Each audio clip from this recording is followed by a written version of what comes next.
Has been very important for us to bring how best we can do the work so that we use to support it.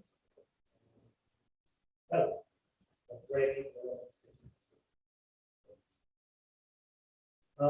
that is the sole reason why the board got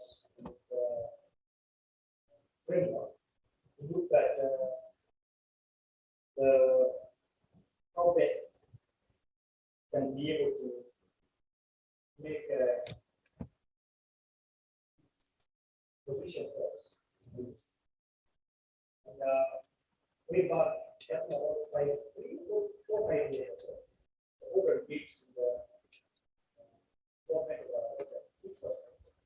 And it probably slowly down. So the big majority of the water is the station of the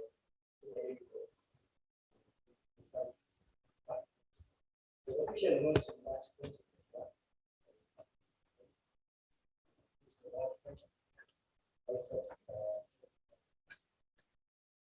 And from there, we engaged actively in terms of testing commitment. And here we looked at everything that is being done with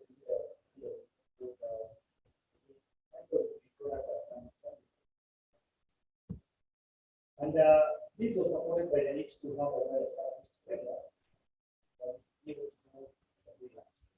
While at the same time, identify various questions both by the industry and the stakeholder. Initially, our testing framework just involved the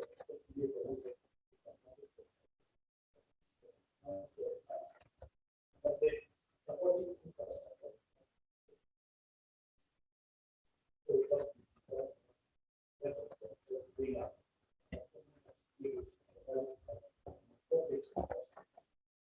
try to address some. Of course, bring up this various relations. Of course, the lab quantities are computed to do the potential assessment of the milk and milk products. Try to look at areas related to the quality and safety, or primarily 250 elements, which are one that you have. While at the same time, try to transform the manner in which we are able to report on the outcomes.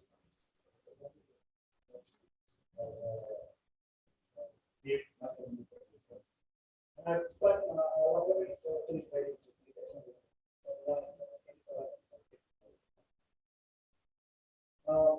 we are capable of testing. I don't know.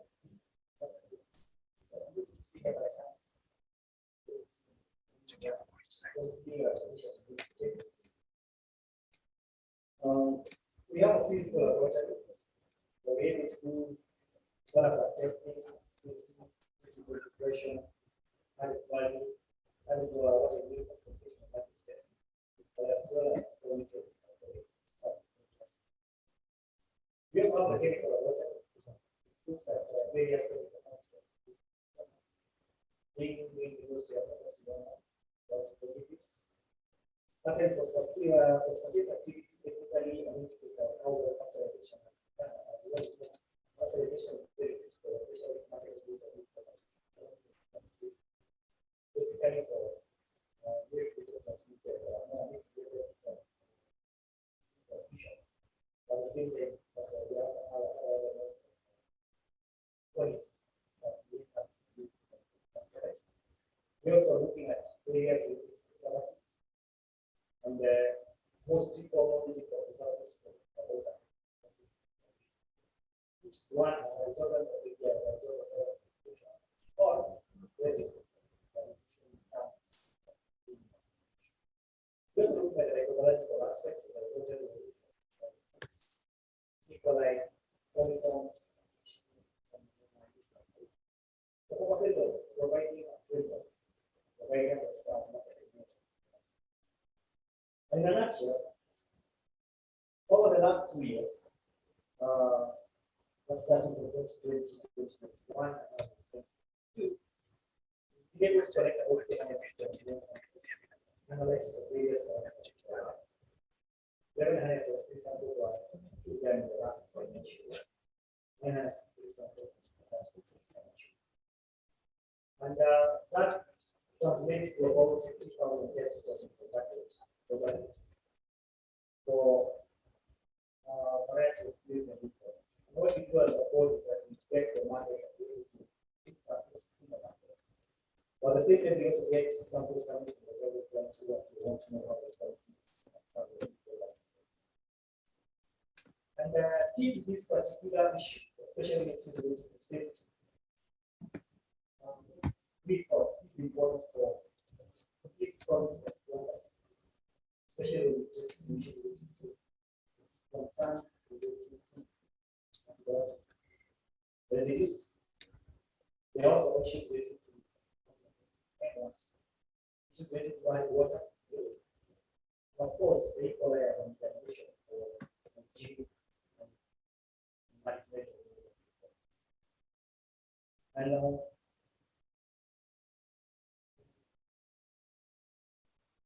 so that graph, I can be able to show a wide just give you the presentation in terms of the plants and the various samples. You see that over the last 2 years, the plants from what residue. But that does not mean that there has also been no residues found. So the last financial year we had in 2021, 2021, we had about an example 6% of plants for sample. That was about it with one of the plants. But this non-compliance is basically an issue here. If you get traces of antibiotic residue, here you're looking at a sample, you're not going to specific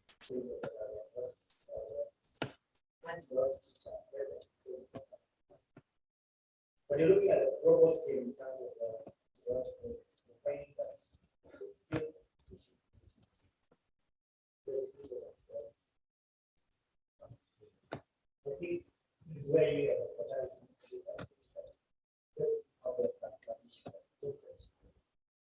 and in terms of physical regression, what we found is that as much as there is some requirements in terms of the freezing point, we're still finding a very hello, yes. What is that? So this point is so yes,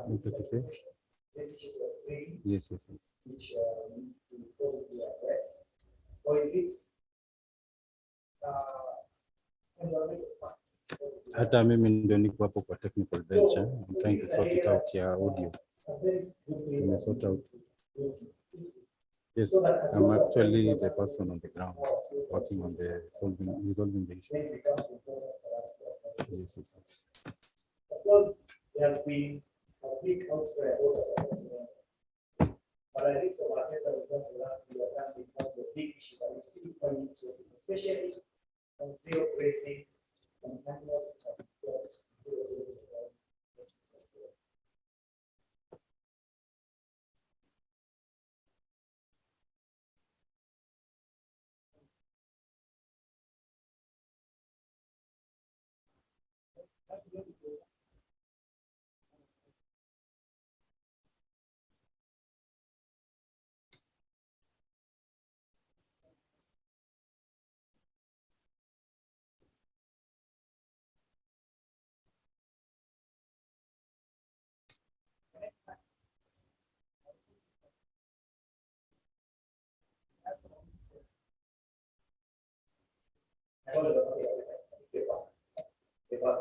So what I was talking about is the issue that CM1 and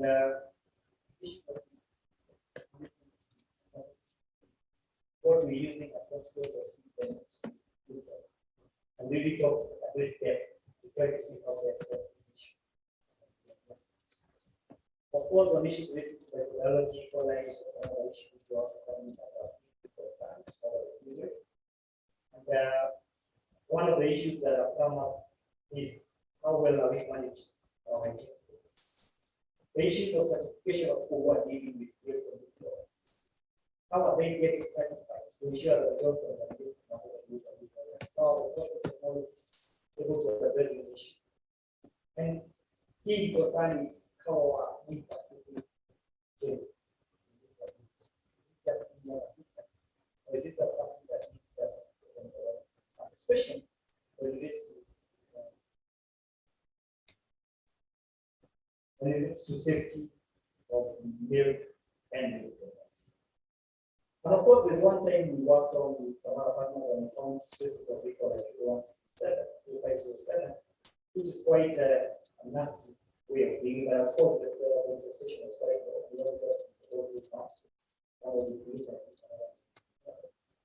but of course, we really need to ask are there other emerging issues which are coming up in the market that possibly as an industry we focus on, so that we can be able to safeguard the quality of the dairy produce. And this is an extension of how best we can be able to work as partners to try to drive this process forward. While at the same time, we're going to look at critical aspects that may affect the safety and quality of milk. So as a board, we have a focus. And I think this is where we need now to exchange our ideas and see how well then do we manage elements related to this. How do we address the issues of misuse, of overuse, of antibiotics, and of health management? Extension services, how are they dealing with this issue? And that has been our concern, because basically our money cannot extend to dealing with extension services. But you're looking at you as practitioners, how do we support this process of animal health management to ensure that issues related to presence of antibiotics. And of course, this affects us control. Issues related to observance of withdrawal periods related to animals, targeted training to farmers and daily business operators, and how best the tests can be done for antibiotics, providing an infrastructure that caterpillars can be able to pick up the residents. And of course, observing necessary protocols during animal health. And of course, we're mostly to avoid indiscriminate animal treatment products, which are ending up suffering quality of the market.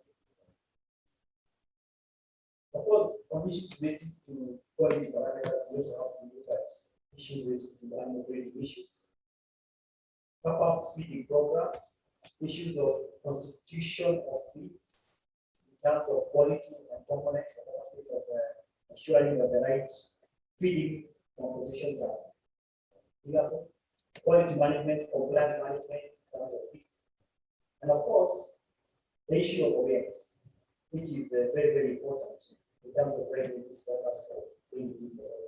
The way farmers, the way traders, the way people handle new products, how well are they able to address these concerns that leads to quality? Of course, partnership is key with the agencies to see that we don't get things going overboard, or it becomes very difficult for us to work. Of course, as I conclude, now that I've seen the partner telling me that hope to take care of the one podcasts. The National Green Regulatory Authority will continue to offer services for industry, but please try to provide a framework for testing. However, above that, expand the testing capacity to analyze other parameters of concern that affect safety of market products. And of course, we work with agents and other interested partners to provide data and insufficient enough communication that can be able to drive the industry forward.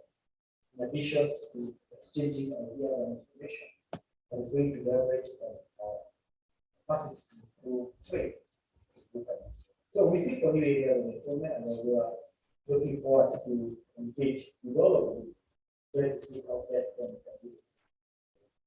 So in a nutshell, I think that's all I have to present, and I look forward to working together, listening to new areas as well as partnering to improve our areas. So thank you very much.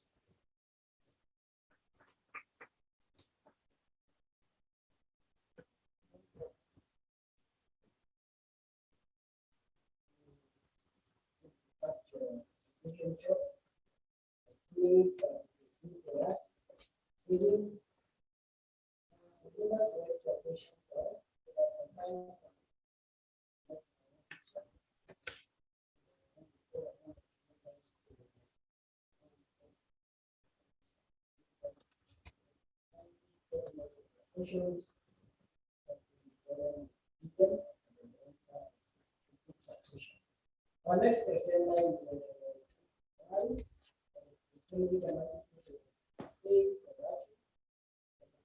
is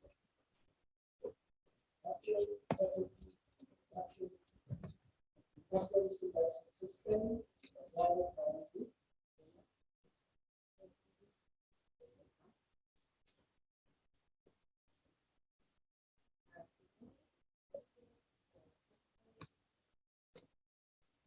And yes, setting up. And,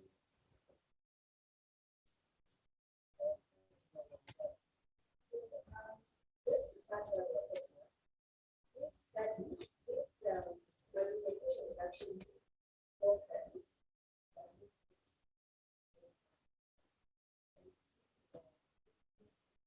Production.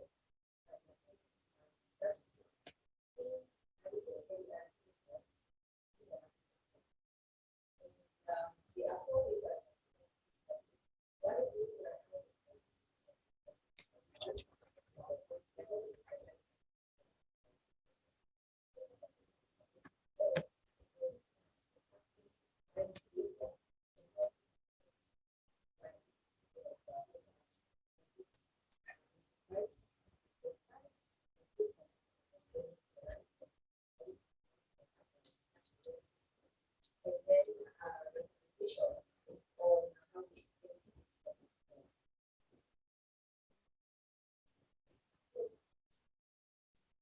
The objective of this package, as you can see, was to establish the executive branch and to analyze the monetary cost and losses of customers when they are migrating animals out and provide some hard data that decision makers can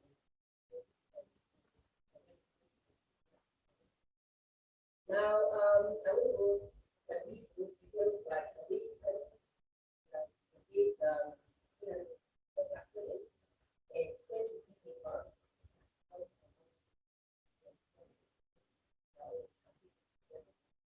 And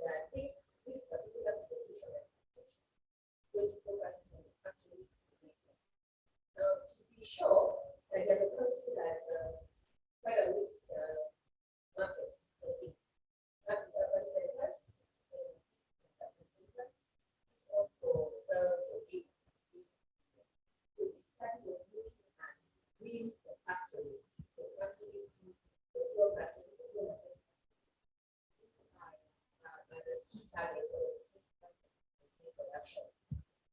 And so it covered from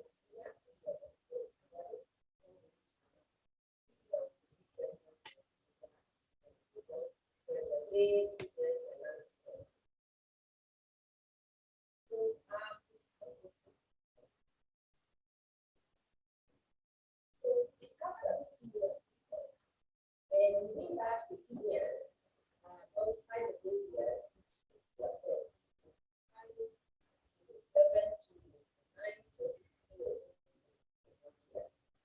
and then the normal years of visit.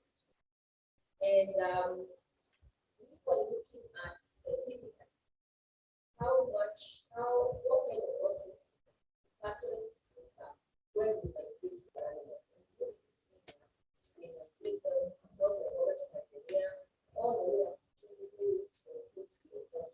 so what kind of losses were they carrying during migration when it was a normal year? A normal year is considered appearance, normal rates, and a drought year is years.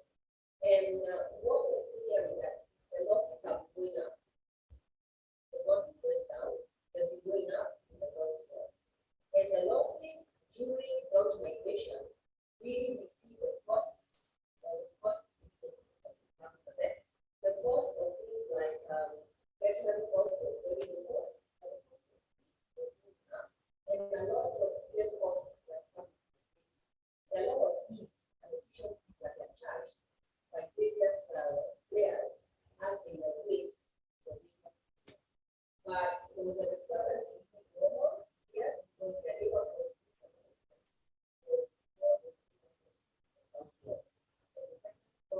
less, so we migrate their animals and things. Another thing I think I'd like to bring out is the things that cause their losses during drought years for both cattle and sheep was they had to sell off a lot of animals. That was contributing to the main things that where their losses were coming from. Then there was, of course, there, and because this area is around the underselling ecosystem, there was one condition as well, which was a big problem, and the sickness, the animals that would die. Is also a person that so selling of animals because the two was another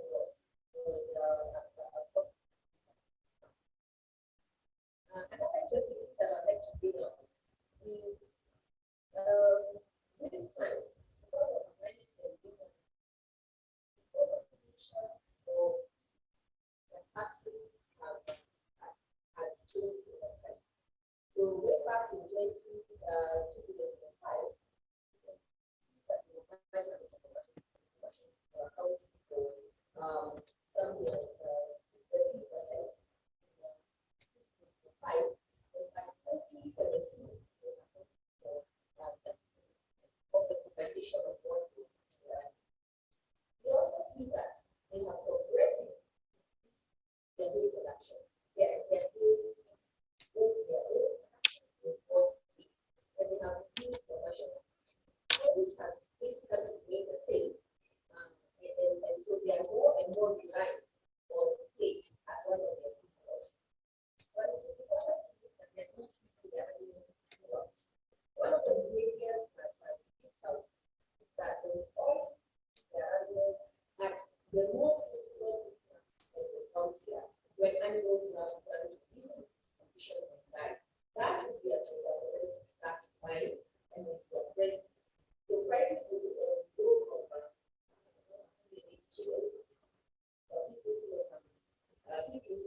exchanges, all the way sometimes to 400 in a very short period of time. Outside that period, they were not buying. So in a normal year, or even in normal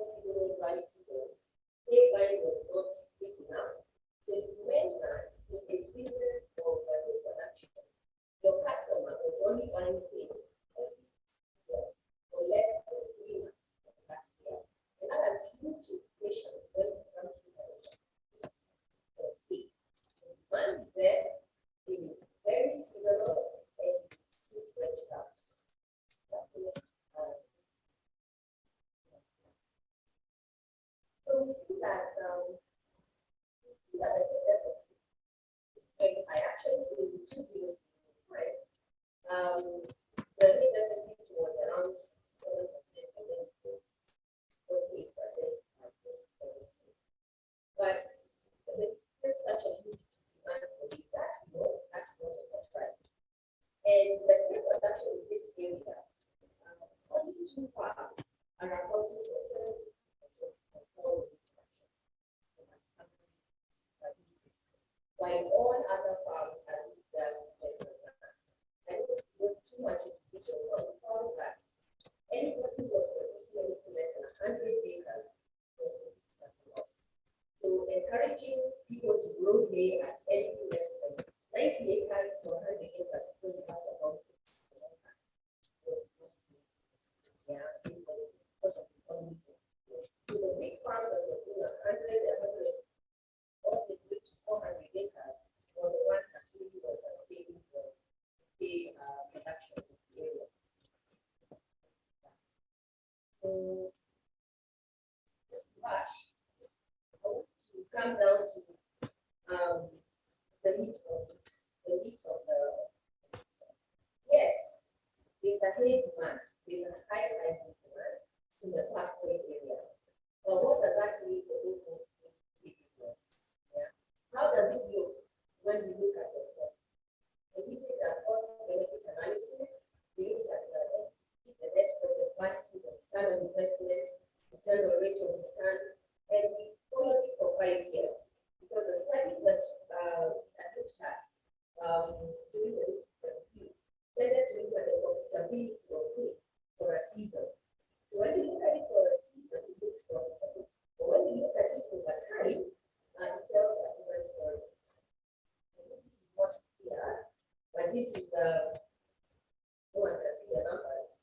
But this is a real farm, and the kind of costs, their costs flow over 5 years. Actually, it stretched out to 2021, just last year. And it became very clear that farmers were harvesting, in this area they were harvesting once a year, or somehow twice a year. And they would have to hold their hay for 2 years, one and 3 years actually. A good example is that the last time they sold hay was 2018, following the 2017 drought to 2018. Also from 2019, 2020 until the third quarter of 2021, their hay was in storage, all over the place in storage. So the operating costs, the cost of cutting their hay, repairs, labor, and everything, they are still incurring those costs every year. And so when they finally do sell their hay every 2 years or so, the profits do not offset annual operating costs. And if you look at 2018, 1 year of not selling your hay, putting it in storage, will make your profit. And that is reflected going up and down. So when we assessed the 23 farms, this was a big issue. But then marketing was the #1 issue that we talked about. And they noted that this issue of marketing was not being dealt with, either in the current programs that are PESA or the ASTGS programs that are currently running, or not really addressing the pain points of big producers or private producers, which is they are producing hay, holding it as a public good, and then selling it every other 2 years and not making a profit. And we found also that the big farms, hay was not the main money-making venture. Actually, they were subsidizing hay production from other things that were not made, directly or indirectly around the world. So what are the conclusions? So what are the conclusions? Is that over time, the pastoralists have increased their hay production, their hay consumption, how they feed their animals. They have increased hay production. So the greatest beneficiaries of hay production are the county government. Benefits a lot from hay production. Why? The same farms are providing a lot of services. They are supporting wildlife. When we hear that wildlife is represented in the previous 60% of the national park. That time is when on this farm. The goat farms are keeping huge herds, but not being compensated.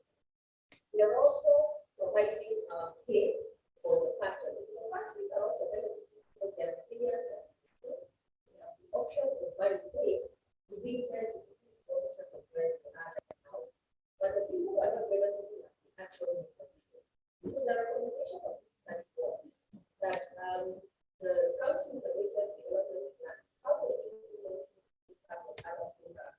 We need to look at where the farmers are suffering, what is the big issue, consider private public partnerships, and consider NFPT play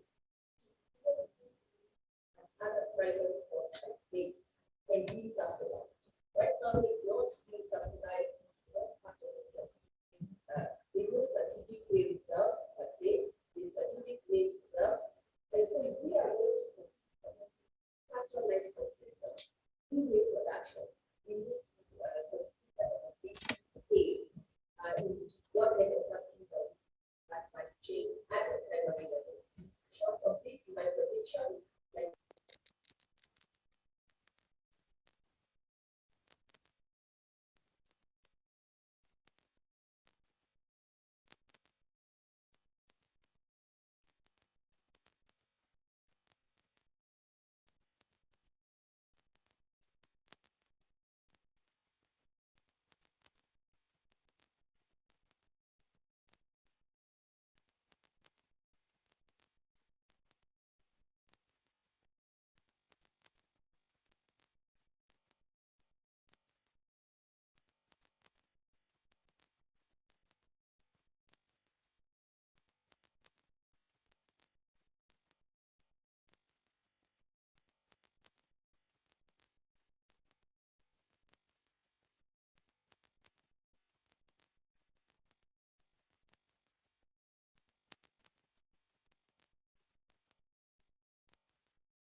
according to their needs.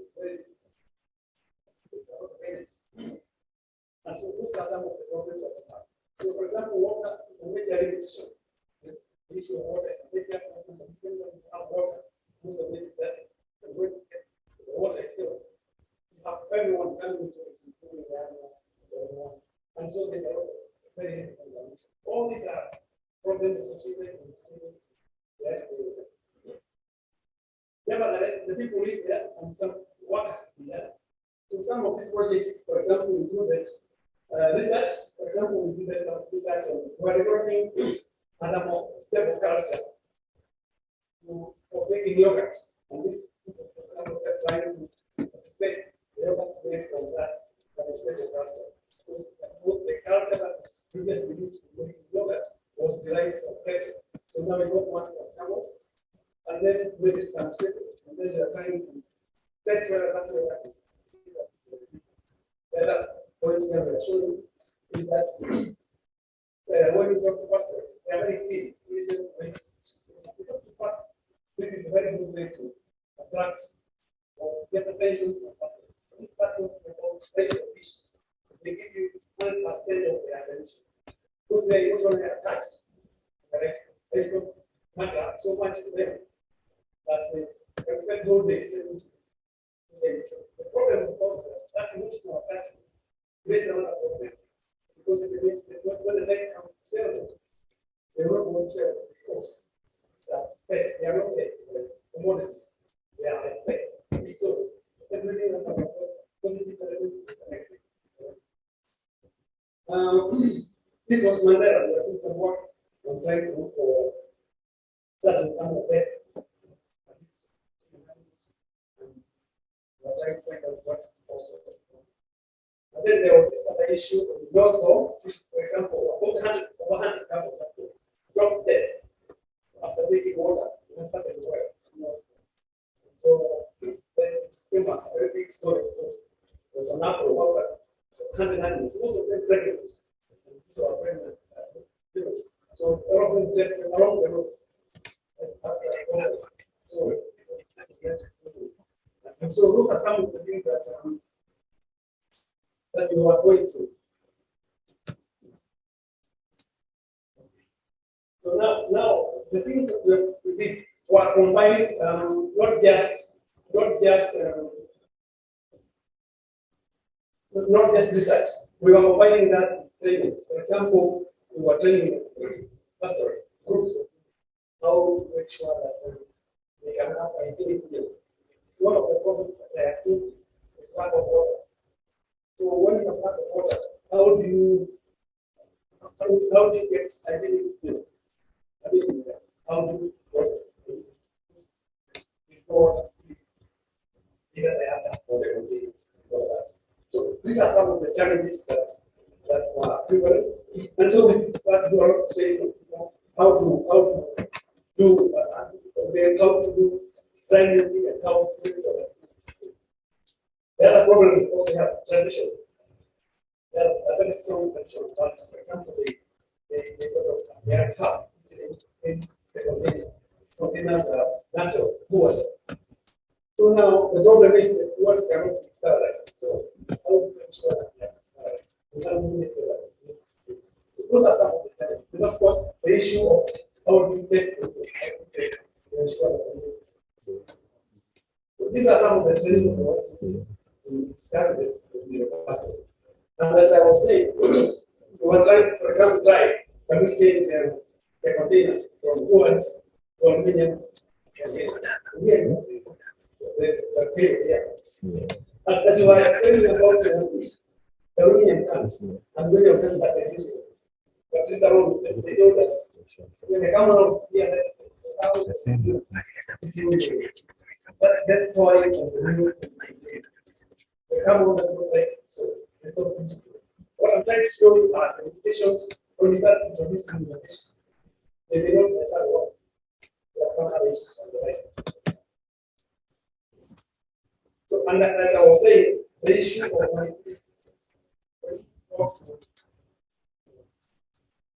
when you talk to customers, they can spend the whole day because the passion is subject. Try to get back to this one. We are not finished.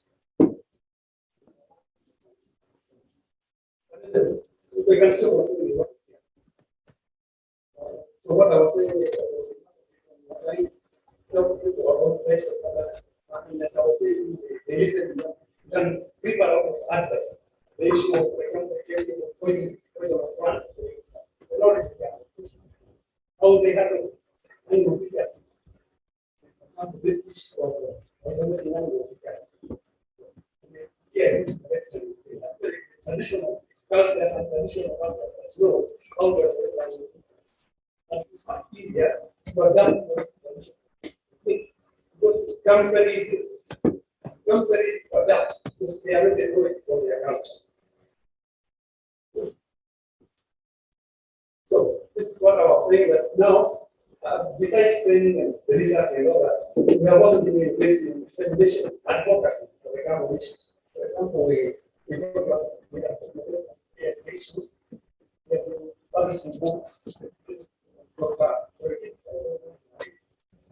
are trying to go to all the aspects, bring the new feedback and find out how the challenge of why they don't challenge.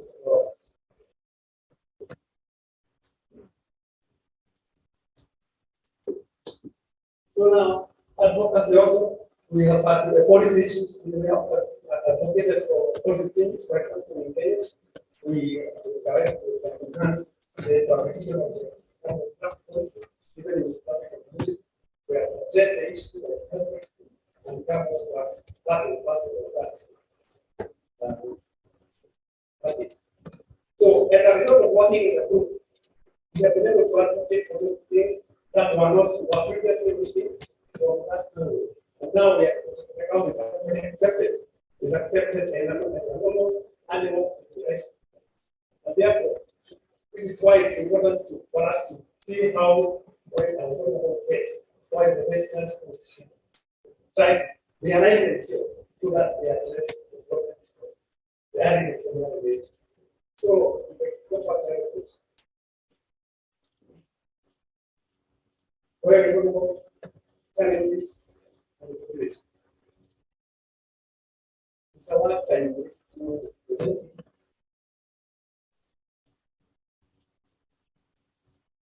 So let's move very fast. So, yes, that's all. Yeah, yeah. Now that's a problem. The point is, let me go back to the challenges. What I was saying,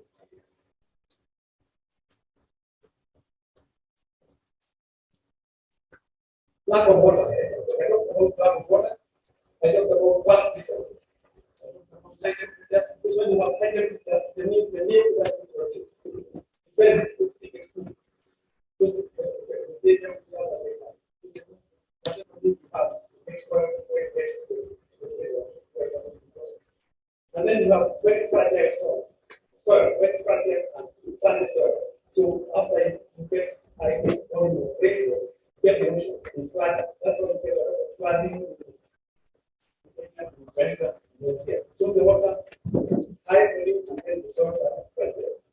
Other problem is the very and then milk aggregation, which is, for example, the main milk aggregation is this aggregation is faster. So now all the aggregation, they are distances between them. So how do you make the milk together? So you need to put it back.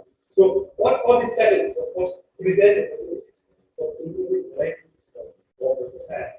Because if you, for example, provide food, then it means and there are many ways of enhancing election. Because I have said, they are very distinct. When you start talking about election, many other issues can be developed. And then the other opportunity, of course, is that because they are very hard to address, there are people who are handling them also in the past. So, this, for example, that population of continents, you are saying the population of these are very hard, which can be used for And just to finish up, yes, done. So water harvesting, all these are ways of improving water harvesting. If, for example, you provide cooling facilities, if you provide advice for services, and you can do this online, so that provide physical, information. But just some the issue of beds, how do beds can beds are scarce and scattered semi-arid. We have to focus on the problem. We have never seen beds. That's one of the problems we always say. So how do we get our impact in them? Since they don't get it. So those are some of the challenges. The next challenge I would like to highlight is the issue of social security. And then I would like to talk about this because it affects when we are even like I tried this once house and translation. But the rest will say, oh, those are not professional. So now the shutdown, you have to confuse that. Unfortunately, you cannot make any impact at the rest of this. So I hope you get that. But that's where I would like to. Thank you.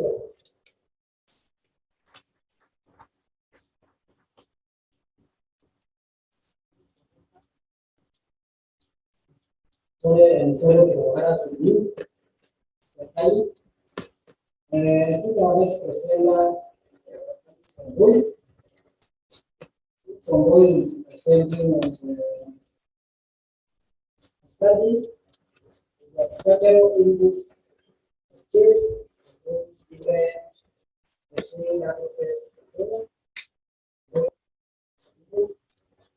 as you said, very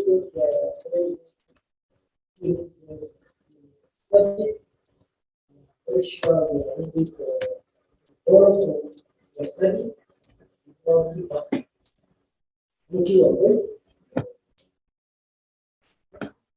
Thank you so much. Next year, let's say that only say I don't have a lot to say. I actually have a lot to say, but I'm trying to make my presentation. I work for a company that Nexus Africa. The Nexus Africa market research and deal with different products. Includes like points, building and construction materials. KVA and agricultural inputs, and specifically agricultural and animal nutrition. The presentation is building out there. We actually call this study study the pilot in 2018. Then from there, for us to go on to step, we need to understand the supply chain. So then we talked to a few people in the supply chain, and we came to understand that the supply chain starts off with the manufacturers. Then it's now manufacturers, we have the local manufacturers, and we also have the international manufacturers. Then we sell the products to what we like to call the distributors, we call the direct farmer. Then the direct farmers will sell to the wholesalers, which they normally do. Then from there, the stock is being sold to the so for us, our biggest concern was the agrovet region. And the reason for this is that we realized that small data farmer that accounts for about 78% of the agricultural products, agricultural production. So normally buy their inputs from them. So then now we can be able to understand what they buy, when they buy, and where they buy. Then we can understand the kind of production system that the farmers are actually engaging them, and how different each and every season is.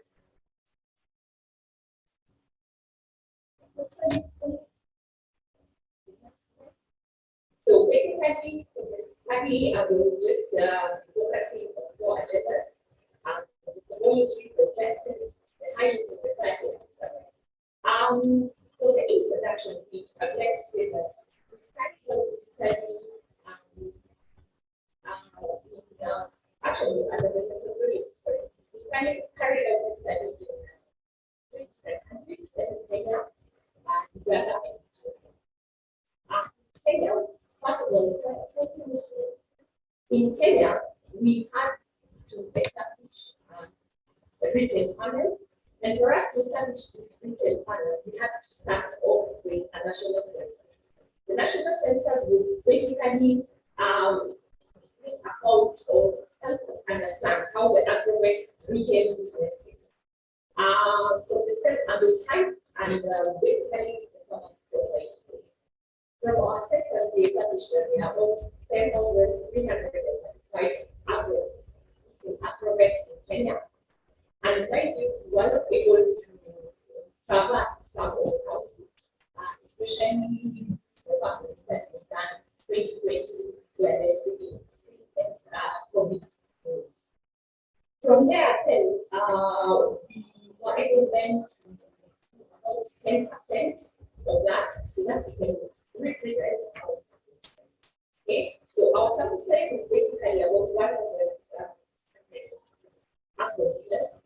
Okay, and then now we formally choose these dealers pending the tackle shop, the turnover, the farmer profile application, because we also have geo-positioning or geolocation for all these shops. And now, after we have set up the retail panel, then we normally already, this is okay. One thing that I need to mention is that this study is a continuous study. So each and every month, from the appropriate retailers that we have recruited into our panels, we normally get the sales data. Then now from the sales data, we are able now to process it, to clean it. Then after cleaning it, we extrapolate the data to represent the whole market, the whole agro-dealer market. Then now from that, our aim is to see whether there are any highly competitive industries that have a high focus. We also like to partner with different organizations like the government, NGOs, academia, retailers. But so far, we are partnering with the retailers on the ground. We also are working towards collaborating with the farmers on the ground to help them understand how the agro dealers are running. Can you move to the next slide? So let's now, one thing that I will pose as a question to the audience. Is there any data that we have that we can actually show? If we are talking about antimicrobials as what came into it, we have any data that show that this is the amount of antimicrobials, or perhaps this is the amount of pesticides that are actually being bought by smallholder retailers at the appropriate level. Okay. Are we noticing any patterns, like for example, in the manufacturers or the distributors, and especially for the distributors? They know of the patterns. Like if I give you an example of what we're going to discuss later. Something that we discovered is that when one sector goes down, it means another sector will also go up. Okay. So then, sorry, it's going a bit slow, and I guess I'm going a bit fast. Sorry. So then now, from our results, we were able to establish that we have about 245 marketing companies that purely market animal products. And these companies are daily And from these companies, we were able to establish that there are 1,925 grants being sold by this company. And I tell you, as we get the data in each and every month, we will always get a new grant. And when we look at the animal nutrition side, is we get about 286 companies with about 1,584. Okay. And when I say grants, this does not include SKUs, SKUs, stock keeping units. Okay, so the stock keeping units, the parts are usually more. Okay. Then from there, if we go back to the veterinary aspect, we found that as per now, from 2020 to as per now, the category that goes under antiparasitics actually makes up about 43% of all the sales. But this is just all of it. I will not be presenting the data for the quantity. Then the other category that is actually very large is the others that represents about 36.1%. When I say others, category usually what we put under this category are minerals. There's a reason why minerals even is for us to actually analyze the animal nutrition data just as feeds alone. So when we look, I don't know whether you can see on that side is the animal nutrition. So when you look at the one category that actually sells under animal nutrition is poultry, and as for now, as we discussed, we have about 61.9% of poultry feeds that are out there in the retail market.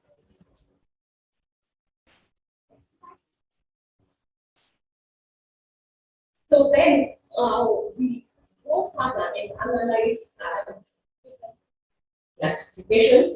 So then we realized that since antimicrobial resistance is a topic, that's what I decided to prevent antibiotics. And we realized that the percentage at the retail aggregate is for antibiotic injectables is about 49.5%. And for the orals, it's about 5.7%.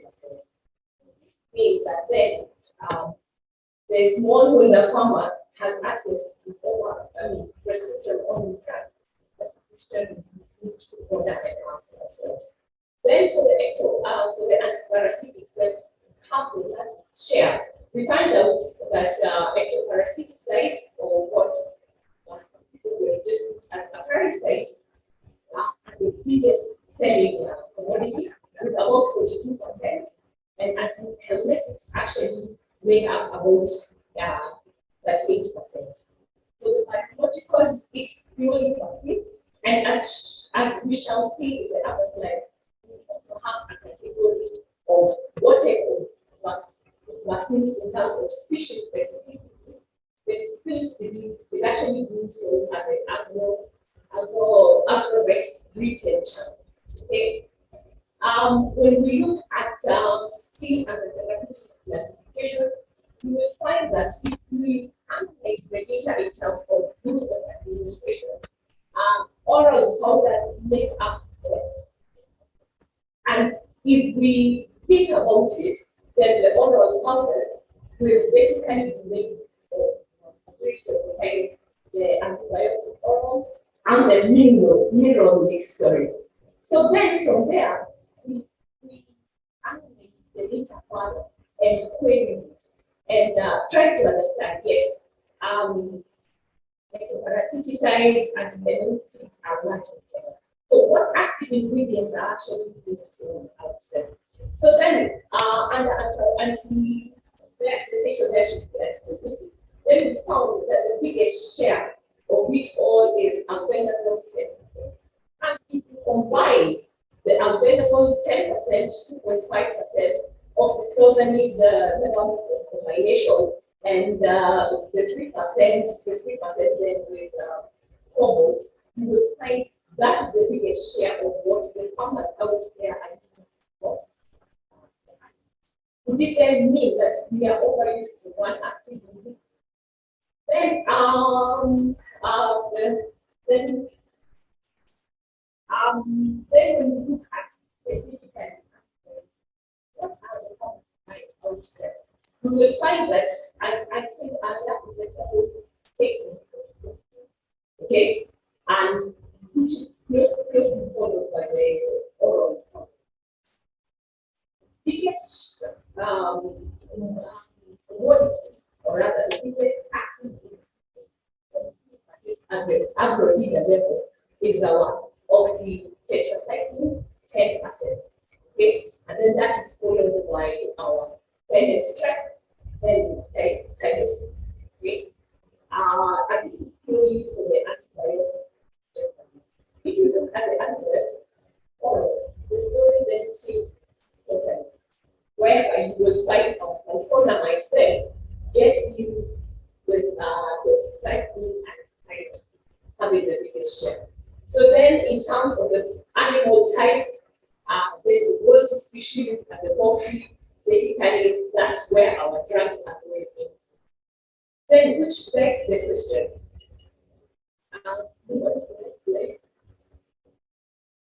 So,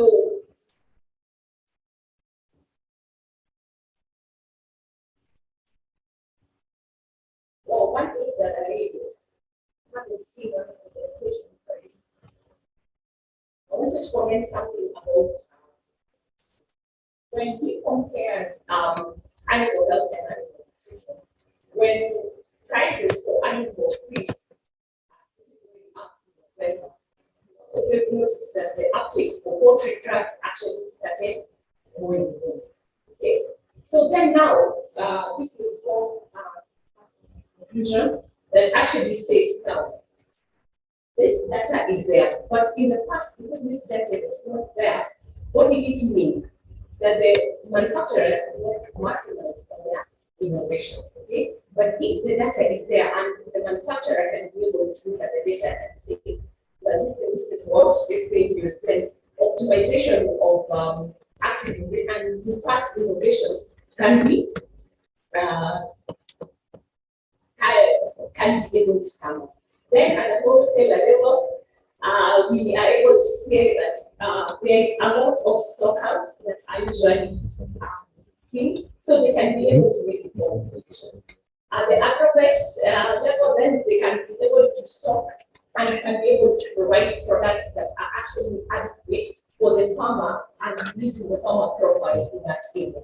And finally, for the government and the HO, they are mostly unaware of what is being sold. So with this type of information, we can the government can be able to make informed data in case they want to supplement anything in a certain area, or we can also use this data for policy. So finally, as a company, we are as a company we are looking into venturing more into partnership.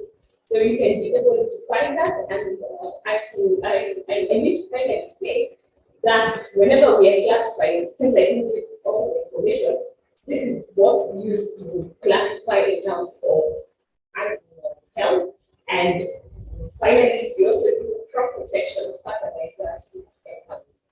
Thank you so much.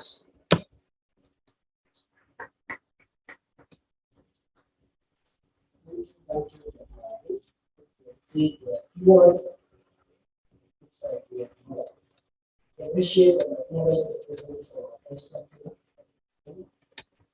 Nice. Our next presenter is Gary. Nothing but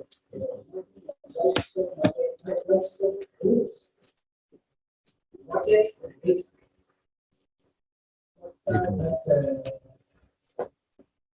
Otherwise, the spread of elderly and diseases.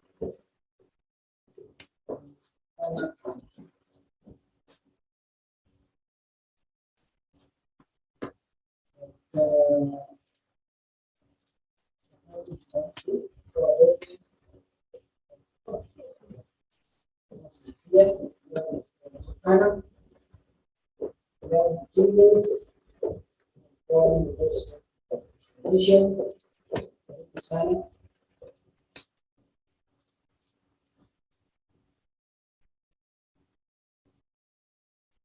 All protocols accept. Agenda kind of open.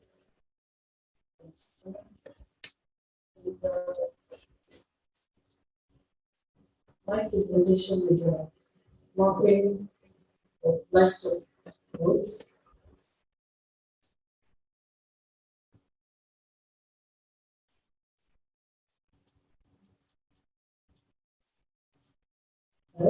That will be, that's my first. Okay, I'm doing the mapping of livestock roads, market, and risk factors and characterize the spread of transborder diseases in Turkana County. This study was done between July to August 2021.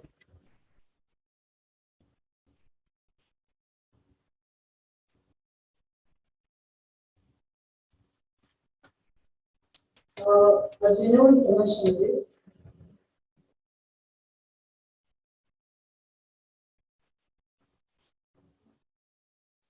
the movement of livestock to market has shown that there is cross-contamination of sheep and poultry animals along the movement routes, which leads to increased infections and conflicts.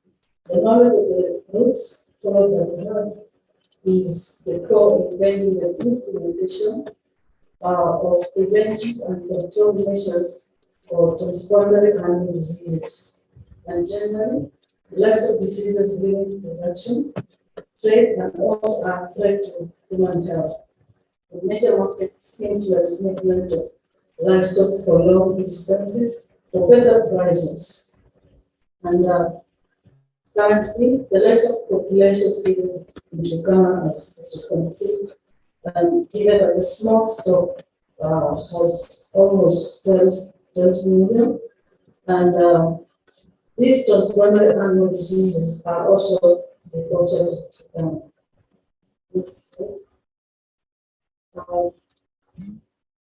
livestock movement routes and markets have been identified as disease proliferation areas.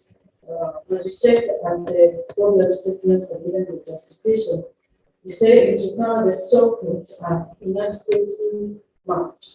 And the study is helping us in establishing the stock routes to 2 markets.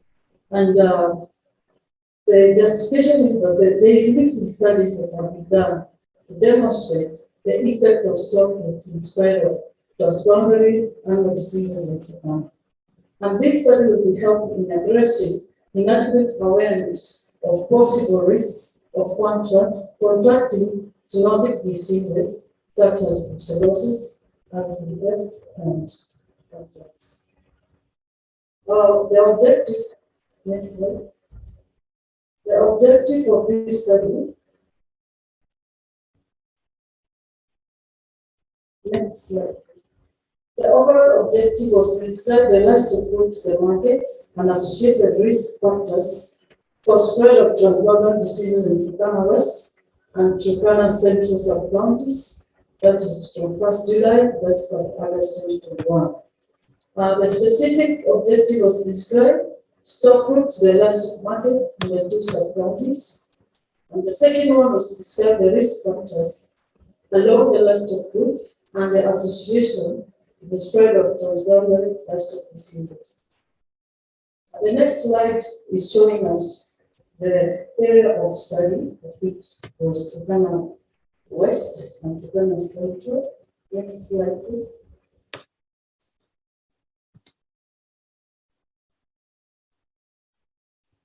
I think if we are able to move the slide ourselves, we can get it across. The study area and the study design.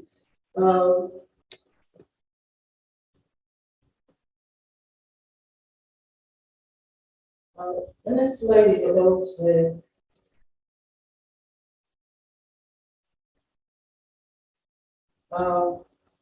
on methods, the study side and study design. Say you are looking at 2 sub-counties. The upper one is Turkana West, and the below one is Turkana Central, And you can see Turkana West is bordering Southern Sudan on the upper side. On the lower side, we have Uganda, and the very lower end is West Pokot.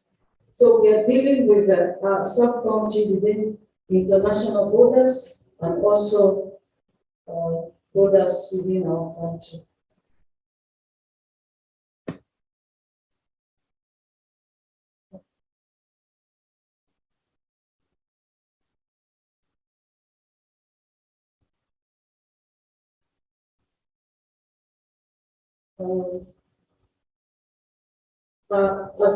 These are for the study population and sampling method. We sampled the pastoralists within Kakuma and Lodwar livestock markets. Our sample size was 109 livestock traders, and we chose this market because the markets are vibrant and we have influx of large number of livestock, and also these markets are organized. We have market days in these markets. We did a cross-section study. Systematic random sampling was done, and we administered questionnaires to these 109 pastoralists.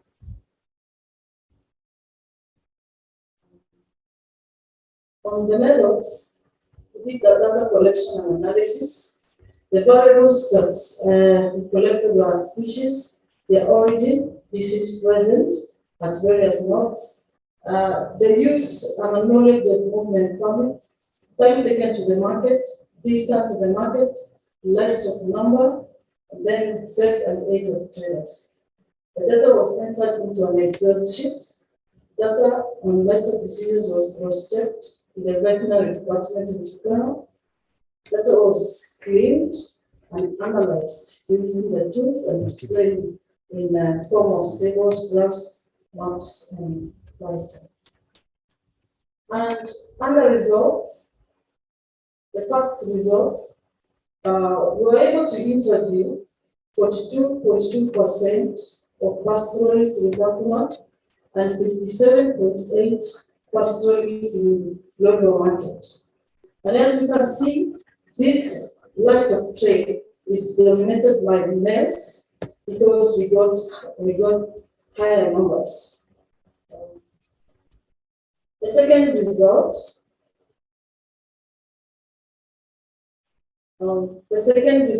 is about the percentage of livestock traded at the Kakuma and Lodwar markets. And as you can see, goats had the highest percentage, that is 25, followed by sheep at 19%, cattle 17%, camel 8%, and also donkey. You might be surprised about donkeys, but in Turkana we show donkey. Results number 3 of objective 1. These are stock routes that you are able to mark. The routes used by livestock to go to various markets. As you check Turkana West Livestock Market, it has 5 routes. And interesting enough, we have one starting from Amgat, that is the northern district of Uganda.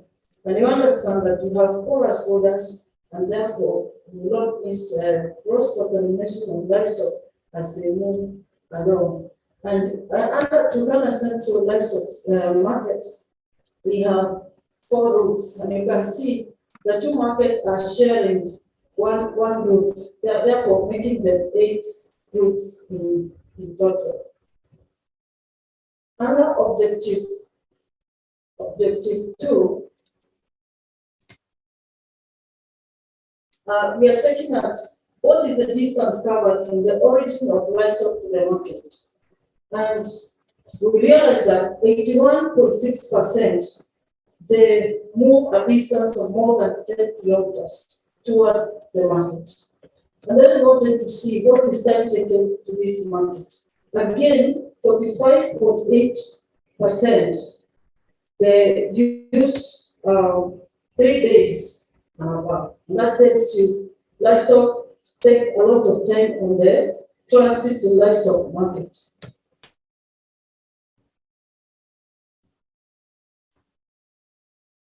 Next slide, please.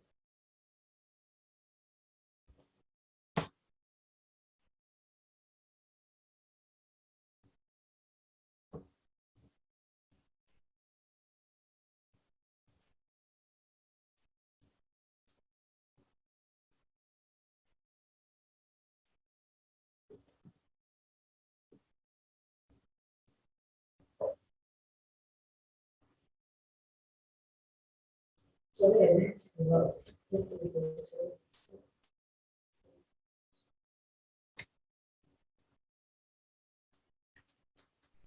Yeah, under result two, we checked along all the nodes from the origin, watering point, resting area, and the market. And we realized all these nodes have livestock diseases.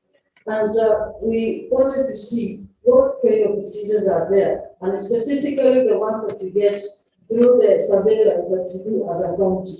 As you can see, the blue bar shows the contagious capillary pneumonia bleeding in all the nodes, including the livestock market itself.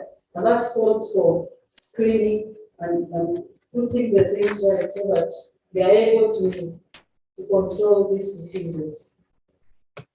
On the next result, it's about animal health providers along the stock routes. Interesting enough, we realize that most of the pastoralists and even those traders, they do self-treatment. And this brings about the issues of antimicrobial resistance that we are talking about. There are very few vets in Ghana or professionals there. So this is one of the risk factors to these diseases that we get as livestock move to the market.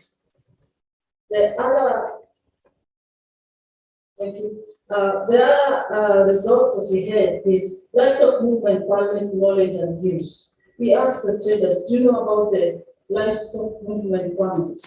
A big percent they say they know. The others they didn't. For those who knew about the livestock permit, movement permit, we asked them, are you using them? A big percentage say no.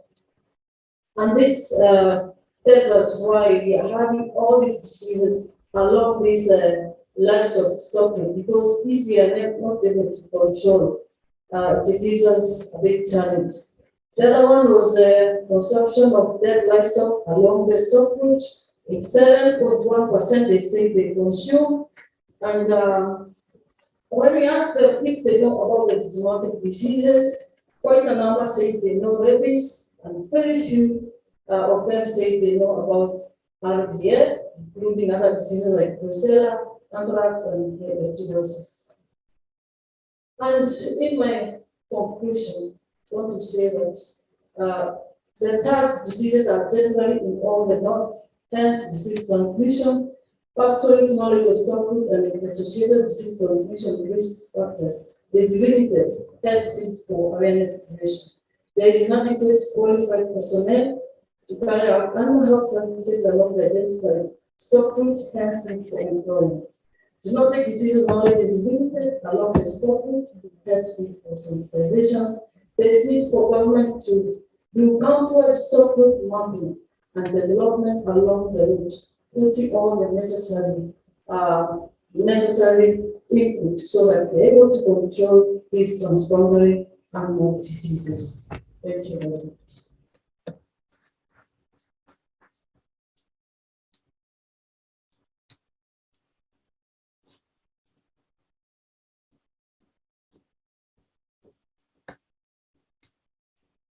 Thank you so much, Charlie.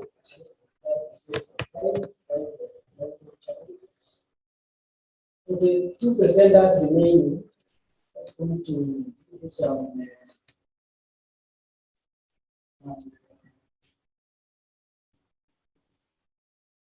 tutorial on how to use this presentation. You press once, then press and double press. So the slides are going to jump. Then you can. So once you press, let's take your time to slide. And also note that the more time you waste, nobody gets the work, at the same time waste for no man. So don't think the time will be added. So we want the again we find okay, Ghana. So welcome. Also have 15 minutes. This kind of exhibition is there. Let's see. Last December, Michael, Gigi, Irene, Gigi is aware. The one who's going to make the estimation is going to the time is started.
So there is need to produce enough quantity and affordable.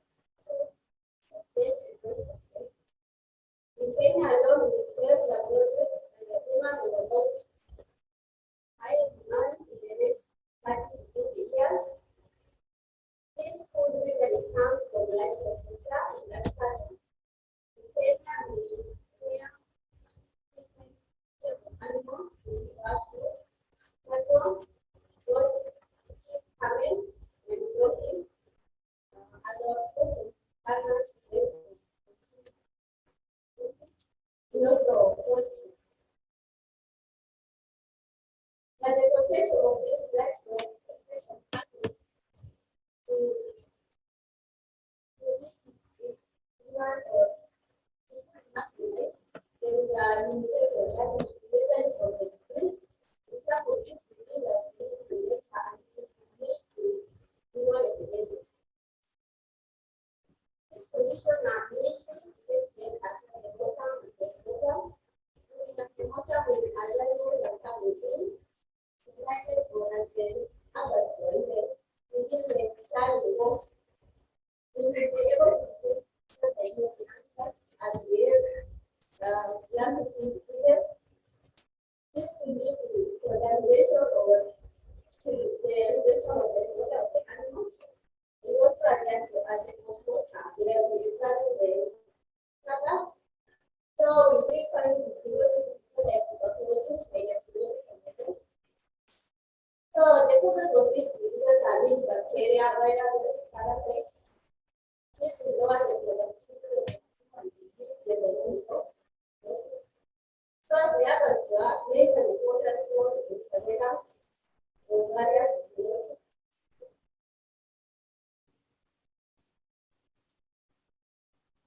Problem statement. Need for definition of the more than the national levels. Implication that glucose contamination the loss of revenue, for example, mainly the slaughter will be for them, hospital or organs. Marriage are lost, true. Marriage are lost every year to organ and capacity. As medical and social reason of Kenya alone, nationalizes led to a loss of about 35,000 USD. Another retrospective study done at the Canada, Nigeria, showed a financial loss of about 20,000.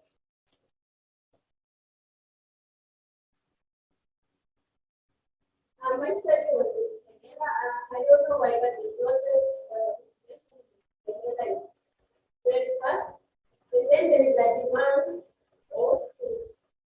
The population through consumption of animal products, especially in my case, the study will lead to the population will be at the risk of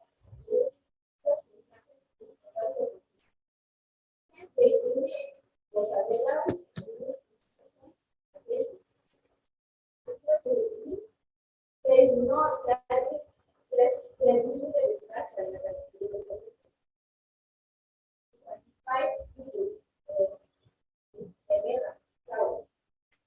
So the purpose of this study is to identify threats of organ problem and its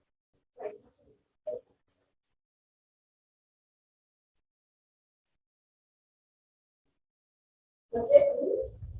What objective is to identify causes of organ contamination, that also take organ problem and attack result of contamination, and the objective to identify what types of organ are contained, and to identify reason for organ contamination, and to identify financial.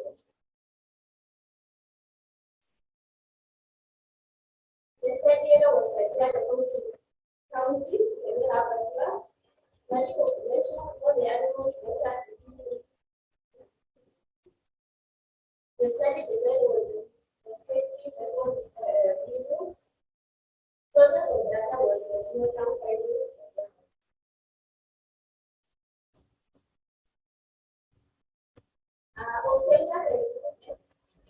numbers put out in the study figure, sex of the animal, whether they were male or female, in terms of the setup of the female animal that was running or unrunning, in the organ for them, vertical or vertical organs,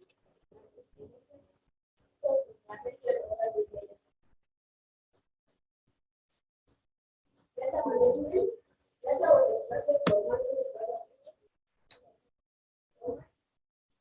data was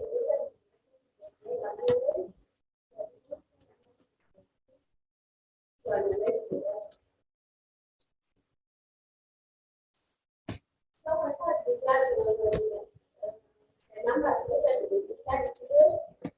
There 8,669 animals were sorted. But in 2018, more number of animals were sorted compared to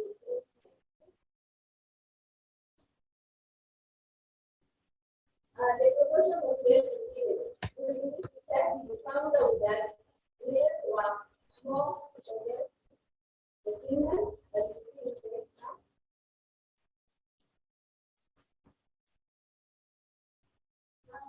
Proportion of black is not black value. It's not sorted.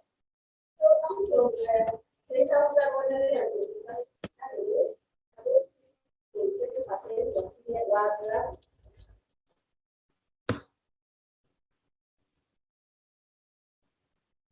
Proportion of organ and organ. 7 different types of organ and organ. Those organs were usually lungs, liver, heart, skin, tongue, bowels, and also kidneys. And then from there, from the cell, we can measure or usually connect organ and 3%, followed by liver, 23.3%, and then fat and liver.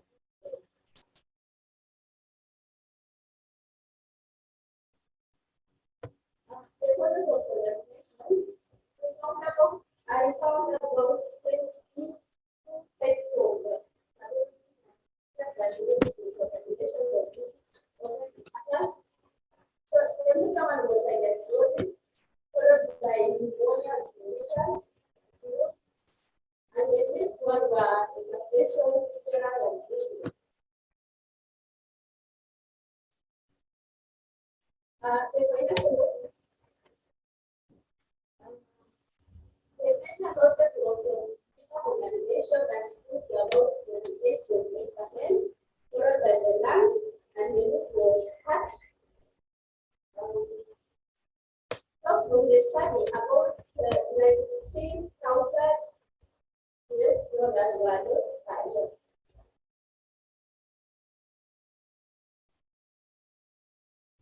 Conclusion, most of them organ was lungs. this financial loss is going to be clear. That is 39 comes out as 9 months. Those are the values for the data for graphic elements of the structure. Recommendation and mitigation. Effective ways of disease surveillance as to regard to anti-infection of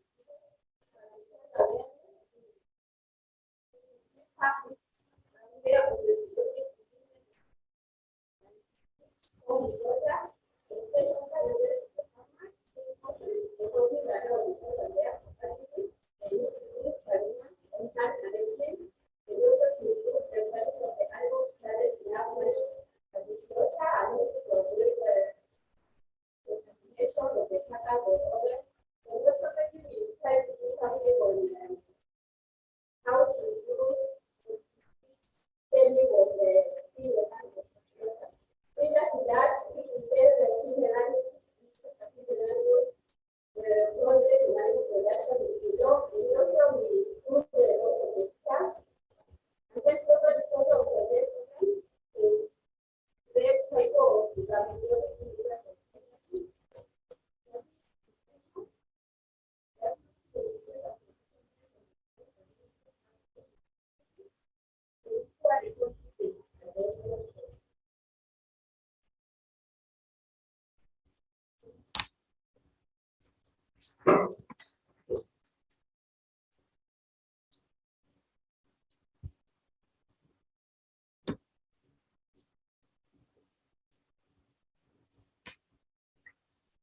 Thank you, Madam.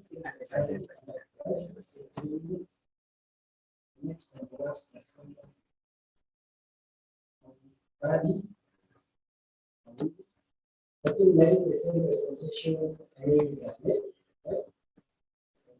So, 15 minutes.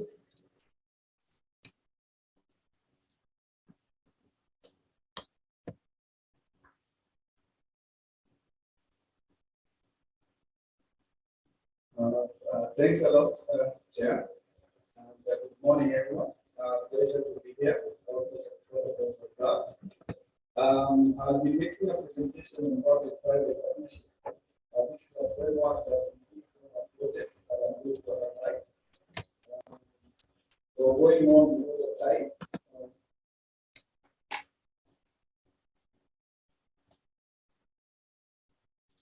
Yeah, so I'll give a summary of what we call ag-result initiative. Then I'll go into the project itself just to give you a background of what we did and go into the public-private framework that we did across 6 countries. So the ag-results initiative in itself is a multi-donor initiative that uses data results, price competition to incentivize private sector to invest in high impact agricultural innovation that help achieve 3 of the below goals. They either invest in reducing food insecurity, improving household nutrition and health, as well as increasing livestock productivity. The project that we are in is on the 3rd goal, and the funders are listed below there, including Bill and Melinda Gates, and again, aid, UK, USA, and the Australian government. So speaking specifically on the ag-results foot and mouth disease vaccine challenge project, this is an 8-year, 17.68 million prize competition that has the overall objective of development and uptake of high quality F&B vaccines that are tailored to meet the needs of the Eastern Africa community. So the target countries are 6. We have them listed there. Of course, Kenya is one of them. The 3 objectives are listed also there. The overall objective is for the development and registration of high quality F&B vaccines that are tailored to the Eastern Africa region. So these vaccines have to be developed, whether they are existing vaccines or new vaccines, but they also have an element of registration. Because F&B vaccines have traditionally not been registered, particularly in other countries. So the element of registration has to come in. We want to improve also vaccine production and retail purchases of the FMD vaccine.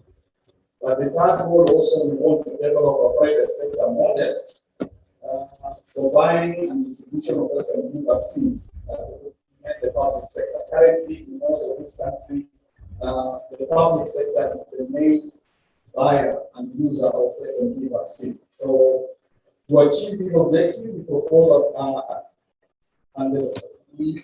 development of a comprehensive mechanism. We call it a cost share, and we explain it in one of the slides below. So, in fostering the development of a regionally relevant and high quality vaccine, the vaccine that will be eligible for this project has to meet these three conditions. One is it has to meet a target product profile, which is stipulated in the project, which has to be a quadrivalent with the OS at 1 at 2.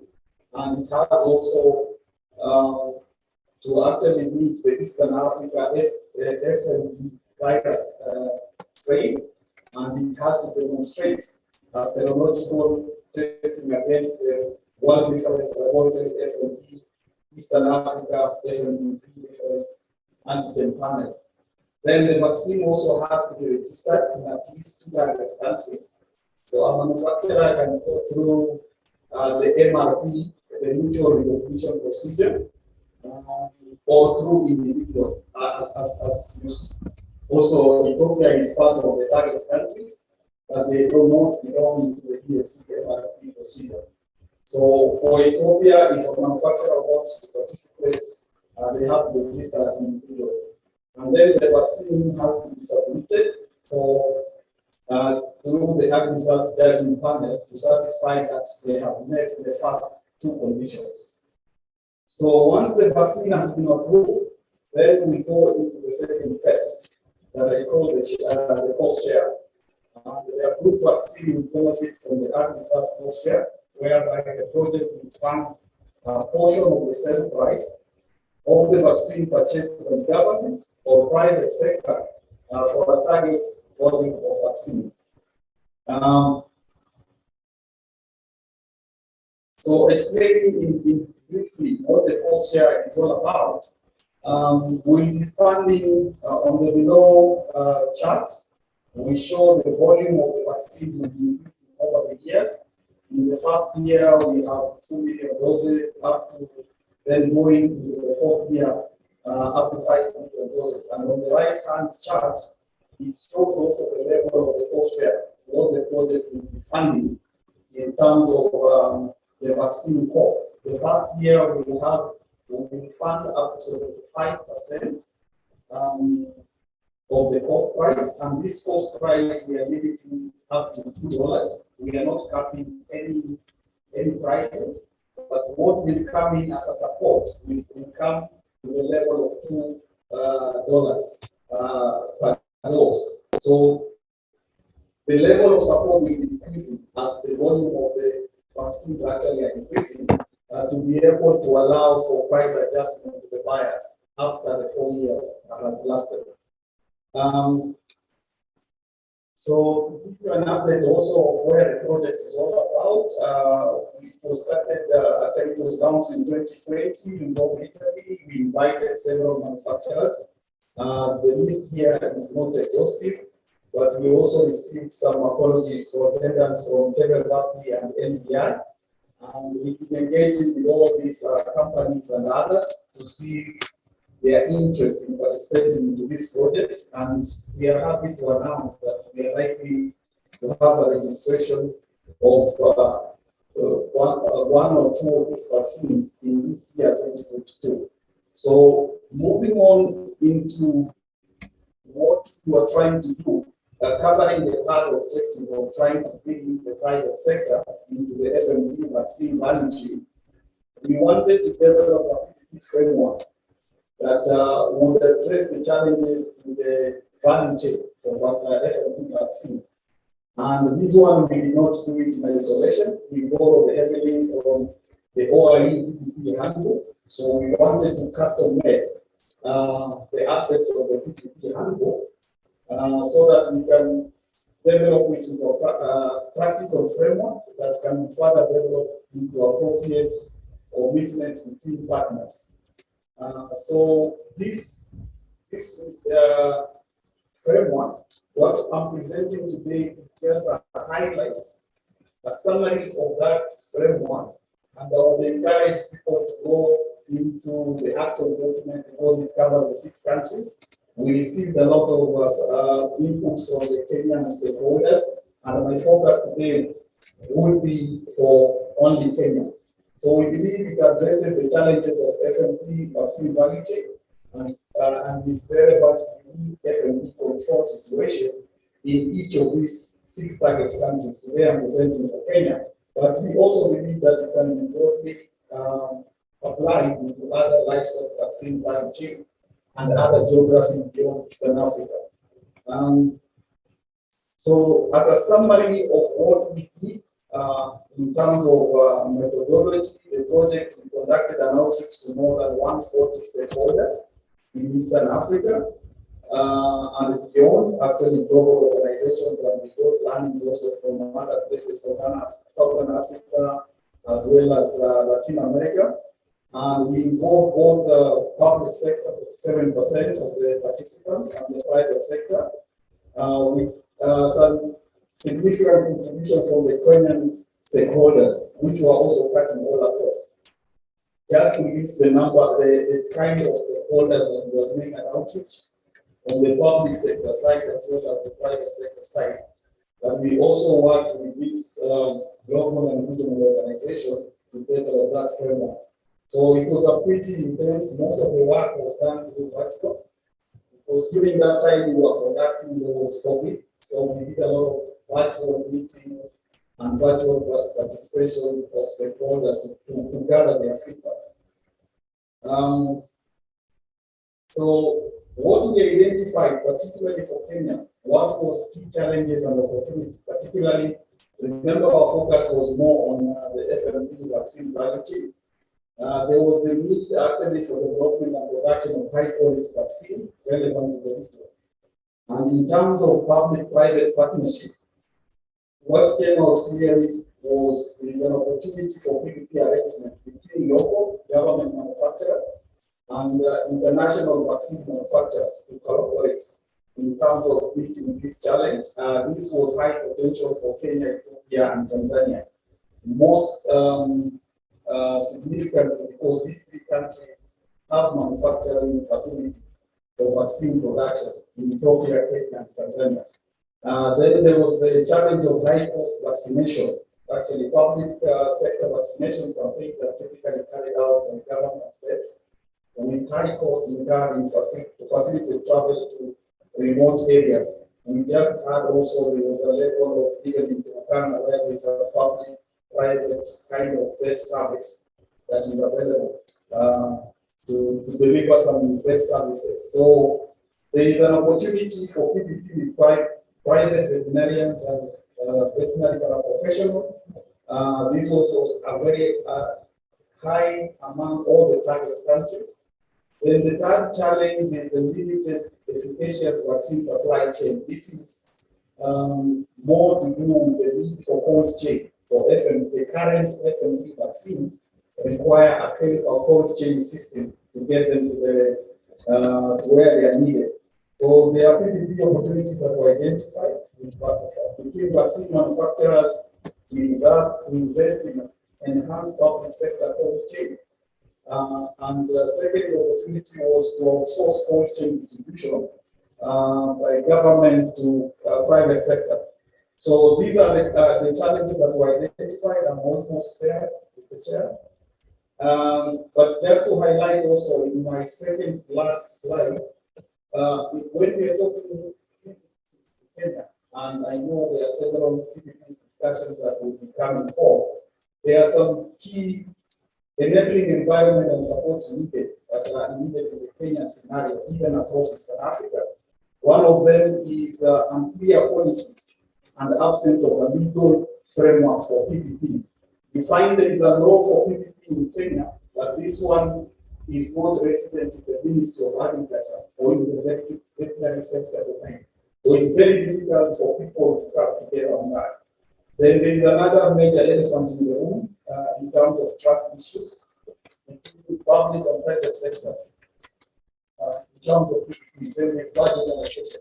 But there are also areas of support that are needed, which we believe will be coming in from other partners in terms of training, raising awareness, development of institutional framework, then support with the cold chain. So this work that we need is not a mandate to itself. We are making a call to action where we want to involve the stakeholders, the veterinary stakeholders, to put their inputs, ideas, concepts for PPP vaccines and veterinary health services delivered in Kenya, as well as encourage discussions in overcoming challenges in establishment of PPPs in Kenya.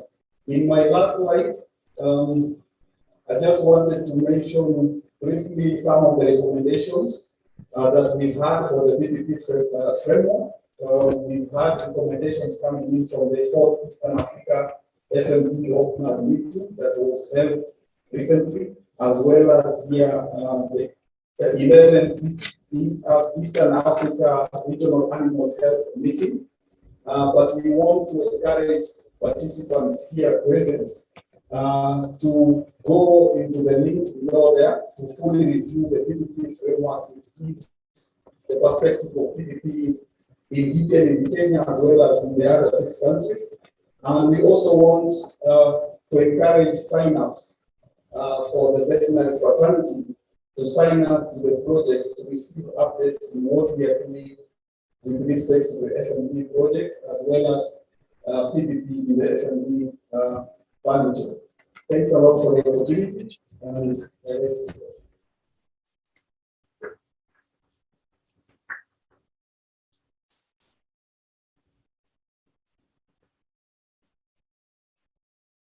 thank you so much. This is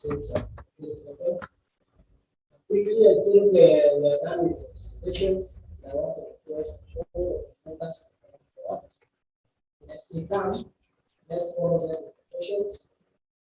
I know we are really looking forward to the tea, especially for these guys who are very good.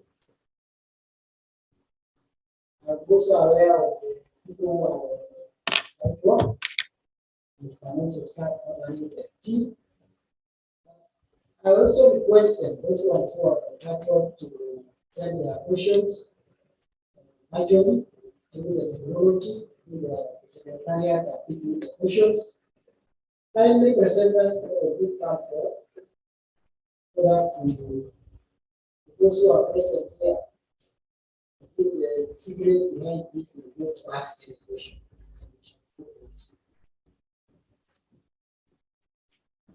So please come forward. The website is how and indicate on the questions. If you can directly present them, and also indicate your name, whoever is asking the question. Take the seats all the way to here, and the ladies will sit next to the ground.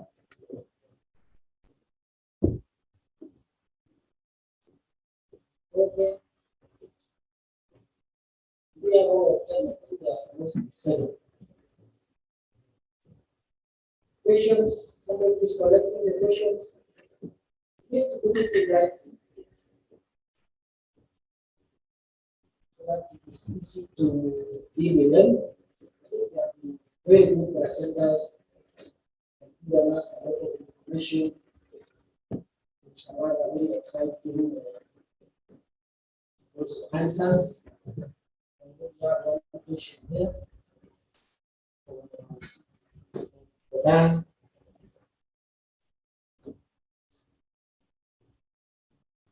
We shall only answer that one question if there are no others.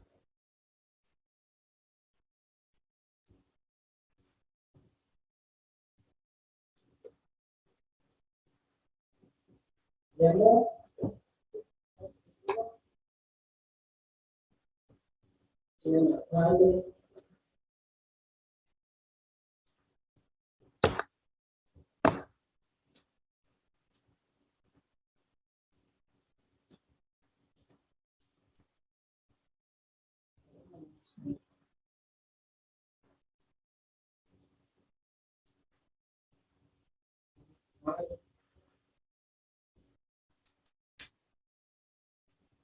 One question with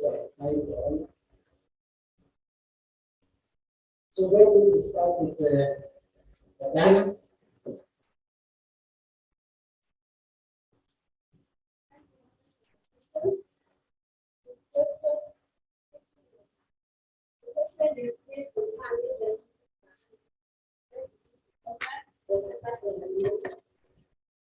One of my objectives, specific objective, was to quantify the financial losses resulting from the contamination of oil and the carbon of the aquifer.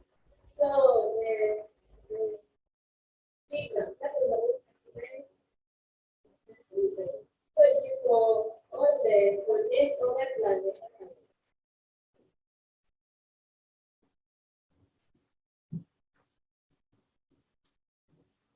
I think that one came from the outsource. Yes, that was the answer. The question was the cost of menstruation. Attention that was less in the mission and less in the mission about the mission. And according to my friend, yes, that's what we found. And the explanation of it is that during the there's a lot of stress and less spending because customers are money and the focusing on the other things. If it's a down spend, customers could buy their own drugs, so it was a customers spending, isn't actually per se getting veterinary doctors, but the drugs that they were buying as they were stress migrating seemed less. Yeah, thanks a lot. My question is more of inclusivity in terms of whether in our outreach we have engagement with county government, public sector. I would authoritatively say yes. We did collect some views from several counties, the county DBSs. So not all of them because of during that time, but I can actually say yes, we did get some feedback and contributions from some of the counties who participated. We invited almost 27 county DBSs in those consultations, and some of them responded and gave some good insights. Also captured in the whole report. Yes, we did get participation from the county governments. Yeah. The question is, will they capture distribution of painkillers? Yes and no. Yes, being that there were a few areas that had painkillers, and this was mostly from very large retailers. But what we noticed is that there is a high use of dexamethasone. Maybe the farmers at that level are using dexamethasone as an anti-inflammatory. Thank you.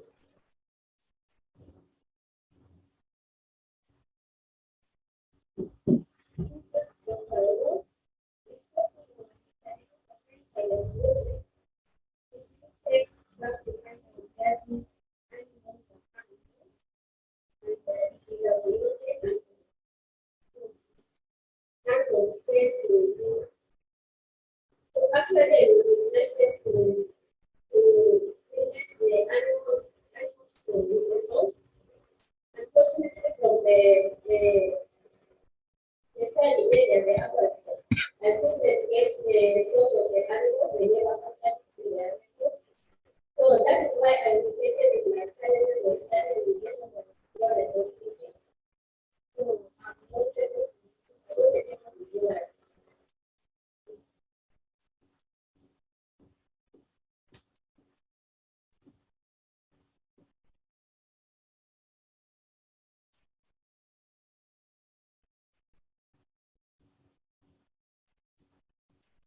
If there was a question.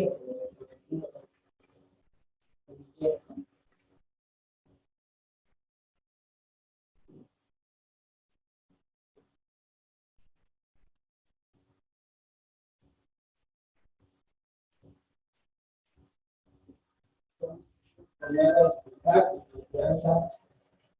Professor? I have a question from Dr. Areno.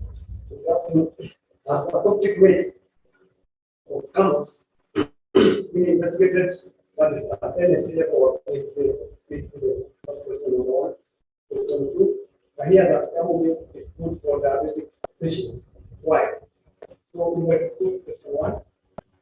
Yes, people have done somewhat on the optic weight. I think we can like a or when we do the service. Part of his work was to make. But the point is, it has not been. The weight is one of the most common problems of camels, especially young ones. It's widespread in almost of the camel areas. Weight is a common problem, and therefore, what I would suggest is that there is a lot of room for continued work if it's not exhaustive in terms of how does it treatment, right of treatment, that is it. But the issue of whether it's there doesn't been done. But now, deeper studies need to be done. Number two, I hear that common patients, why? Yes, it's common knowledge, common, especially when you go to hospitals, they'll tell you that it common, especially when they have diabetes, that's because then especially diabetes type 1. But when we went to hospitals like in Garissa, we a bit of study, we found out that there's a very common high prevalence of diabetes type 1, especially with 2. And then when we are talking to the medical personnel, we know that sometimes when these people are diabetes type 2, for example, the adults, they'll go into the bush and disappear for 6 months. So that they cure come away. But later, some of them actually come back to the high problems. So in other words, there's been no conclusive evidence that we can prevent diabetes. However, some people have shown that there are some insulin, there are some levels of insulin that we can do. And this is probably what happens. It reduces diabetes to a low level, not a level enough to heal or cure diabetes, but it can help towards reducing the severity of diabetes. So some people need partial medication and partial coming. Those that issue is still under this. It's not conclusively fine.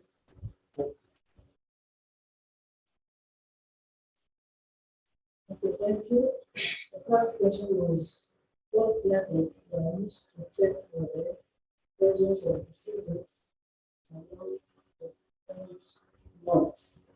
As I said in my presentation, we did questionnaires whereby we are asking the respondents the type of diseases that we get along those months. You see, we are doing the interviews in the market. So as the trader brings the livestock, we count the livestock that he has bought and ask him at the point of origin, do you have what are the livestock diseases that you have there?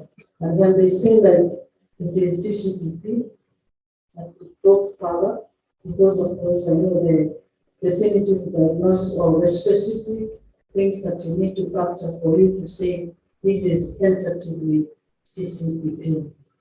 So basically we go to active disease surveillance, but basically you are doing just asking, giving out questionnaires so that you get all this data. And I think it is related with another doctor who was asked, how was the disease spread?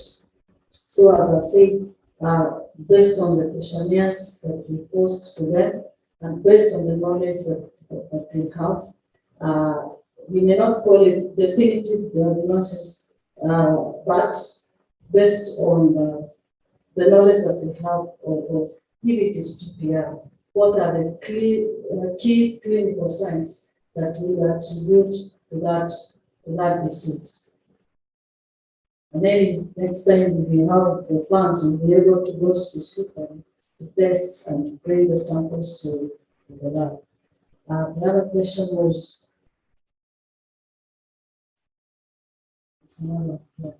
Any disease of importance is called for the donkey. Actually, as I say, the animals that were brought to the market are the ones that we interpret the traders who brought these livestock to the market. And we had very few donkeys, about 10 of them. And the major condition we see is wounds. And basically, we say wounds. And also about the prosopis. You understand the prosopis, when they eat those seeds, they get the infection. So for the donkey, this is only some wounds and infection. Thank you. So much, 71% of the population. Very clear presentation. So I just want to end the session. I thank you for tell us.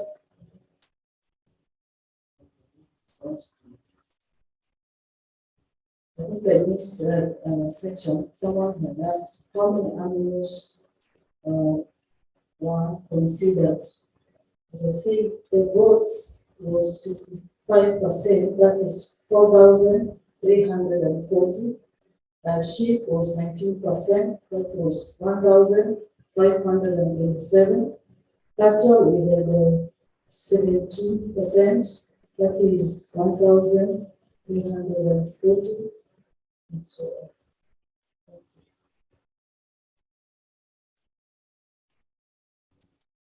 Thank you so much.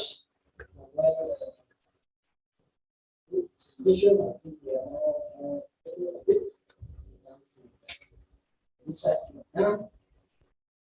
We really appreciate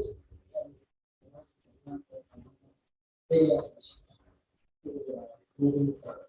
Thank you so much. For now, I thank back to Mike to organize us. Thank you very much, Dr. Martin. Can we give a hand to Dr. Martin?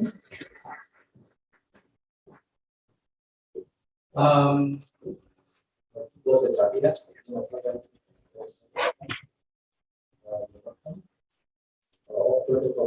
I want to more sincerely apologize for this during the lunchtime. We had a meeting in the morning, the morning teachers. We have the community more sincerely apologize for that. We have to go according to the way the time is in the program because the enforcer in chief, Dr. Gutu, is to follow this because of this. And now I want to ask for us to kindly take this time possible to have team or outside system we have inside. And then come back for the open. So thank you. Thank you.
Men and women use donkeys to ferry their farm produce to their homes and to markets.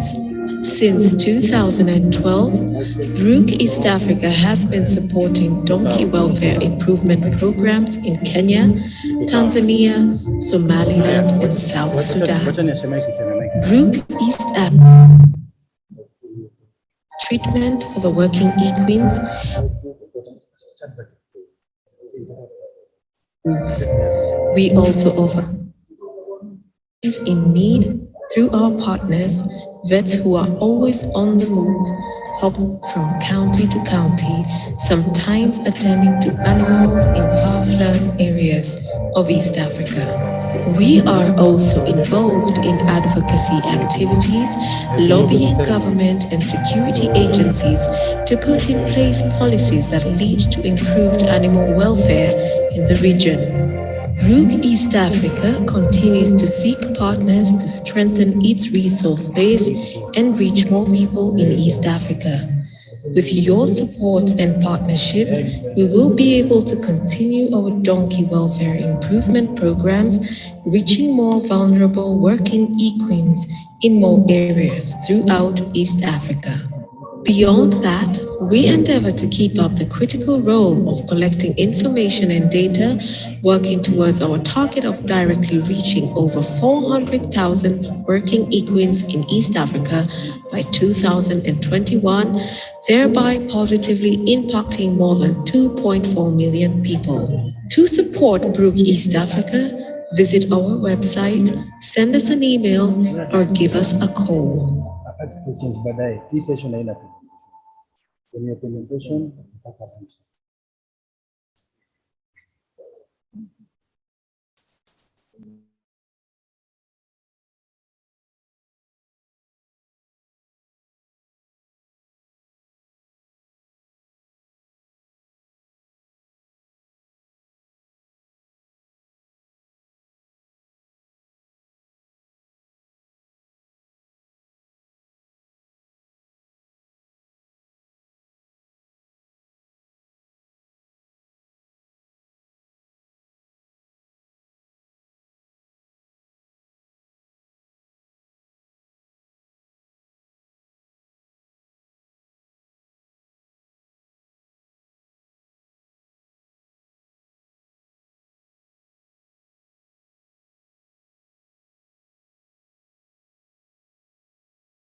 Staff canteen, and 24-hour operation.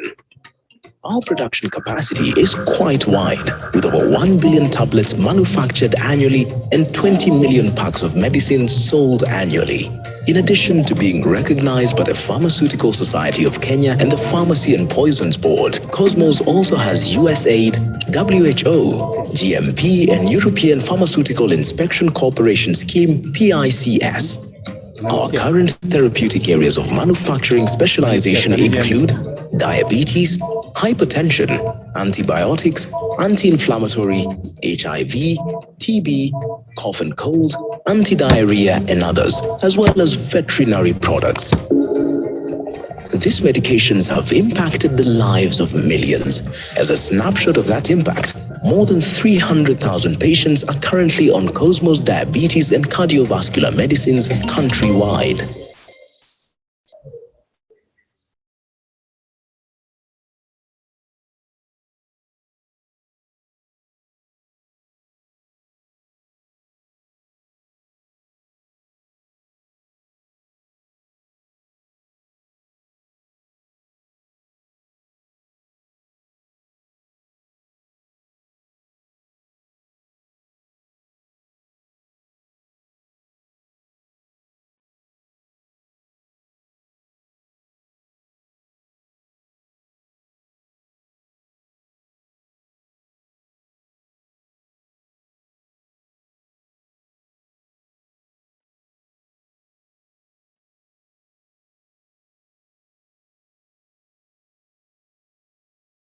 Back from England. My background is also a pharmacist. My father decided that we needed to attack three pandemic diseases of Kenya that was faced. So first and foremost was malaria.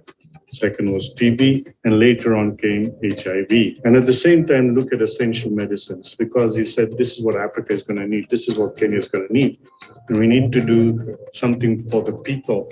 Cosmos has, always been a company focused on quality. It's the foundation stone of this company. And I think, 30 years, 40 years from when the company started, we've achieved that. Cosmos operates a literal world-class facility with a total built-up area above 300,000 square feet, 5 manufacturing blocks, warehouse with over 180 API and 6,000 SKUs, on-site finished goods, marketing and administration offices, staff canteen, and 24-hour operation. Our production capacity is quite wide, with over 1 billion tablets manufactured annually and 20 million packs of medicines sold annually. In addition to being recognized by the Pharmaceutical Society of Kenya and the Pharmacy and Poisons Board, Cosmos also has USAID, WHO, GMP and European Pharmaceutical Inspection Corporation Scheme PICS. Our current therapeutic areas of manufacturing specialization include diabetes, hypertension, antibiotics, anti-inflammatory, HIV, TB, cough and cold, anti-diarrhea and others, as well as veterinary products. These medications have impacted the lives of millions. As a snapshot of that impact, more than 300,000 patients are currently on Cosmos diabetes and cardiovascular medicines countrywide.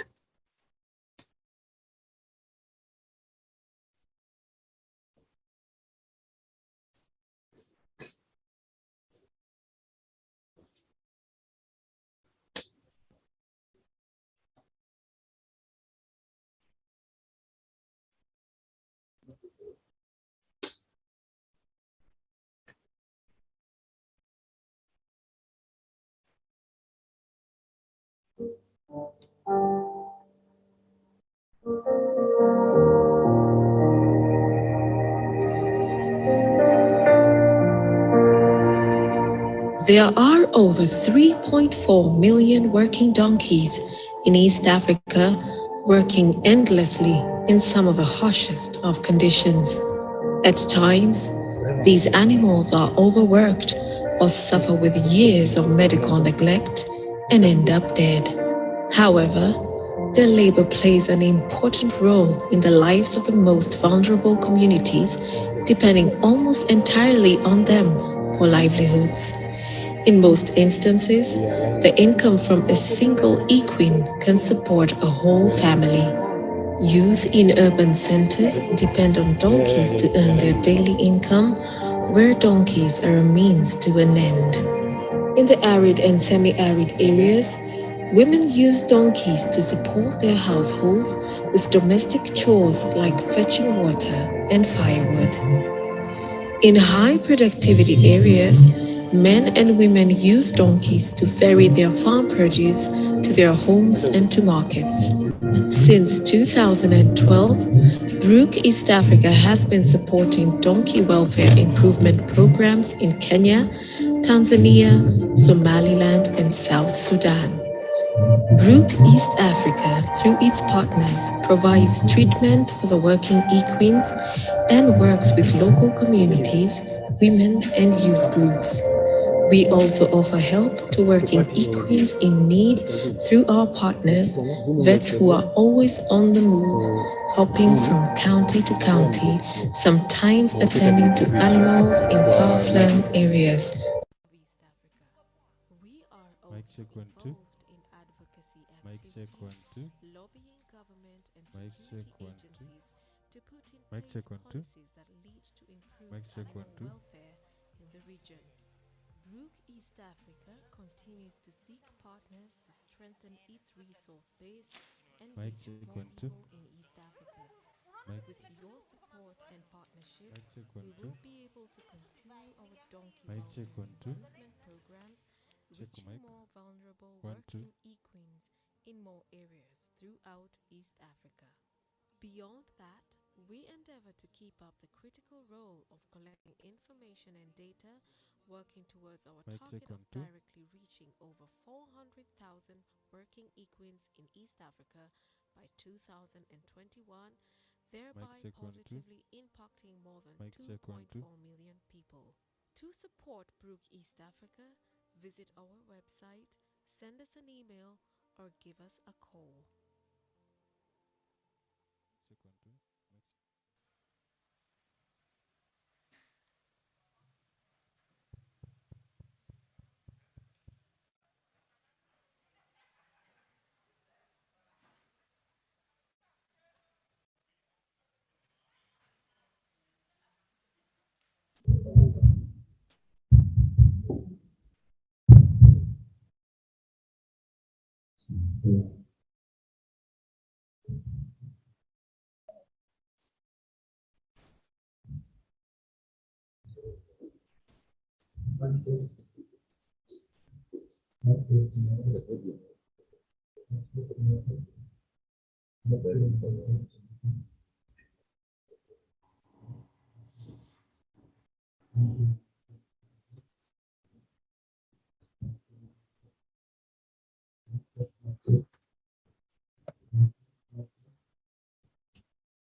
Mic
The rate is the prayer in the moment, so I'd like to request our host, the County Director of Wellness Services, Jan, and so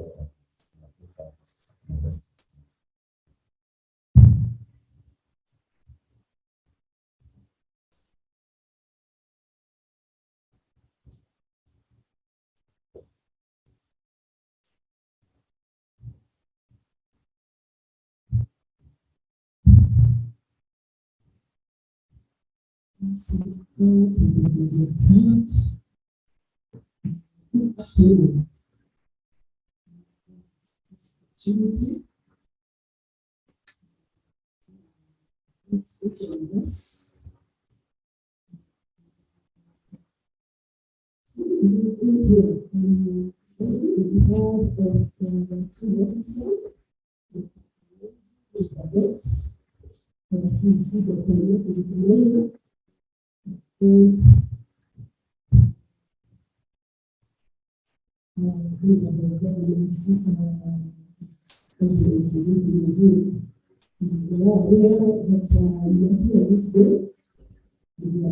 For this conference, and so I will say as a representative because of various other issues that not with us.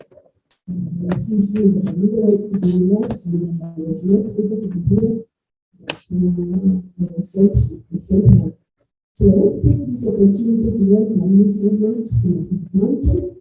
And let's say this believe I believe speech of what the CC wanted to say. Because she really wanted to go with us. And his pictures is flowers. Ladies and gentlemen, I wish that Professor all take this opportunity to welcome you all to the county. And this is county number 2, the county of unlimited opportunities. And to give you impression, having been invited for this great event, when we are opening a very important conference, the 56th World Veterinary Conference in the country. And I also want to take this opportunity to thank the organizers who chose and found it good to hold it in the county.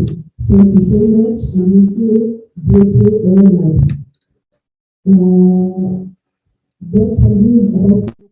Nakuru County is located in the Rift Valley, and it borders a number of counties, 7 in number.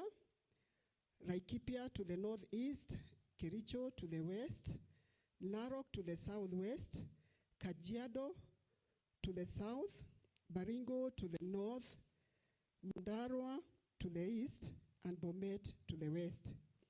It covers an area of 7,495.1 kilometers squared. There are 11 sub-counties and 55 wards.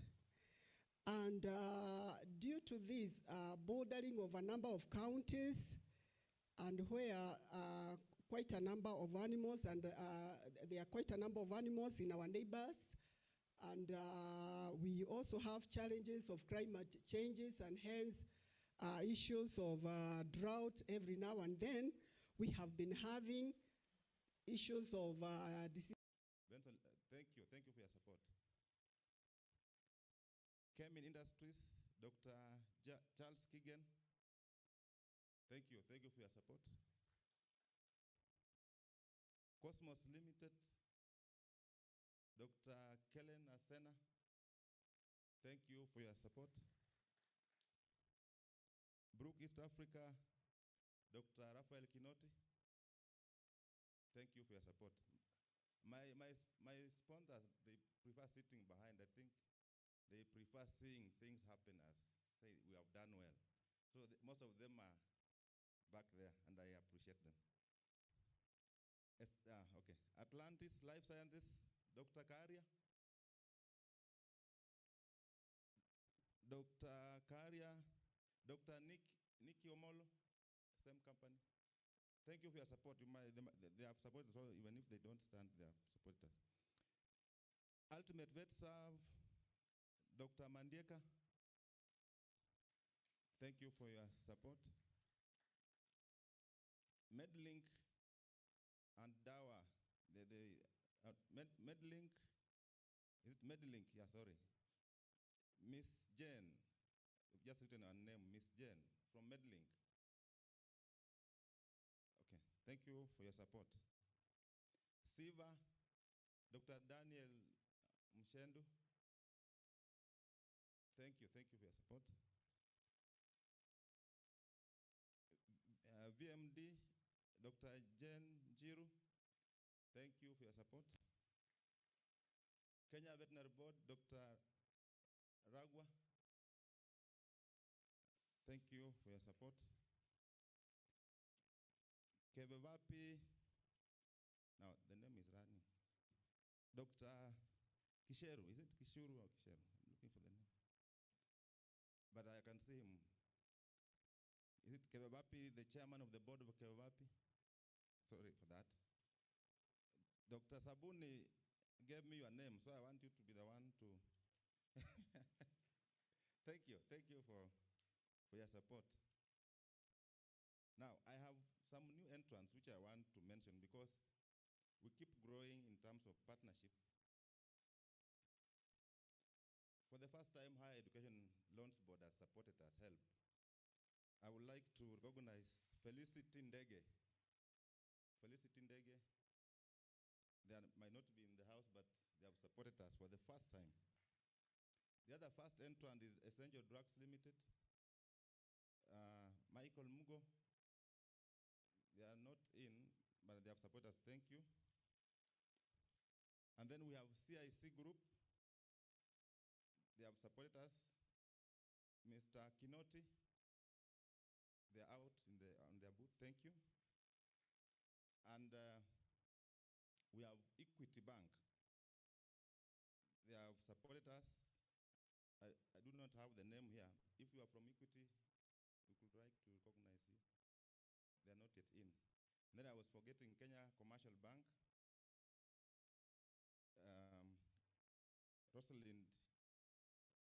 Rosalind Kishuru was to be here. I don't know who is the representative, but KCB has supported us. Thank you.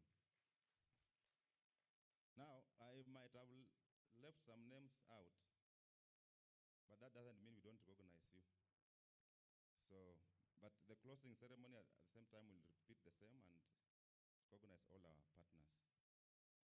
Now, I want to move to another stage. As I said, we will not have a lot of talks because we lost 1.5 hours in the morning. I will wish anyone who wanted to speak to bear with that and understand. But if it's burning, you can have a note, a side note, and then we can find a place where you can speak, even if it's not in this opening ceremony. I want to recognize my team, National Executive Committee.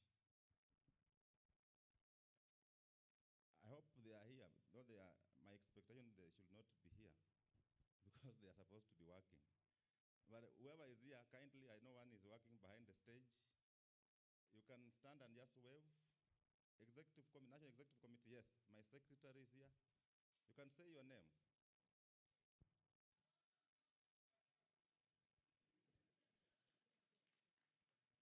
Yes. Lilian Madai, the one behind all the planning on the conference. Who else is in the house? National Executive Committee members? As I said, I don't expect them here, so yeah, yes, he's already at work. Gilbert Kirui, the committee member. They are here, they are at work, and I hope you understand. Now, I want to welcome a special group. As a region, we are working towards something that probably the participants participant of the conference will come to learn or to know. But I will not want to preempt. But I want to recognize the presence of East African Community Veterinary Association leaders. I will ask each and every one of them to just come and say something. I will start with where I called home, Tanzania. Professor Ezron Kamuribo, welcome.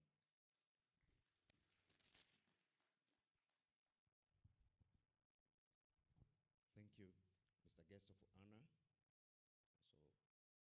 So, Vice Chancellor, University of Nairobi, Professor Kiama, the Dean of Faculty of Veterinary Medicine, University of Nairobi, Professor Mande, Chairman of the Kenya Veterinary Association. Let me start by conveying a special greetings in the interest of East Africa community. I greet you in Kiswahili. Na wasalimia katika jina la Jamhuri ya Muungano wa Tanzania. We usually respond kazi iendelee. Na pia na wasalimia kwa jina la chama cha madaktari wa wanyama cha Tanzania, TVA, kazi iendelee. Ladies and gentlemen, first of all, let me, on behalf of sisters and brothers from Tanzania, convey our heartfelt condolences to you as Kenyans and particular members of Kenya Veterinary Association for the great loss of the son of Africa, the former president of United Republic of Kenya, His Excellency Mwai Kibaki. You know, since last year when our president, Her Excellency Mama Samia Suluhu, and His Excellency President Uhuru Kenyatta actually brought us to that platform of friendship, and we treat you as really true brothers and sisters. So we really feel so sorry for what happened, but in Kiswahili we say, hiyo ni mapenzi ya Mungu, tunamwombea marehemu aweze kupumzika mahali pema. Then let me also recognize, came with my colleague, who is the Honorary Secretary of Tanzania Veterinary Association, Dr. James Kawamala, just to stand up and wave. And I would like to take this opportunity to thank our brothers, Kenya Veterinary Association, and also the Cosmos for extending this invitation to the Tanzania Veterinary Association to participate in this very, very event. We feel so much honored and privileged to be here. We really appreciate it. Thank you so much. And lastly, Mr. Chairman, because the time is always running short, let me also wish to invite you. We're holding another similar event in Tanzania for Tanzania Veterinary Association, the annual scientific conference, on 6th to 8th December, which will be held in Dodoma, again a hybrid. Those who would wish to participate virtually, we can share some information, but otherwise we invite you to also physically attend our conference. Asante sana na Mungu awabariki. Thank you, Professor. Thank you, President of TVA. I want to welcome Honorable Dr. Gala James Kila. Yeah, Kila or Gila. It's not Gila, Kila, it's K. She's the president, South Sudan Veterinary Association, and she's an honorable member of parliament, and also she's a lecturer. Welcome.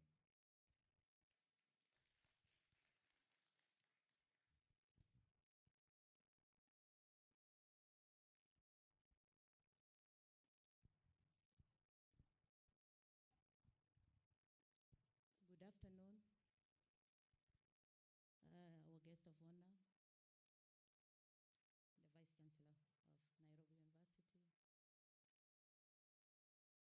Dr. Wanga,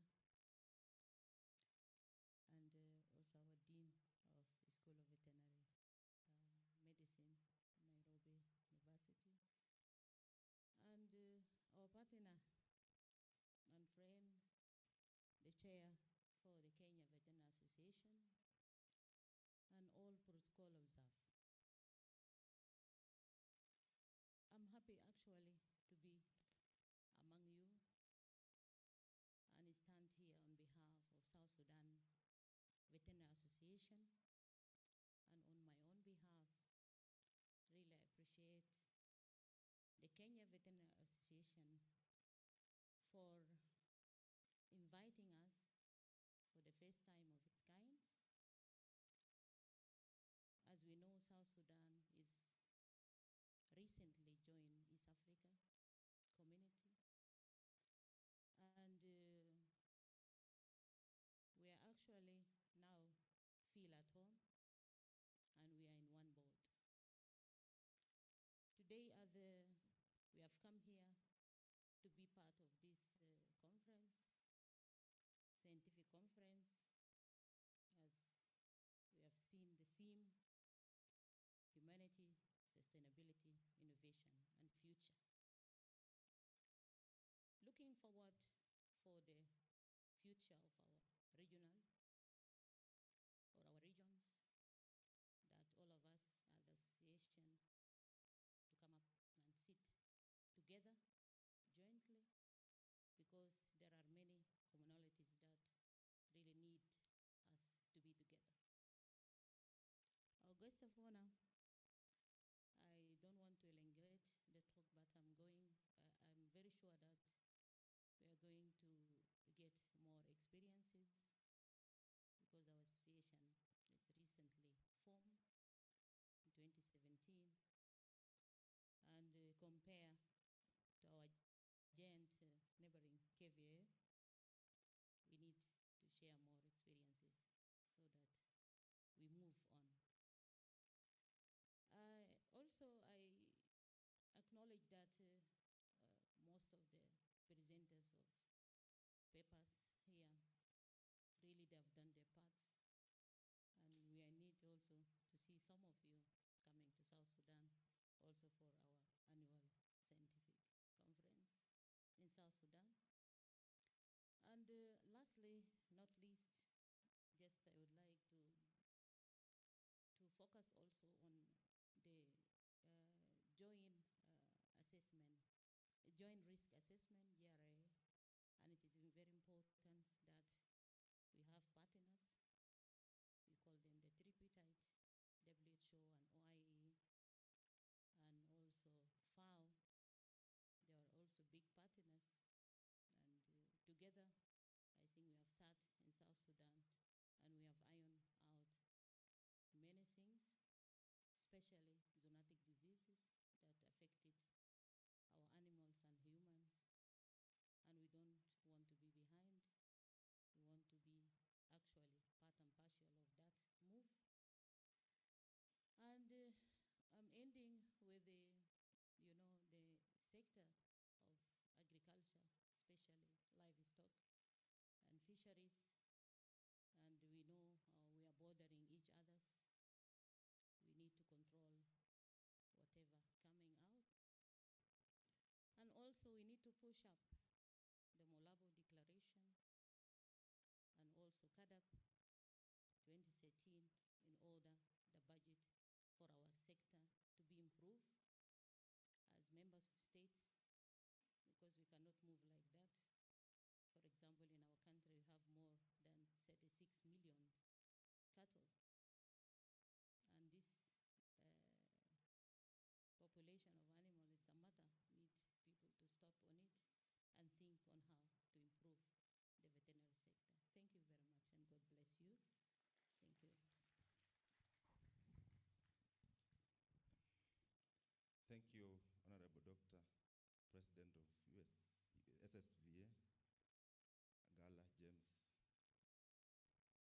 I confused, her names are some, James is in her name, so I thought I'll see a man. So when she came, I was expecting to see a man, then I realized it was a lady. Your name is unique. Thank you. Yeah. I want to recognize your counterpart you came with. Honorable Doctor, also he's an MP, but just for you just wave, is called Deng Alier. He's the assistant president, deputy president of South Sudan Veterinary Association. Not last, I want to request the representative of the president of Uganda Veterinary Association, Dr. Maureen Mayanja, to come and say a word. You can clap for us, she comes.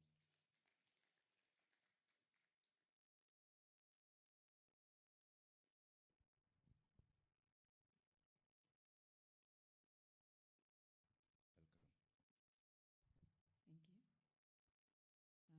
Guest of honor, the chair, Kenya Veterinary Association, all protocol observed. I'm called Maureen Mayanja. I am a vet.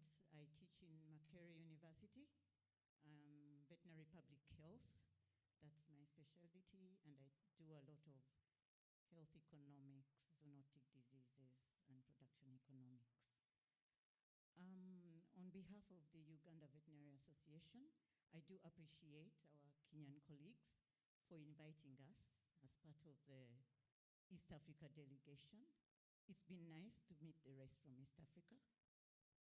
Sorry, and I feel it's a very good initiative if we continue building up the East African spirit. I would like to say that for Uganda, just like Kenya, we really take a week of activities towards the World Veterinary Day, except that we don't hold our conference the way Kenyan does, but we had to split up because we hold also a week of activities with partners, pharmaceuticals, educational institutions, and so on, to be out in the communities to share what there is to know about the veterinary world. And this year, we've got our celebrations this week on Saturday in Tungamo district. But all these days, we have several other activities, just like Kenya does. So we'll also have a field day, just like we're going to have over here on Saturday. I would like to introduce my colleague who will wave to us, Dr. Blatter William Sendaula.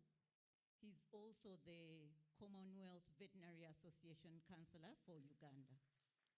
I think the rest of the thanks my colleagues from Sudan and elsewhere have done that, and I really want to add to that. Thank you very much. Thank you, Dr. Mayanja.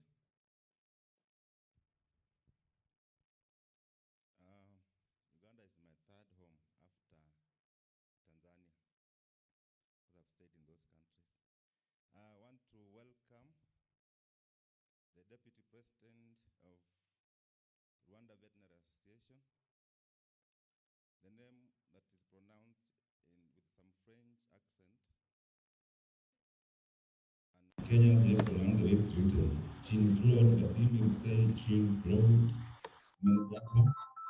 You can say the name so that you can appreciate what I'm saying. Welcome. Can you say your name, please? Thank you. It's not personal. So all the times I come to Kenya, even Tanzania, all fellow Africans, except Uganda, they say like Jean. So my name Jean-Claude Manigata. I grew up as a French speaker, and when it comes to work and regional integration, then I transformed in English speaker. I'm very honored to attend this Kenyan veterinary scientific event. And many thanks to organizers and even the association. And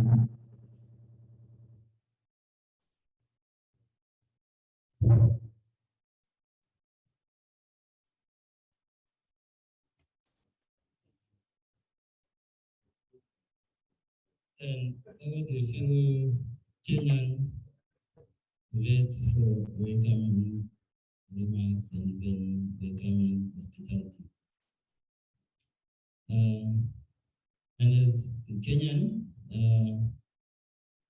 every year, starting by 2019, we are having this veterinary sanskrit, even veterinary day. This year we are also organizing this one, but it will be quick one, like awareness campaign. And without saying more, so how it is. So I can say let's have a fruitful events and field activities. Thank you.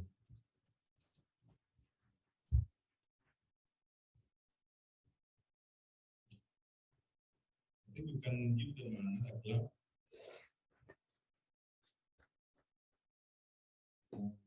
I want to appreciate business for supporting us in terms of facilitating our sisters and brothers for this community. In terms of their efforts, generation. Now, KVA are hosting them.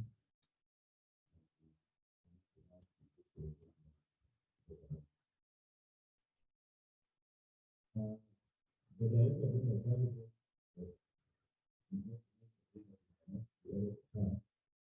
I want to tell them this apology. I hope that the president if you could be the myself, I think that was the decision to accept the apology of the services that we could not make. They are not active PBS statement plan. I'd like to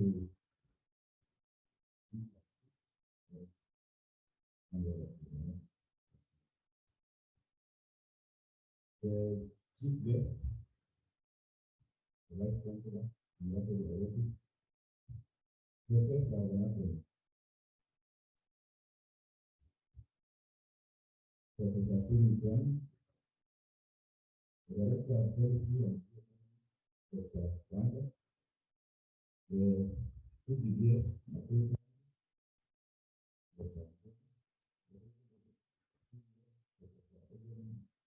Camilo, the President himself, the Dr. Lara James, the President of the President of the President of EPA, Dr. Mary, the Deputy President of the Organization, Dr. Monodata, other guests, the different veterinary associations, all distinguished guests, ladies and gentlemen, good afternoon.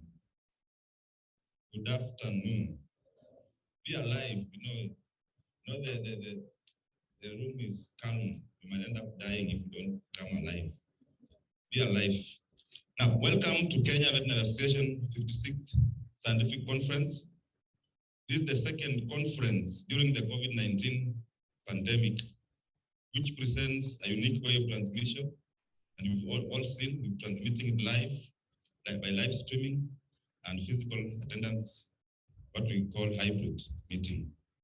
The 55th conference preceded the World Rabies Day, which was held in Malindi, and it was a deviation from our tradition of having the conference before the World Veterinary Day celebration. And the reasons we all know, it was because of the pandemic, and we had to adjust for that. With the challenging times, we have to innovate and rise above the challenge. This conference is a demonstration of the resilience of the Kenya Veterinary Association leadership to bounce back despite odds being against the association. The conference provides an opportunity to share knowledge, network, and learn. The theme of this conference is humanity, sustainability, innovation, and future. The World Veterinary Day is a global event which is marked every last Saturday of April with the aim of highlighting and promoting the different aspects of work performed by the veterinarians all over the world and to raise awareness on their contribution to improve animal health and welfare, as well as public health and wealth creation through the animal resource industry. During the field day, there will be heart health and extension education. And the theme of the field, the World Veterinary Day celebration is strengthening veterinary resilience. Resilience confers the ability to bounce back easily and thrive in the face of life's many inevitable challenges. The activities of the World Veterinary Day celebration demonstrates that veterinary practitioners have a wealth of knowledge and can endure even the most challenging times to fulfill their Hippocratic oath without restraint. Such are the resilient servants of the National Executive Committee of the Association to serve in the most difficult times and ensure the conference and the field day are successful. This would not have been possible without the partnership of the county government of Nakuru, our branch, Rift Valley branch, the self-employed branch, CVET, the wildlife branch, and GESCAVA, that the Kenya Small and Combined Animal Veterinary Association, which are all our branches. The time and effort expended in these activities cannot get a commensurate compensation. Gratitude is the best gift I present to them. The success or failure of the conference and field day is hinged on the well-executed plan and partner support. Without the partners, we wouldn't make it. I take this opportunity to thank all our partners for the generosity they have demonstrated to support KVA. We will forever be indebted to you. Special thanks to all the NEC subcommittees, the National Executive Committee subcommittees, for planning and executing ideas towards the conference and the field day. Thank you, members of Planning Committee, for your unrelenting sacrifice to serve and ensure the set goals are met. I wish you all a lasting memory of a pleasant experience during the conference and the field day and the World Veterinary Celebration. God bless you. God bless Kenya Veterinary Association. I would like to usher in Director of Policy and Blue Economy, Dr. Christopher Wanga, to give his speech and welcome our guest of honor. Thank you. Thank you, KVA Chair. Our guest of honor, Professor Kiama, the Chair of Kenya Veterinary Association, Dr. Muyale, our guests from the region, Dean, Faculty of Veterinary Medicine, colleague vets, industry players, and all participants. Good afternoon. I'm happy to stand in front of you and thank KVA most sincerely for keeping the spirit. It is extremely important for a family to meet, discuss, and exchange ideas. And what a better forum to do this than the KVA. All the time, guest of honor, I like to remind the vets that the only thing we own in our entire profession, and when I say we, I literally mean the entire veterinary space, the graduates of yesterday and the graduates of the 67 when the university began. It's only KVA that we all co-own. The other entities could be government, it could be our private investments. And therefore, KVA, we hold it very, very dearly as the institution that brings all of us together.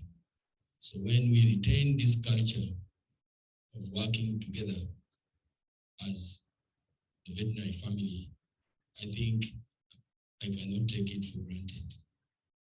For our sister countries under the EAC, you realize that association running is extremely difficult. And that's why anytime you volunteer to offer services to a professional body, it is your ideas and resources. It cannot be employment. If you want employment, please don't seek association leadership. You can wait for an interview, then you get employment. Association leadership takes a lot of sacrifice, and that's why I want to invite the young associations, South Sudan, Rwanda, Burundi, that you really have to go out and show value for your members, and for sure they will come in drafts, because people just don't like being the guinea pigs. The moment they see something works, they'll all be there. And like for South Sudan, I had an experience of my life in 2006 when I attended the 60th anniversary of the main, when you people were one country, of the Sudan Veterinary Association celebrations. I didn't realize that in Sudan, vet is the next big thing after the military and other paraphernalia. A single meeting was officiated by 2 vice presidents. And first time in my life, I had outriders, motorcade from the airport, one leading, one behind. The reason was that time I was the vice president of the African Vet Association. And since it was a presidential function, all the VIPs were accorded that treatment. When I stepped out of the aeroplane and I was looking for the vehicle to board, they ushered me into the motorcade. So I waited for the owner and they closed and I was driven away. So it is extremely important that we treat what we value seriously. Other people will take us much more seriously. And now we have a new kid on the block, Chairman, Congo. DRC is huge. And here we rely on our Rwanda and Burundi brothers to break the ice. The challenge we may have is language barrier, because guest of honor, we have a challenge. I think we may need to introduce a second language class in vet. We speak English only, stranded, and maybe it's a little mother tongue. Like for me, I can speak very good clear, but its applicability may be limited to Uganda neighbors. So the second language for us as professionals, I think, is something that we must invest in, because Rwanda, Congo is here with the population 3 times. Some countries have not named names, we are friendly nations, twice some, and ideally it's going to be a very huge block. And you know its climate. They have abundant population of all types of animals, wildlife, domestic.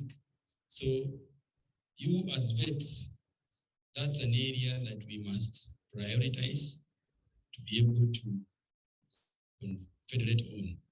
Back to our assignments, Chair. I wish my superiors were here. The Chair has added me another assignment of blue economy, and I'll tell them that I can do it very well.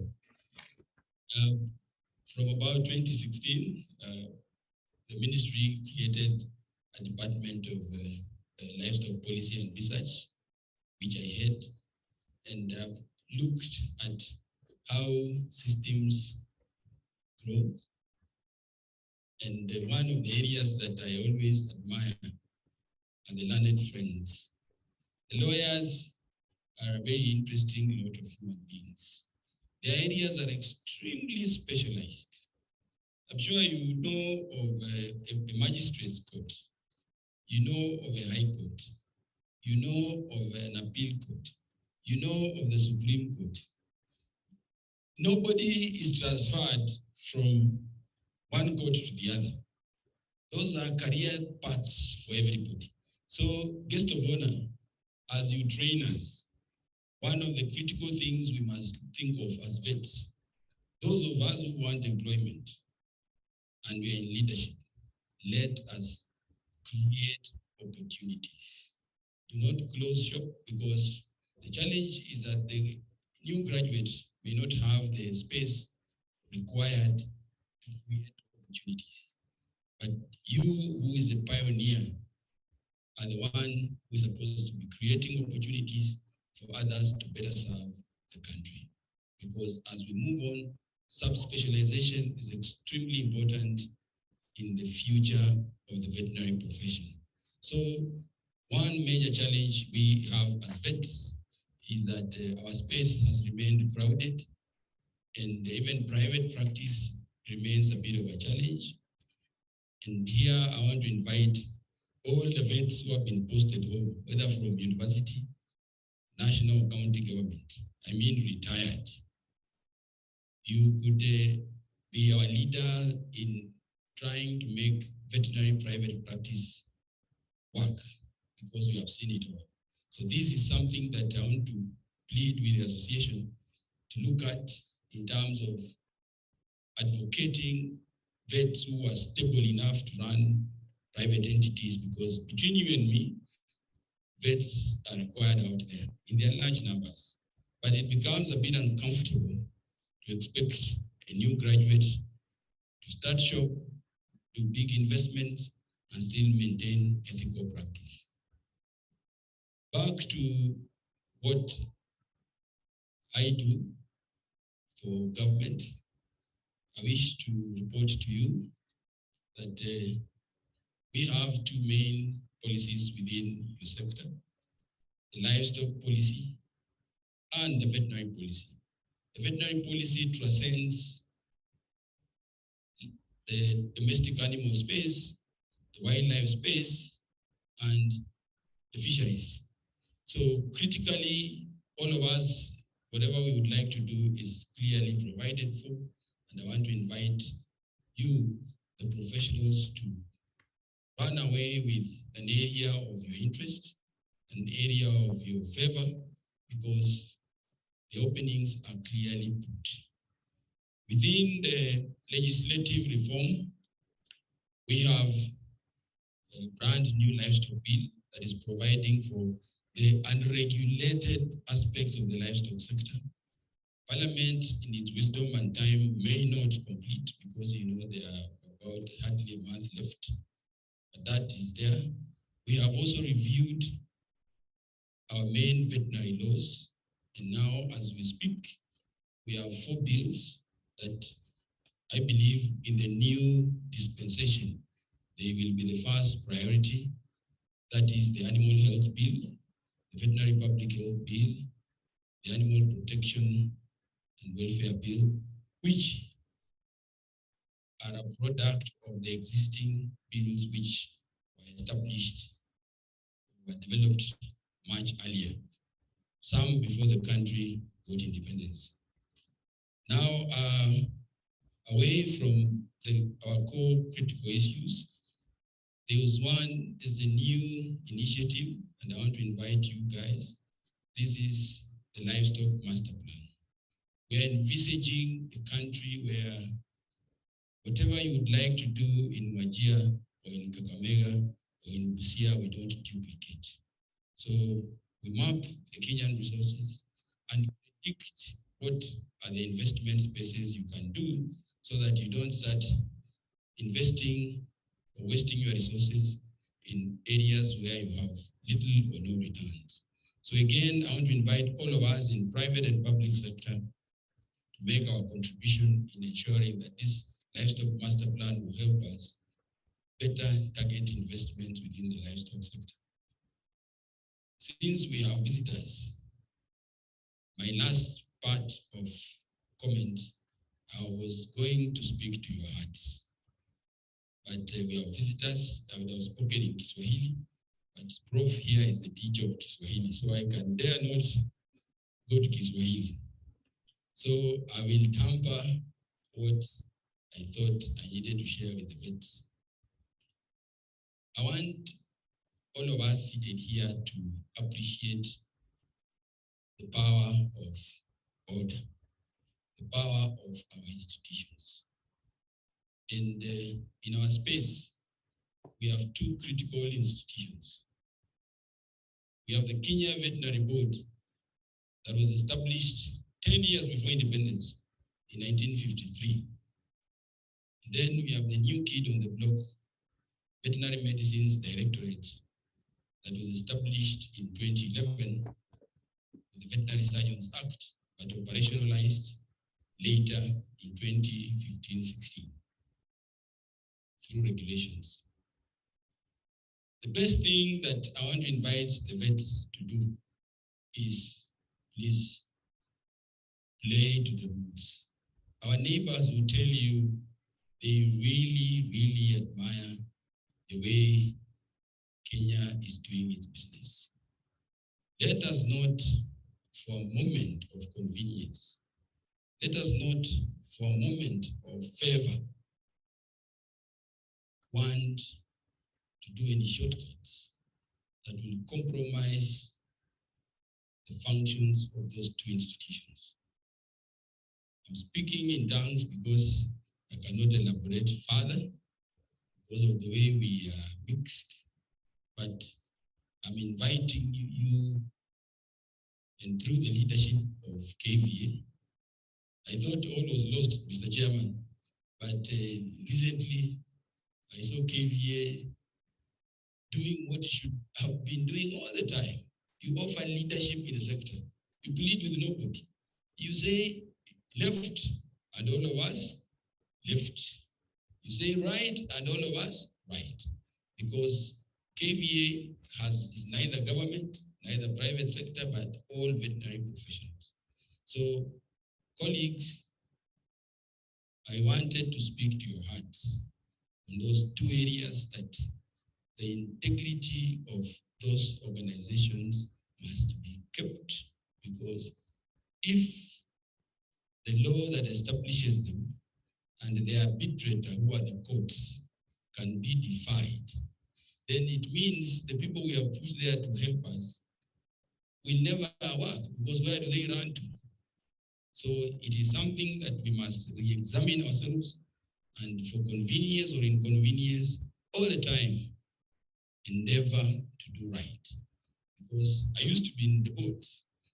I finished my tour of duty March last year. So if I thought I was KVB, woe unto me. It's all finished. But KVB is alive. So today where I am, I'll move on. Chairman, today where you are, you'll move on. So I think for me, the institutions are key. And the only way their integrity will remain tight is if we offer ourselves to serve them, please follow the law. However uncomfortable, however comfortable, that is extremely critical. And most importantly, because our graduates are unemployed, please also create opportunities. I want to thank Cosmos. This is a fantastic idea that you can go out of your way to support vets from the region to come. I think that is the spirit. It's something that we cannot take for granted. And if 10, 20 of us can have that spirit of ensuring that we have the best for this country, we have the best for the region, I think I would assure you joblessness will be a thing of the past, because the vets are needed, the vet paraprofessionals are needed. We just need to do right, and the public will take them. But for as long as we want to play left, center, forward, the public will still continue being treated by, the animals being treated by quacks, because, and yet we are training our children to serve them. So I think that disconnect needs to be cured, by ensuring that we enforce and we protect what God gave us and what is rightfully for the sake of the sector and the people. You know, guest of honor, I can speak and speak and speak. So since it's your day, I wish to take this opportunity to now invite you. And as a student of Moi, and since Moi is deputy, he's also retired just the other day, retired to the creator. I want to remind those of you who are not around during Nyayo, the way we used to invite VIPs. So can you now, the ones who know, can you join me in inviting the guest of honor to make his remarks and officially open our conference? Moja, Billy, Tena, Karibu.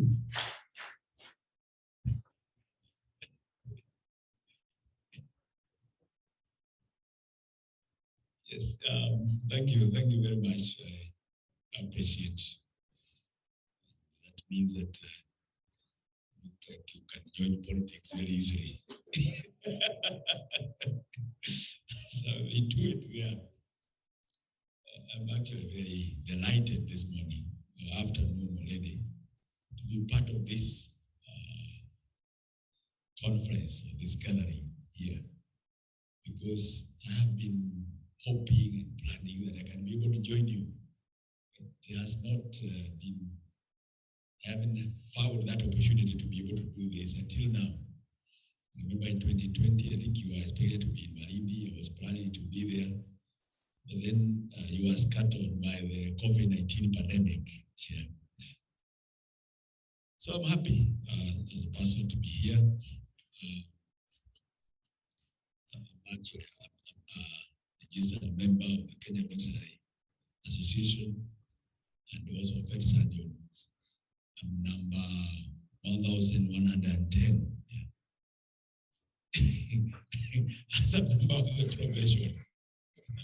And you know that reminds me, Chair, that we are just about 2,981 vets in total. That's the number the University of Nairobi has produced since we started graduating students. So it's not a big number because I realize law have produced already 10,000 University of Nairobi. And the medicine has produced already 7,000. We have just produced 2,980 thereabout. It's not a big number. So it should be possible to handle. Because when I take the University of Nairobi, the staff is about 4,000, if we include researchers, 4,500. So you can imagine the Fed has produced 2,000 something since. So that's a number you have. So it should be easy then to get everything done. You will see the kind of things I have at the University of Nairobi. To learn that, and also 50,000 students. So I think Dr. Wanga, the issue of less than 3,000, and I think maybe the active ones might be less. Should be some number that can be managed and to ensure that we have the impact that we require in the society. I want to acknowledge all of you delegates who have gathered here, and particularly also to acknowledge the chair of the Kenya Veterinary Association for inviting me to be the guest of honor. I want to acknowledge Dr. Wanga, who is the Director of Livestock Policy and Research. Also, I think I've worked with Wanga for a long time. Yeah. He has been very active. I want to recognize the Dean of the Faculty of Veterinary Medicine, who is also here on Monday, and also the chairman of the KVA, Dr. Kamau, who is also here with us this morning. I have noted, obviously, the delegates that have joined us from different countries, and they spoke from Rwanda, from South Sudan, from Uganda, from Tanzania. This is good to partner with each other. Just last week, I was in Dar es Salaam on the Inter-University Council for University Education, where we were meeting delegates from the region also. to think about it, East African integration, particularly at the level of students, exchanges, and the student training in postgraduate. So and they also recognize all the partners that you mentioned here, Chair. It's good to work with all of us because they offer opportunities to us and also for the students for attachment. Over the years, the Kenya Veteran Association has distinguished itself in hosting the annual scientific conference that aims to facilitate networking opportunities for veteran professionals, partners, and stakeholders in the animal industry subsector. And I used to be active to attend. Sometime I was the editor of the journal, Kenya Vegetarian. Yeah. And I served in the Kenya Veteran Association, even in the council, and also the board. So I've been there also.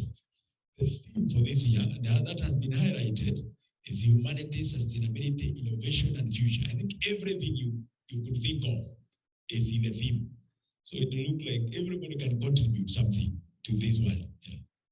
And this is really a timely theme for this time.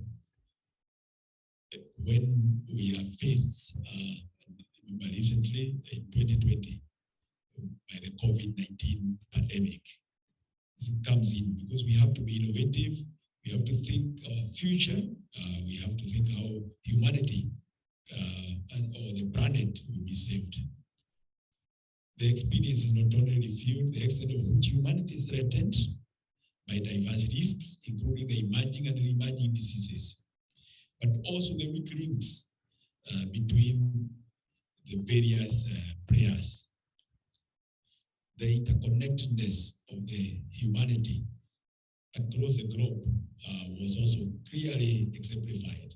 Remember when we first heard this disease was in China, I think there were so many jokes in the media. And I think even at some time Trump was calling it Chinese disease or something. When it entered his place in the US, we made a lot of fun about him, even as he came out with so many forms of treatment, including swallowing some disinfectants to contain it or going out in the sun, to warm your body. And you know what we went through. But finally it landed on, I think, around mid-March, 15th or so, because I remember on 16th of March, I convened the Senate to think about what we are going to do as a university. At that time, they had already confronted it in the University of Witwatersrand. And they were thinking, how do we quarantine students? So for me, I called the Senate and we decided that everybody go home immediately. Because obviously with the knowledge I have from the epidemiology as a vet, I knew what was ahead of us, and that it is going to take us time to contain it, and that we needed to take the necessary precautions. There are those actually who are advising me that or keeping on saying what COVID ended is when we will start even learning.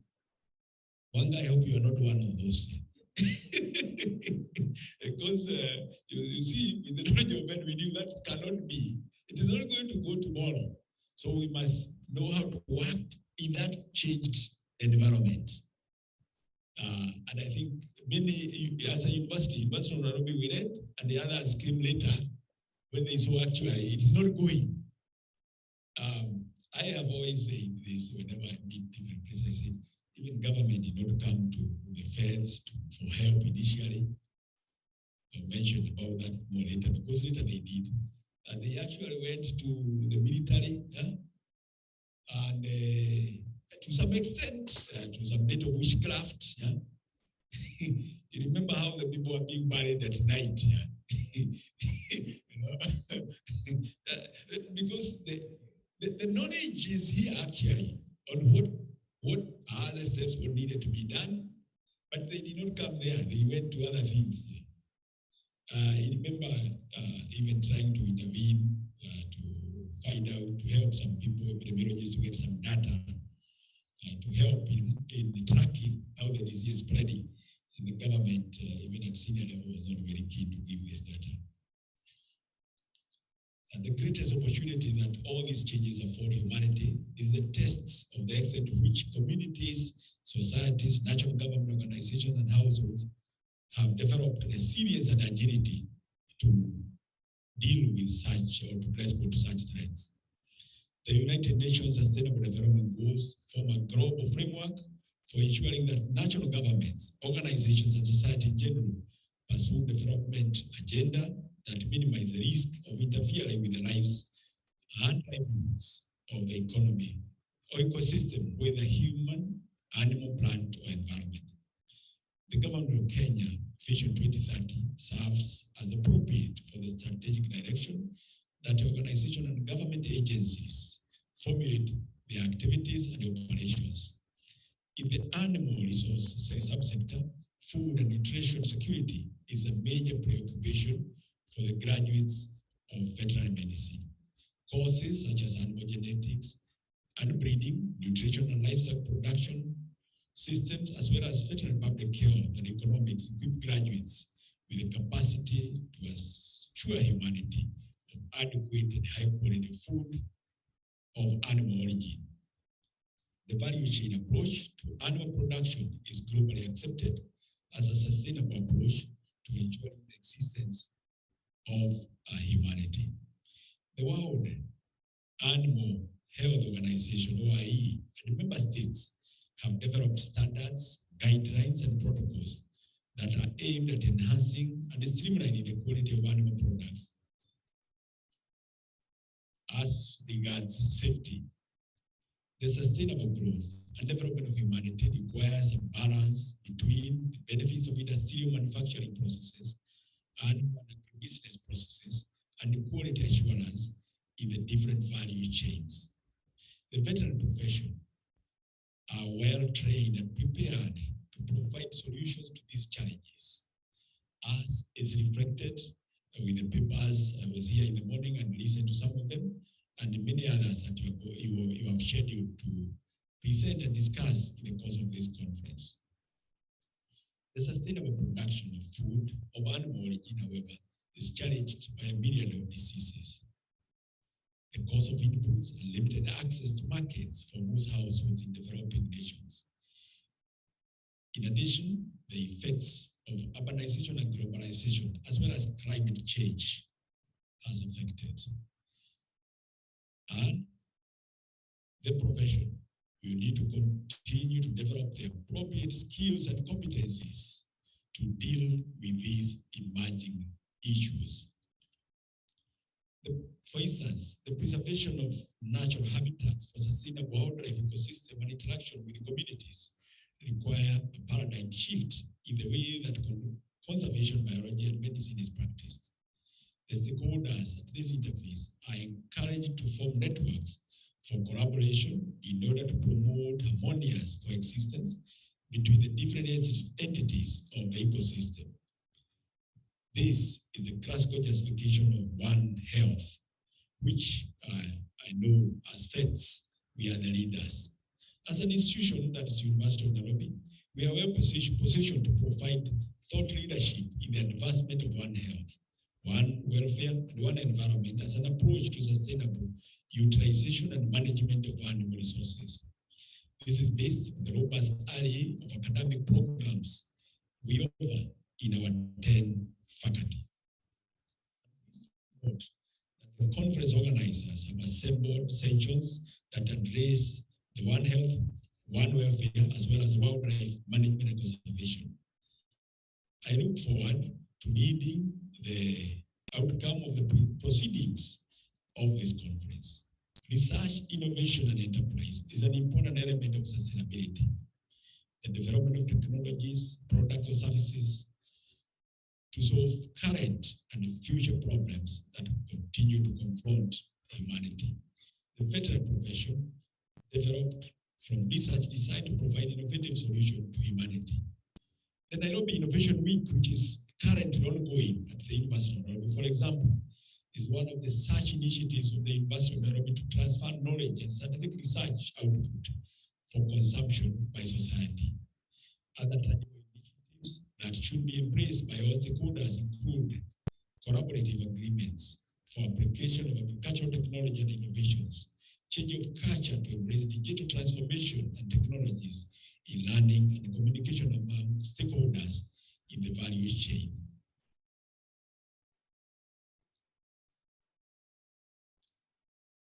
As we work together to secure the future, which we know that we need to learn much more on the issue of digital technologies. I think that's the new avenue now. The issue of data science. I saw a lot of presentation on data science this morning. The issue of climate change. We need to continuously skill ourselves and continue to learn. I was happy when the chair was told me that the KVA, Kenya Veteran Board, initiated this program of in-service veteran epidemiology training. Is a fact. When I was listening to those presentations, they were very high quality. And that is the way to go, to continue building capacity for our vets, so that they can continue to impact as much as possible to our society. The 56th KVA annual conference is well packaged to provide a platform for exchange of ideas, research, outputs, healthy debates on the need to ensure sustainability of humanity through applied research and innovation for future and the next generation for societies. Further, the World Veteran Day celebration slated for 30th April 2022 provide practical avenues for application of all ideas, concepts, and practices that are going to be addressed in this conference. I mentioned earlier about the way we dealt with the COVID-19 pandemic as a people. And even every country has a different approach. There are some countries which relied also quite a bit on FET. I know Uganda did from the beginning. But I think at some point, I think they depended on some other things. Because you know, they stayed for 2 years without opening schools. I don't know, I was talking to some people from Uganda. I don't know what is going to happen, whether they are going to skip the years, or what is going to happen now. But the knowledge of how to deal with those kind of diseases is available, particularly within the vet profession.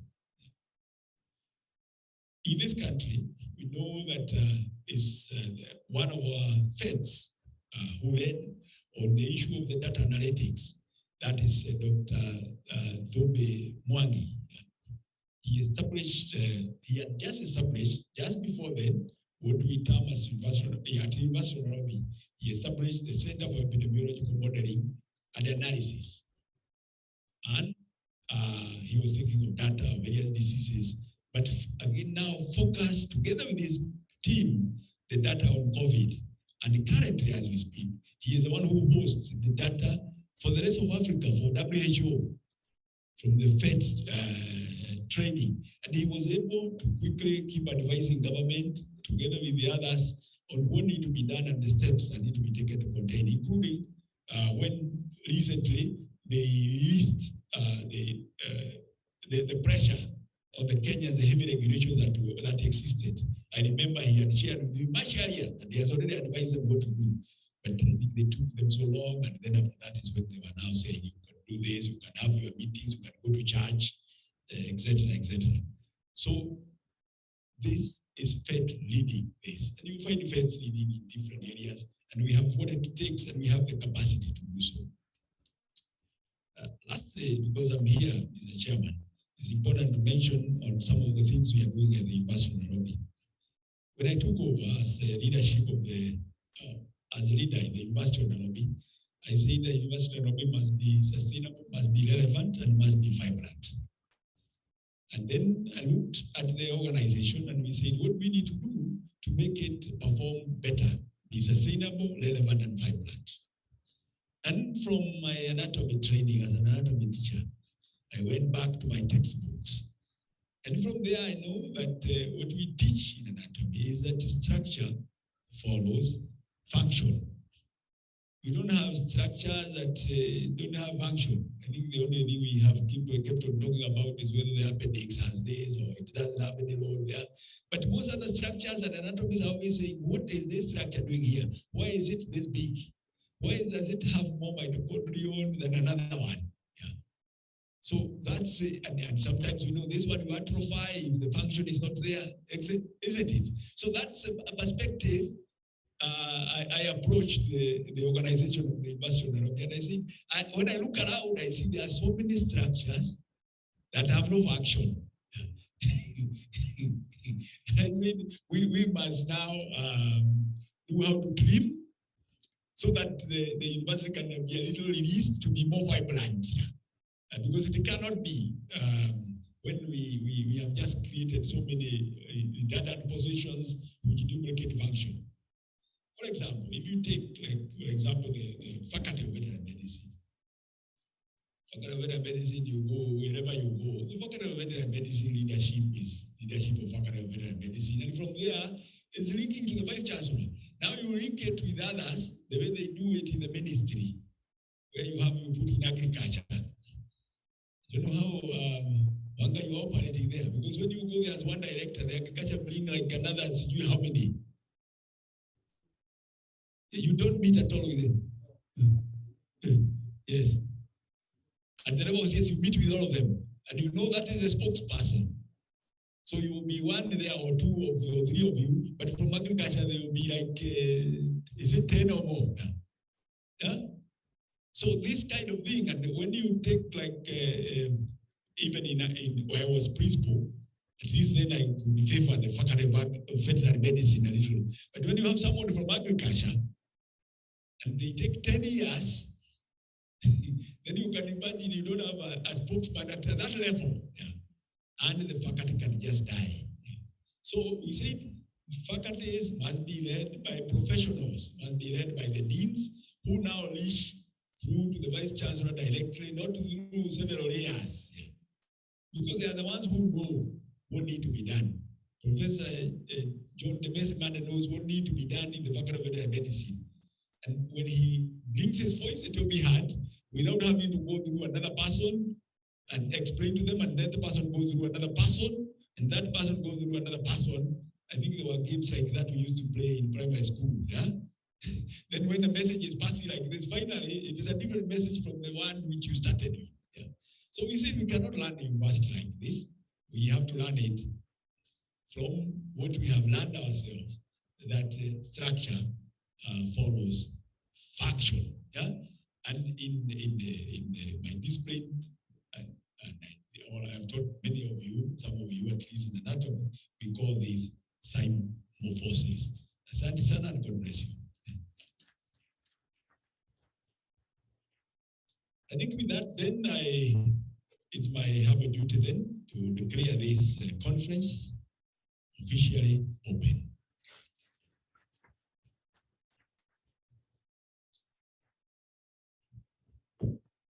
Thank you, Vice Chancellor, Professor Stephen Kiama. I want to declare that it's time for us to have our lunch. Then we can have the next session. So enjoy your lunch. What time will I come back? Too sharp. It's already 2. What time? Lunch is ready. What time should they be back? 2:30. By 2:30 should be back. By what time? Yeah. Okay, I'm informed before we go and have the feasting. No, buffet is feasting, is not. We'll have a photo session, and then we can, after that photo session, we can break for lunch. So I'll allow Dr. Madai come and guide us, please. Good afternoon, everyone. Thank you so much, Dr. Miele. All protocols observed. Would like to pray for lunch.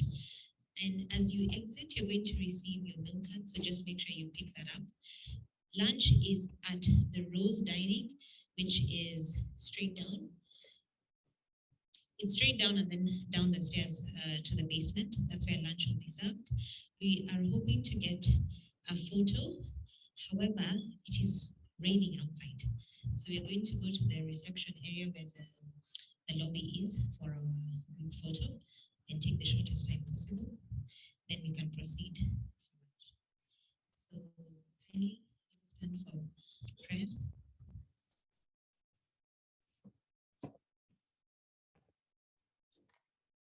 Dear Heavenly Father, we thank you for this day. We thank you for KVA.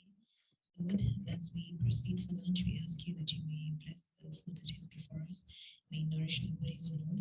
May we praise you and give glory to you. In Jesus' name we pray. So just collect your mem cards as you leave. And let's proceed to the lobby area.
stray dogs running around the conservancy.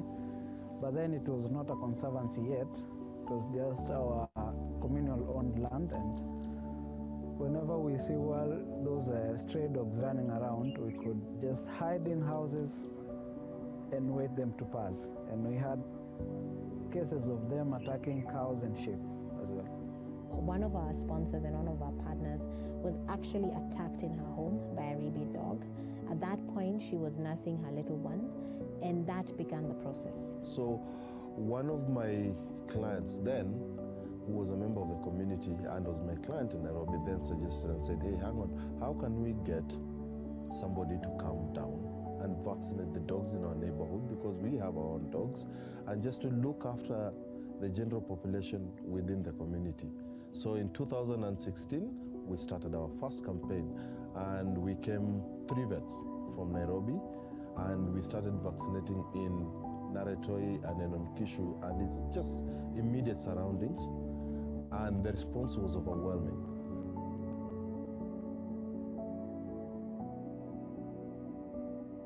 KVA is, when you compare it with the main association, it's a relatively new kid on the block, but has done a lot. We started KVA in 2014, in August, and our main aim is to promote all matters related to companion animals and the vets that are involved in that. So if it is welfare of animals, public health, and essentially looking at ways of improving the standards of companion animal practice in the country.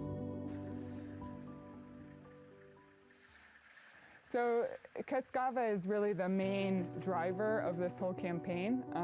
For us at Anankishu, my role is really the logistics, trying to find out how many vehicles are we going to have, speak to people that are involved, like Mar Predator Conservation Program, other conservancies and Pardamat Conservation Area, other areas where we go, and making sure that first of all, the community members, they know that this is going to happen so that their dogs are available.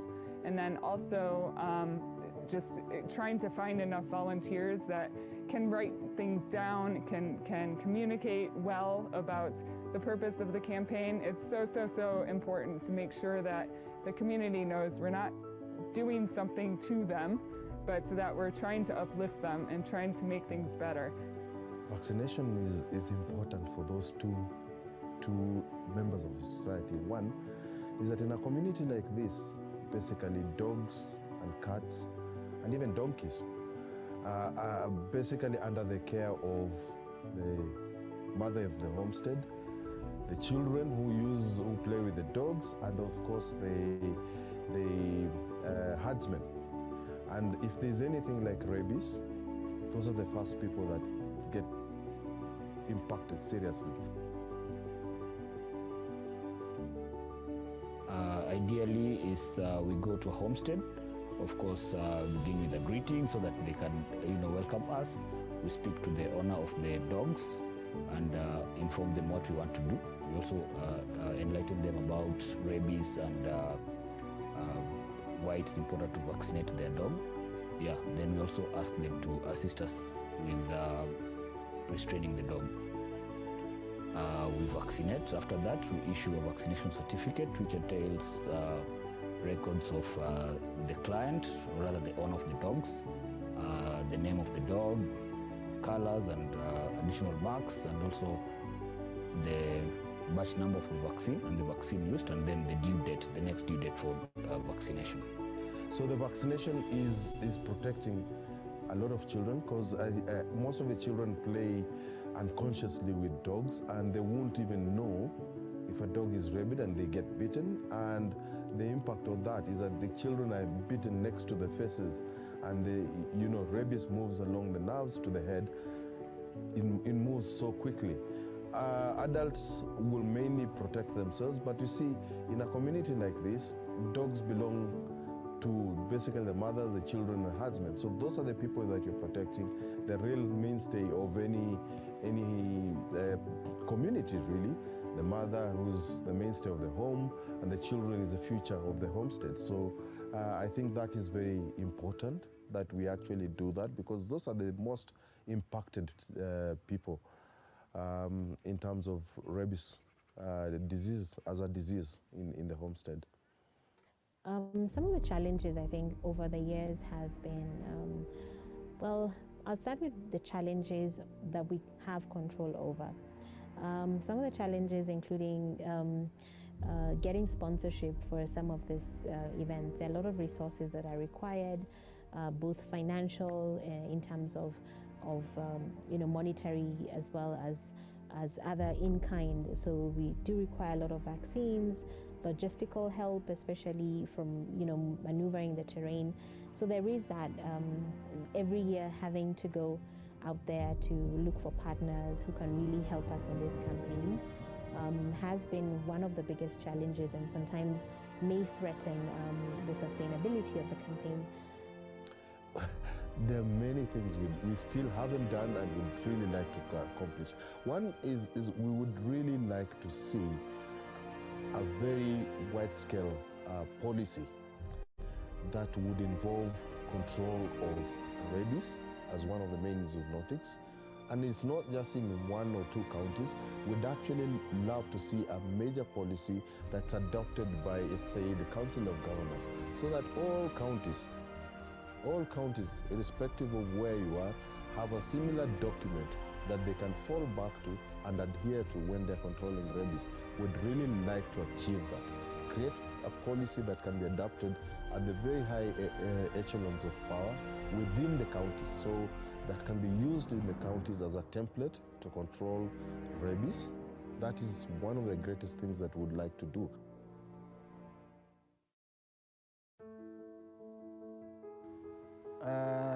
One, I can say bringing on the vaccination has been a good and really nice help. One, being free of charge. Most of the locals won't be able to get the vaccine if they were to purchase it themselves. Another one is the cases have gone down to 0, except in our maybe neighboring conservancies, and that is where we have extended our campaign to this time. One of the greatest achievements that we've had with this vaccination attempt or vaccination campaigns is that due to the vaccination campaigns, one of the greatest achievements is that now the community in Kishu and the Great Northern Mara now is home to 2 or 3 packs of wild dogs. And they have grown for the last 3 years. And it's something interesting because the African wild dog had disappeared from the Mara ecosystem in 1991. Just being able to protect wildlife species, in addition to really targeting areas where there's interaction between wildlife and domestic animals, it's just a really important cause, not only for humans, but for wildlife alike. And I mean, that's kind of the premise of what we do at Enonkishu, try to build this resilience and coexistence between wildlife and domestic animals and people. So it really falls right into line with what we try to do throughout the rest of the year. So hosting the event and yeah, just being able to see it grow has been really amazing.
It's World Animal Protection, we know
Africa, where animal welfare is core to society.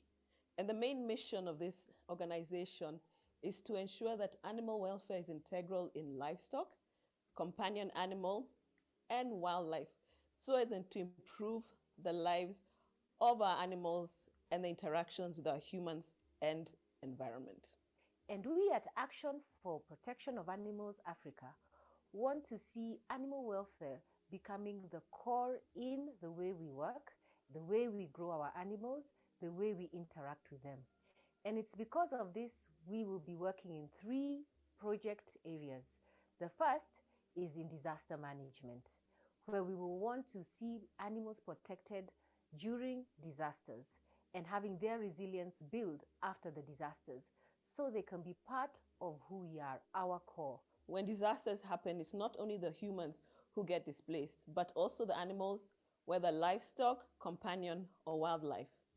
It is a known fact that when disasters happen, that the livestock that people run away is their initial source of food and the initial source of income while they are trying to stabilize themselves and disaster aid comes in. Therefore, it is very important to maintain rescue of animals in disaster and in wildlife areas, as this is a source of income for a country. Rabies, Rift Valley fever, malignant catarrhal fever, what do all these have in common? These are diseases that affect our wildlife, livestock, and even us.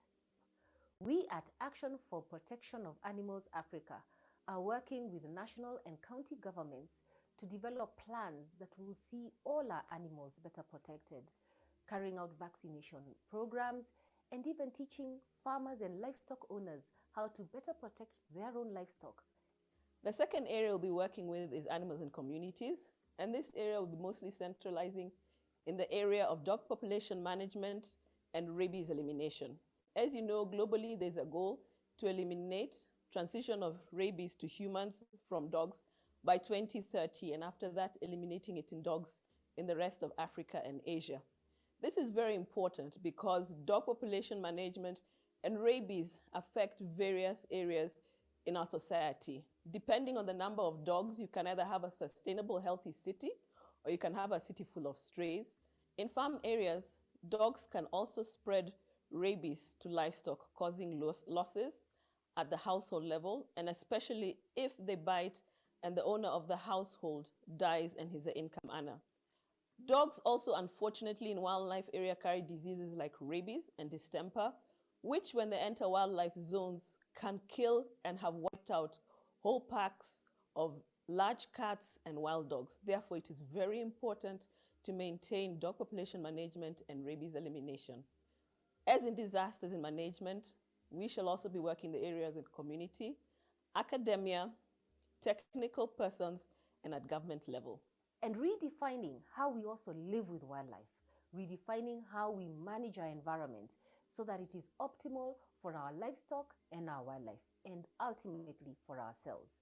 We are also going to work in the area of companion animals, wanting to see dog population management, rabies management, and other diseases controlled within companion animals, and the companion animals are treated well and become part and parcel of our families and our livelihoods. In regards to wildlife, which is our third category, we'll be working in a specialized area or areas. The first one being disaster risk mitigation and management. The other one will be working where there is a confluence of human, animal, and livestock. And this is intervention in areas of human-wildlife conflict and zoonotic disease mitigation across these borders, so that we can have sustainability in areas where humans and wildlife live together to ensure productivity and livelihoods in the livestock sector and in the wildlife area. We in APA come with a combined experience of 25 years working in Africa, Asia, and even in Latin America, where we have the experience and the expertise to help communities, farmers, animal owners, institutions, governments to put in place policies, programs, trainings to see these things come to fusion. So join us as we protect animals in Africa.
both Dr. Raju and myself grew up together in a small town in Thika. We identified, me being a pharmacist, we identified a gap where we wanted to provide, where we could provide quality pharmaceuticals to all our stakeholders. And that's when we decided to form Medicel Kenya Limited in 1994. 25 years ago when we started this business, out of a small home, or I say a small flat in Thika, without much resources, without much manpower, but the idea and the vision was very clear. I guess from that day we never looked back. The milestones just kept on developing. We formed Medicel, we bought Dawa, we formed the group, we took over KEL, we started the animal health division. The manpower team grew from a mere 2 to I think over 1,000 nearly at one time. We developed our real estate wing. In 2020, we've provided over 100 million doses to people around Kenya as well as the region. Our core values at Dawa Life Sciences in a nutshell are around quality and integrity. What I mean by this is, everything that we do, from mixing the medicine, from giving service to our customers. In Dawa Group, we are more focused in giving products that are going to be of essence and of good use to the people that are going to consume them. Integrity is key to us because without integrity, we're definitely going to fail. And as you can see, we haven't failed. We are here and we're moving on ahead. Dawa Life Sciences is the unified identity for all three businesses. We will be restructuring the businesses to have one pharmaceutical business. Currently, our pharmaceutical business is split across Dawa Limited and Medicel Kenya Limited. And then we'll have Medicel Kenya Limited housing the animal health business, and KEL Chemicals will remain as is. This will provide a lot of clarity and efficiency to our customers. We'll be able to provide, one comprehensive product list for pharmaceuticals to the relevant customer, for example. We're involved in multiple life sciences business lines, and this will allow us to communicate our purpose and our vision and our products better to the market so that we're able to better serve our customers. Dawa Group, Dawa Limited, Medicel, and KEL have perpetually always been in a state of change, but we feel that the changes that are coming now, the investments that we're making in quality, the changes we're making in our culture, focusing on integrity, and investing in our manufacturing capabilities, investing in our teams, is so significant that we need a new identity. We need a new jersey to, encapsulate all the changes that are coming. With Dawa Life Sciences, our core focus is on quality. Now, quality is not just about our products. I mean, of course, our products have quality, but it's the quality of how we work with all the stakeholders, our supply chains, as well as our employees. What that means is that we are now moving to becoming the reference company in Africa. The future looks very bright. It will bring oneness and it will bring focus. It's going to bring more awareness about our animal health division products to the people, to the customers, whether it's internal or external, our manufacturing products, our traded products, and it's going to increase the market share. It's going to help us in improving the lives of our livestock. Equally, it's going to improve the lives of the people around. Together we are better. This is something which brought up our organizations together. We started off with Medicel, Dawa, KEL, all these to work under one system at the best of their abilities. We felt everybody needs to work together as a team. And we would like to be known in this area, providing quality products, improving life of all stakeholders, whether it's an employee, whether it's somebody who supplies us with raw materials, and the community at large. And when I talk about the community, I think we are supplying a lot of pharmaceuticals in this region, whether it's Kenya or beyond its borders, improving the quality, improving the lifestyle of people. Dawa Life Sciences is one of Kenya's largest organizations. It's brought together chemicals, it's brought together pharmaceuticals, and it's brought together animal health division. Our vision is to be a reference pharmaceutical company in Africa. When somebody's thinking about pharmaceuticals, when somebody's thinking about best practices, Dawa should come into their mind. We want to have systems in this organization. We want to have a culture. We want to have processes which are best practices. Good for us, good for our country, good for our land. And we've had a lot of success. So I guess it's time to thank a lot of people who brought us to where we are.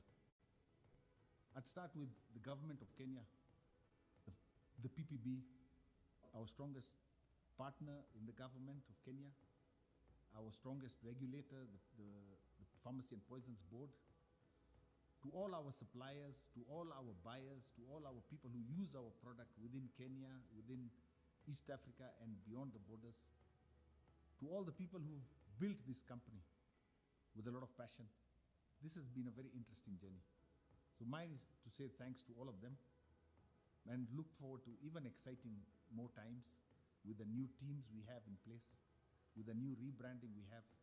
So I'm wishing from my side best to all of the team, thanks to all of the team who did take us to where we are, and wish the ones who run the company in the future the best. So thank you.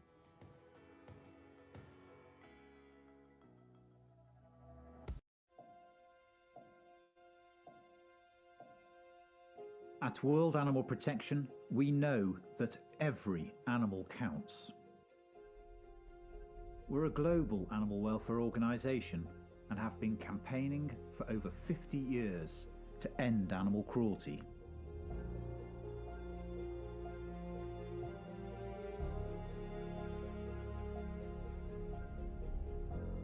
We work to achieve global change. Every day, billions of animals are experiencing unbearable cruelty.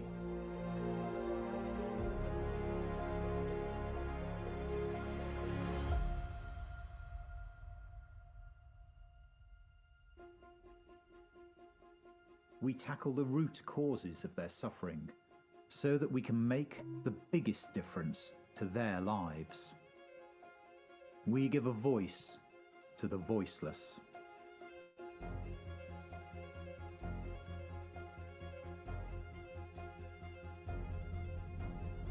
Our world is changing fast.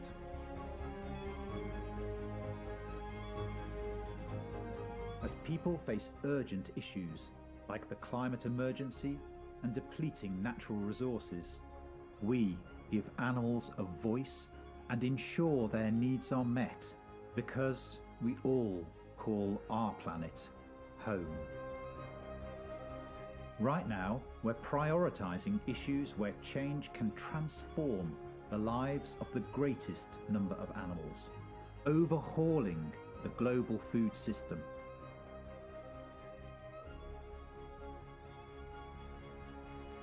And ending the cruel exploitation of our planet's wildlife.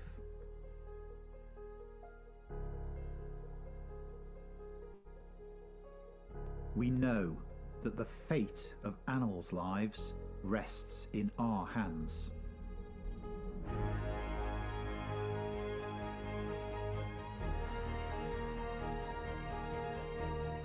Our passionate teams inspire and mobilise individuals and organisations to create change. We support local and global movements that are fighting for a better future for animals. Our knowledge and expertise give us a powerful voice at the most influential levels of government and business, where we establish animal welfare as a global priority and a local concern.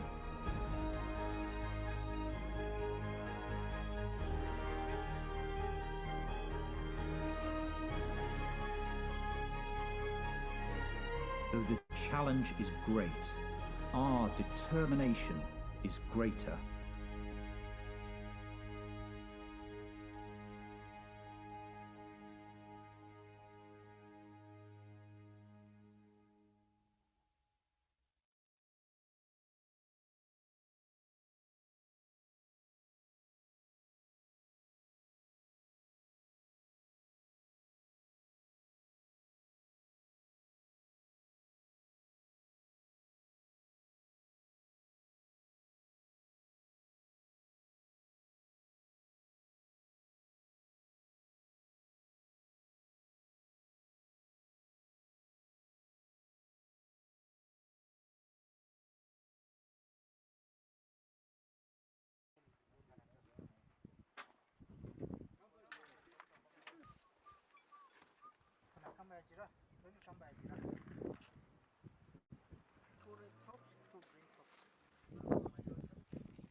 It's okay, so it's a matter of time.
And then you pull that side. Sawa. Sawa. Aya. 1, 2, 3. That is good. Again. 1, 2, 3. 1, 2, 3. 1, 2, 3. Gently now. Oh my goodness. Okay. Okay. You need to remove the placenta. Yes, yes, the child. Now I need you to take the child.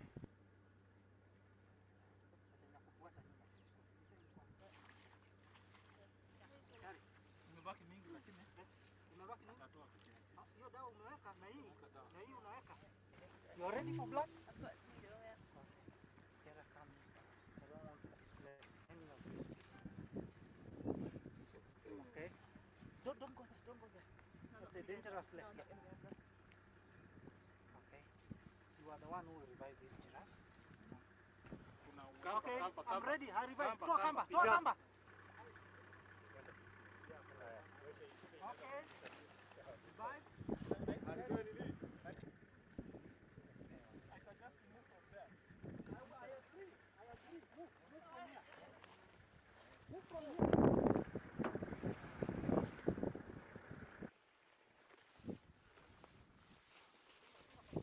Fanya hivi, no, don't do that. Put the rope. Weka kamba. Weka kamba. Fanya rope. Weka kamba hapa.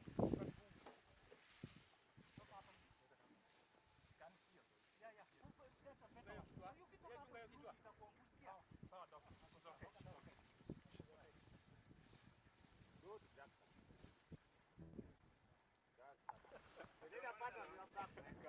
I just hope. No! You should never lose hope. Never say never. You should never.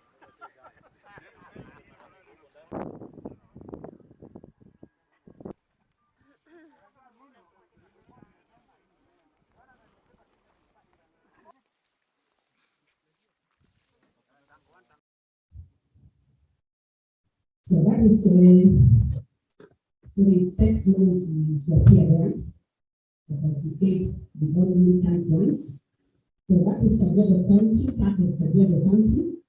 And I did it in the concept of Kajiado, starting from Kajiado East, that is Shuru, and Kajiado Central, and Magana. So that is the concept of Kajiado where I did the studies. I also started doing this from the hospitals that serve these counties. Mashuru is served by Super Muhammad and Mashuru dispensary. Kajiado Central is served by the county hospital, that is Kajiado District Hospital. and Magadi is served by Magadi Hospital. This is a disease, as I said, the first introduction is of animal and human health and limbs. And the effects of the one health, the effects of genetic diseases, and these diseases that move from animals to human beings. One of them is KVA. And it is a highly contagious disease with multiple hosts. And aquatic animals are the major carriers of this disease. I did a cross-sectional study which required to determine the zero prevalence of the KVA and risk factors associated with the positivity in cattle, sheep, goats, and human beings in 3 sub-counties of Kajiado in September 2022. 2012, sorry. The samples I collected from healthy animals, healthy cattle, healthy sheep, healthy goats, but in human beings, I collected samples from the people who are going to hospital and they are presenting with flu-like symptoms. So I got a total of 382 livestock samples and 317 human samples. These are the samples that I took to the lab to analyze. The risk factors in livestock is that the community there manage their livestock together. That is, they graze together, they go to watering places together, and they shelter the animals together. They may be in separate enclosures, slightly separate, but they are sheltered together, and the incinerator, the bomber is inside the livestock shelter. So, majority of the cases is that the bomber is within the livestock enclosure. So that means the animals are being housed in the same environment as human beings. Then for breeding of livestock, they do communal breeding as they share the rooms in the community where they graze, they share the rooms in the community where they water the animals, and there is frequent introduction of new animals into the areas. In terms of the dairy that they are paying, and also buying from the markets. In each of the markets, they buy and introduce new animals. What I found out is that there was very low level of awareness of people of genetic diseases, especially the residents and even the vets and the hospital staff. There was very low awareness of KVA. And the hospital staff made no effort to suspect KVA, even if it was presenting with the symptoms that look like malaria, typhoid, or brucellosis. In their operations, they never suspected that it is KVA. Knowing that KVA is a disease that occurs very shortly, but it is very depressive.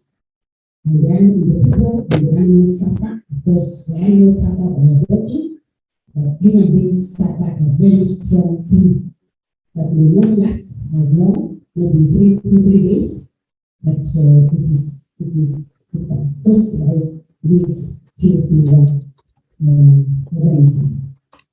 And I found out that there is contact with contaminated environments because the people live very close together in the livestock. Also consume livestock products, some pasteurized with process or partial process, and this leads to the risk of disease.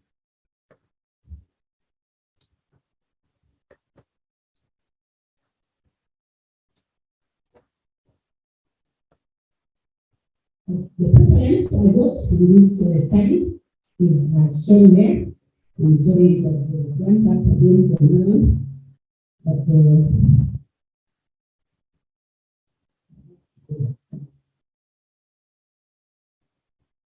So that is the prevalence in medical form. The highest prevalence was in cattle, with 89%, followed by sheep for 57%, and the goats at 23%, human beings at 26% prevalence. And this indicates a very high transmission of the disease from humans, from all these contact animals. And as I said, the people in this area live with the animals, all the sheep and goats, including some devotees. So that is in tabular form. The prevalence has indicated the number of samples and what has subjected to, or has subjected it to positive indirect ELISA for all the species. So I sampled all these animals, the samples that, like for example, in Mashuru, that is one of the counties, I collected 150 samples, but I did only 44, and the positive ones were 11, giving 35%. Downwards as you see. Then, that is a pictorial form of the prevalence. The pictures are not coming as fast, but it will come. And it shows the prevalence is quite high, especially 26% in human beings is high, and even the other animals is high.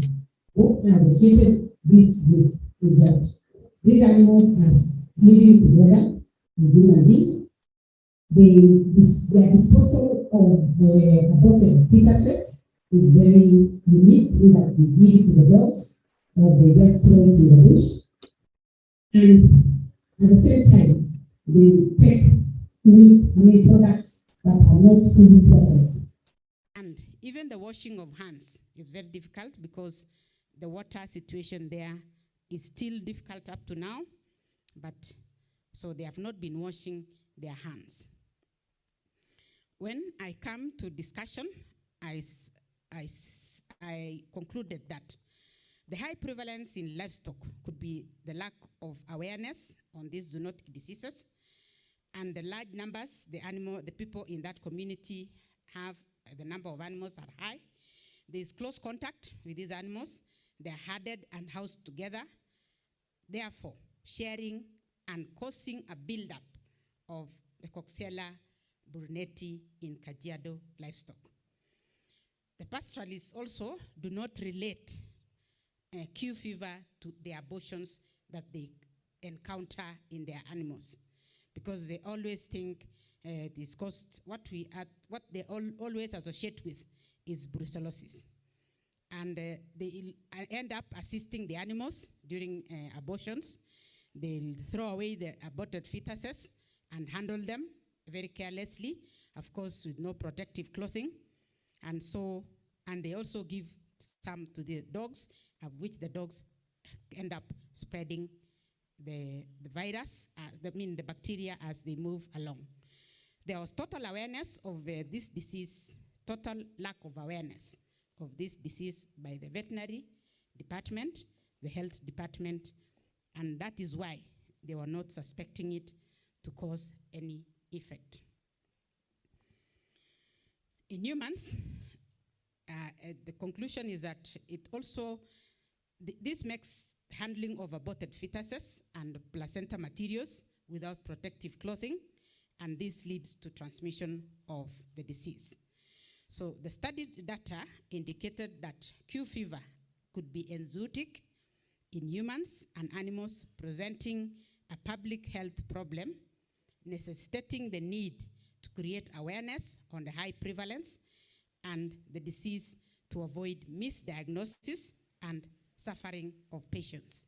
You can imagine you go to the hospital, the first thing they'll do is that they'll say you present with flu-like symptoms.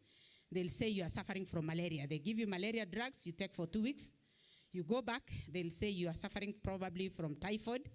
They give you other drugs for typhoid, you will continue. You go back again, they'll probably test for brucellosis. They give you the 21 injections, and then eventually they'll discover that you are suffering from Q fever.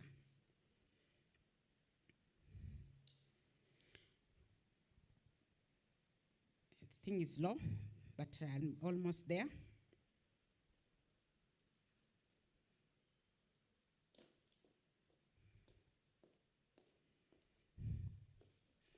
Recommendations. What do we recommend based on this is that we need to have proper diagnosis of all the abortion cases that occur within our counties.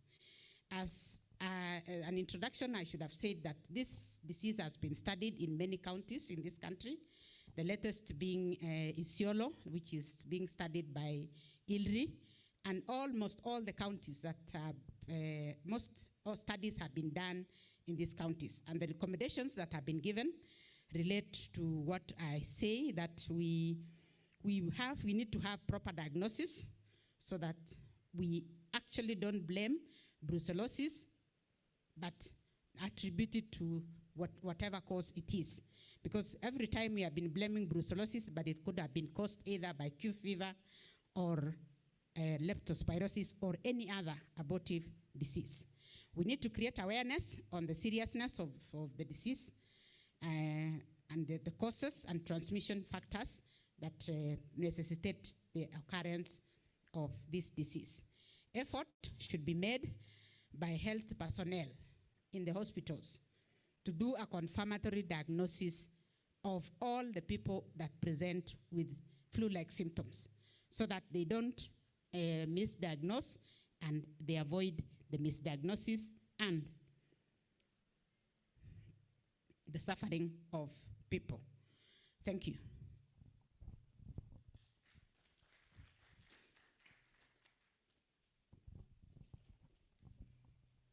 Thank you very much. It's interesting to note that 10 years later, we have a project doing the similar thing in Kajiado and Isiolo, and we have similar findings like you. And you have done a good job. You have saved us 1 minute. Thank you so much. I will see you later so that we can share notes. So I would be happy to welcome the next presenter. Yes, so that if they are ready.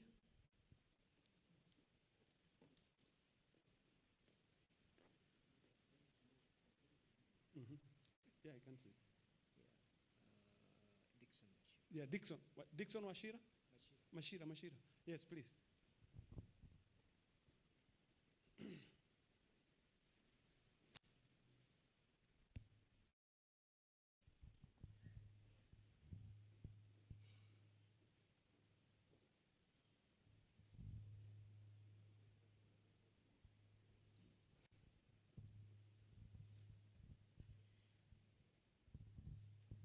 Good afternoon.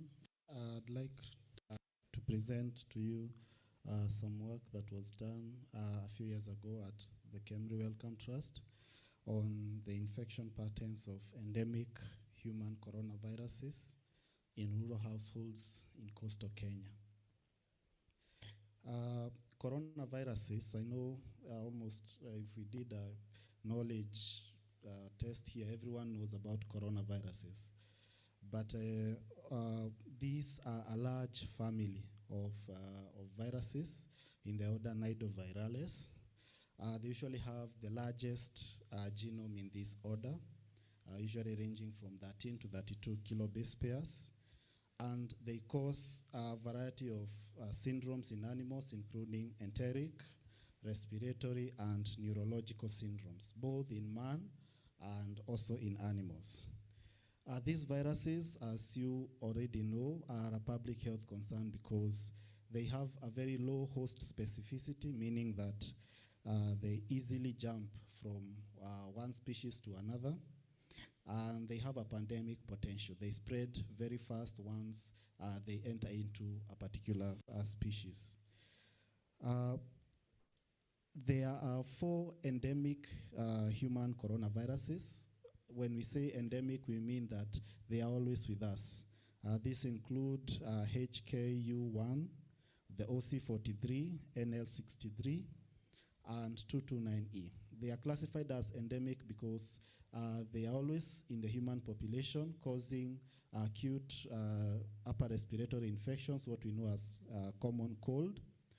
And their natural history and transmission dynamics are greatly understudied. Maybe they think that these viruses, you know, the common cold, you get it and you heal very fast. So there is little research about how do they come into the household, how do they spread within the household, who brings the infection home, and so forth. And this has become quite important because if a new coronavirus, such as the one that causes COVID-19, the SARS-CoV-2, becomes established within the human population, we might need to know how will it behave if it becomes endemic in human populations. So this was the basis of the study, and we wanted to know who brings the virus into a household, how does the virus spread within the household. So on the methodology, this was a prospective study or a cohort study, which was household-based, meaning that the 47 or around 50 households were recruited. And here household means people who eat from the same kitchen. So you could have quite a number of people. If they're eating from the same kitchen, that's what we defined as a household. So 47 households were recruited, all of them containing around 493 individuals. And for a period of 6 months, nasopharyngeal swabs were collected twice weekly. So every week, samples were collected from every member of the household, irrespective of irrespective of whether they showed any symptoms of acute upper respiratory infections. So this was important because we would see when the people were negative, when the virus entered into the household, how long it stayed within an individual, what we called an infection episode, and when it left maybe the household or even the individual. So the study site was Kilifi, within what is called the Kilifi Health and Demographic System, which is a setup that is under the Kemri Wellcome Trust, where it covers quite a huge area, 891 kilometers square, where most of the admissions for the Kilifi Hospital come from. And once these samples were collected, they underwent real-time multiplex reverse transcriptase quantitative PCR. So 3 endemic human coronaviruses were tested for. These were 229E, NL63, and OC43. And from this testing, we were able to define an infection episode. That is when an individual became positive for a coronavirus up to when they became negative. So that was one infection episode. And this infection episode could be either symptomatic or not, meaning if an individual was showing symptoms during that infection episode, then that episode was termed as symptomatic and so forth. So a household outbreak was defined as when 2 or more individual infection episodes of the same human coronavirus type were noted within one household. So there was this cutoff of 14 days whereby if a person was positive today and then 2 days later they are negative, then 2 days later they are positive, this negative result here in the middle could be as a result of low levels of RNA or even laboratory failure, right? So, but if you had one positive and the next positive is more than 14 days later, then that was a different infection episode. So that was a new entry into that person or into that household. So we estimated also the virus shedding durations. So this was when a person became positive all the way to when they became negative. So during that period, they actively shed the virus. This was also estimated. So on the baseline characteristics, the number of households were 47, with the average household size being around 10.5 individuals, with 46% of the respondents being male. The average age among households in that area was 16 years. And on average, every person was sampled 41 times during the entire study period. So when we go to the detections, out of the all 47 households had at least one infection with the human coronavirus. So 100% household prevalence. But when we went into the individual coronaviruses, OC43 was the highest, with 93.6% of the households being positive. NL63 followed with 70.2%. 229E was the least with 63.8%. When we looked at the individuals, of the 493 individuals, at least 346 or 71.5% of all individuals during that whole period got an infection with human coronaviruses. Of course, this also varied with the human coronavirus type there. So if we looked at the samples, about 7.5% of all samples. So when we say any COV, it means any of the three endemic human coronaviruses. So 7.5% of all samples, which were 16,918, were positive for the coronavirus. So if we look at the infection episodes, for OC43, there were a total of 260 infection episodes defined. And out of these, 215 were first episodes. What is of interest here is that individuals could get reinfected with the same coronavirus multiple times.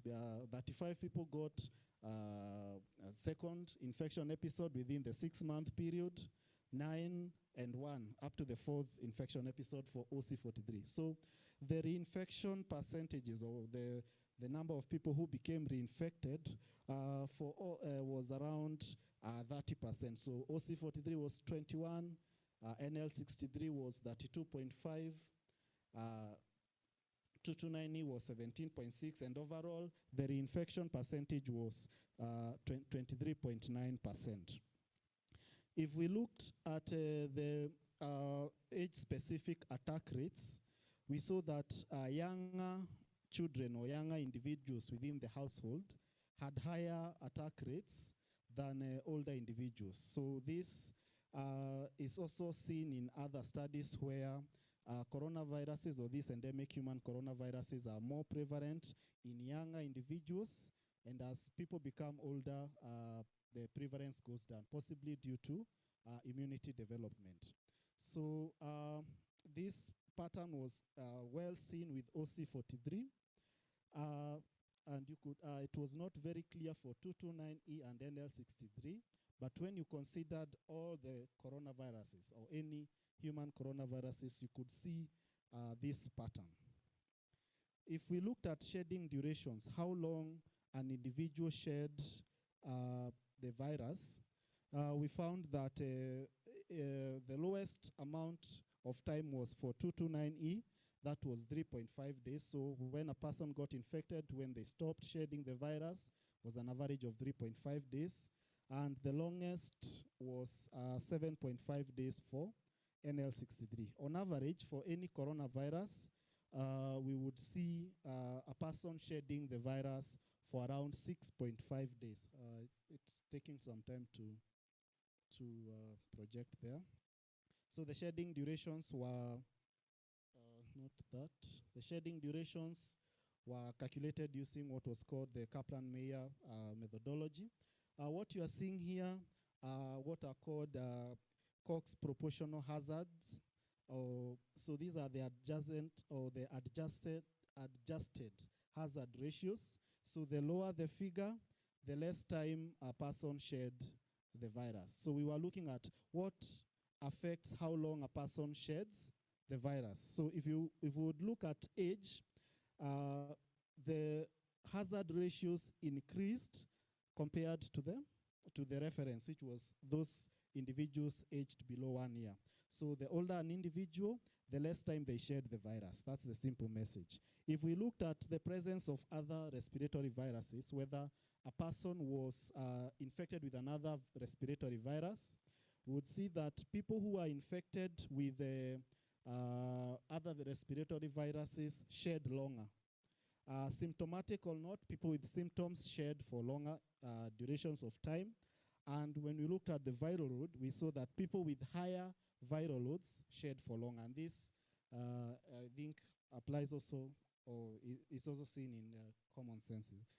So if we looked at who brought the infection home, we would find out that the younger children, or the siblings, or the people or household members aged below 15 years were the ones bringing infections into the household. So usually they picked them up from school, brought them within households, and out of that we got household spread. And if you looked at this, almost 50% of all infections were brought in by siblings and cousins to the youngest family member. So those two, that 6 plus 17%, which is around 53, were people aged below 15 years, and they were the ones that brought in infections into the household. And if we looked at what factors affected whether an introduction resulted in spread within the household, we saw that being the higher the viral load, the more likely that a person or an individual or the coronavirus spread within a household. So people with higher viral loads spread more within the household, and this also varied with coronavirus type. In conclusion, we found that endemic coronaviruses were common within a household setting, infecting all age groups and often without eliciting symptoms. Secondary transmission following household introduction was usually associated with the viral load, but not with symptomatic status. So whether a person was symptomatic or not did not determine whether they spread the virus within the household. We also noted that older children were the ones bringing these coronaviruses into the household. And so relevance to the veterinary profession. So all these coronaviruses come from animals. At one point or another, they came from animals through an intermediate host into the human beings, as we've also seen with the current SARS-CoV pandemic. And they also affect animals, as you are all aware. We have a lot of coronaviruses affecting animals. So I think that's, I'll end there and say thank you for listening to me. Thank you.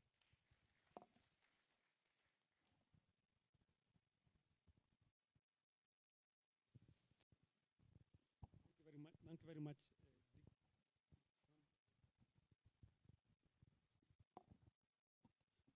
Thank you very much, Dixon, for your presentation.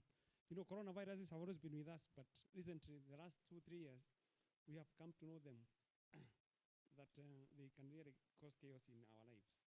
And it's a very good presentation from Dixon. So now we are ready for the next presenter, Rotich, Benjamin Rotich.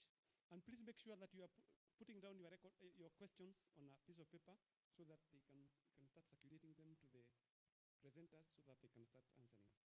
Rotich, please. Oh, you're already there. Fine.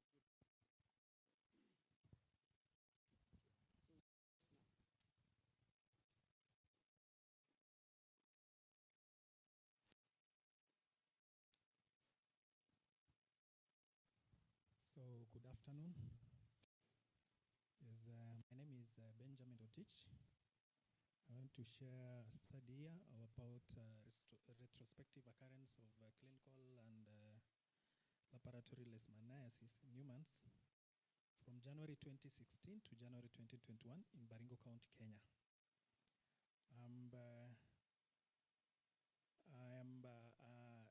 This study was made possible through in-service applied veterinary epidemiology training, the first cohort. So as a background, we are saying that Leishmaniasis is a zoonotic. It is effect upon zoonotic disease that is caused by protozoa, the genus protozoa, Leishmania. That transmission occurs through the bites of infected female sandflies of the genera Phlebotomus, Psychodopcus, and Lutzomia. Globally, 350 million people are at risk. That is according to WHO 2017. And the highest burden actually is of visceral leishmaniasis is in Africa.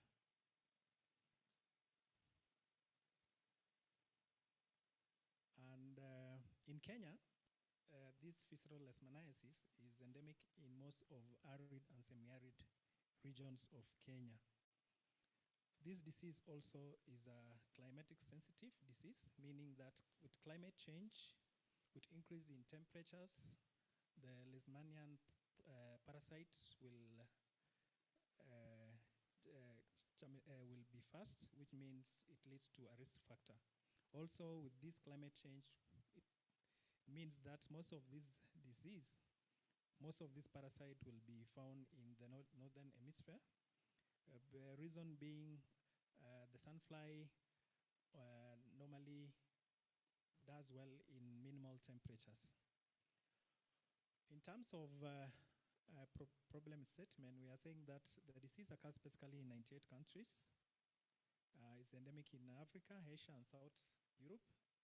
Globally, we are saying that 350 people are at risk of infection, and it's estimated that 2 million new cases are occurring annually. That is according to WHO 2017.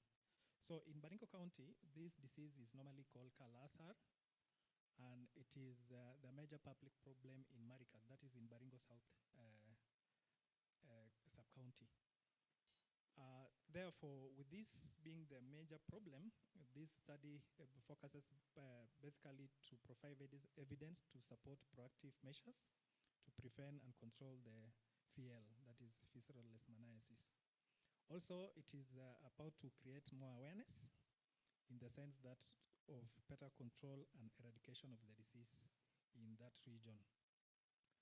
So in terms of justification, we are saying that in Kenya, Baringo County is one of the 22 counties which visceral leishmaniasis occurs, and also it is the only known foci whereby the both cutaneous and visceral leishmaniasis is known to occur.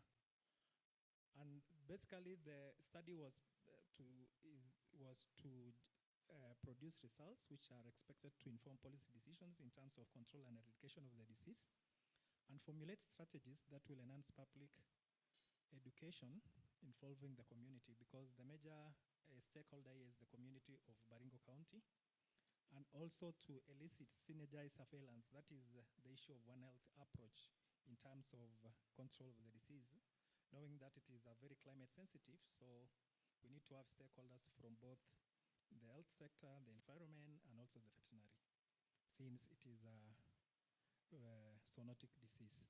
So basically the objective was to determine the occurrence of leishmaniasis in patients in Kimalel Health Center, Baringo South Sub-County, Baringo County, and also to describe the epidemiological patterns of visceral leishmaniasis in the same region.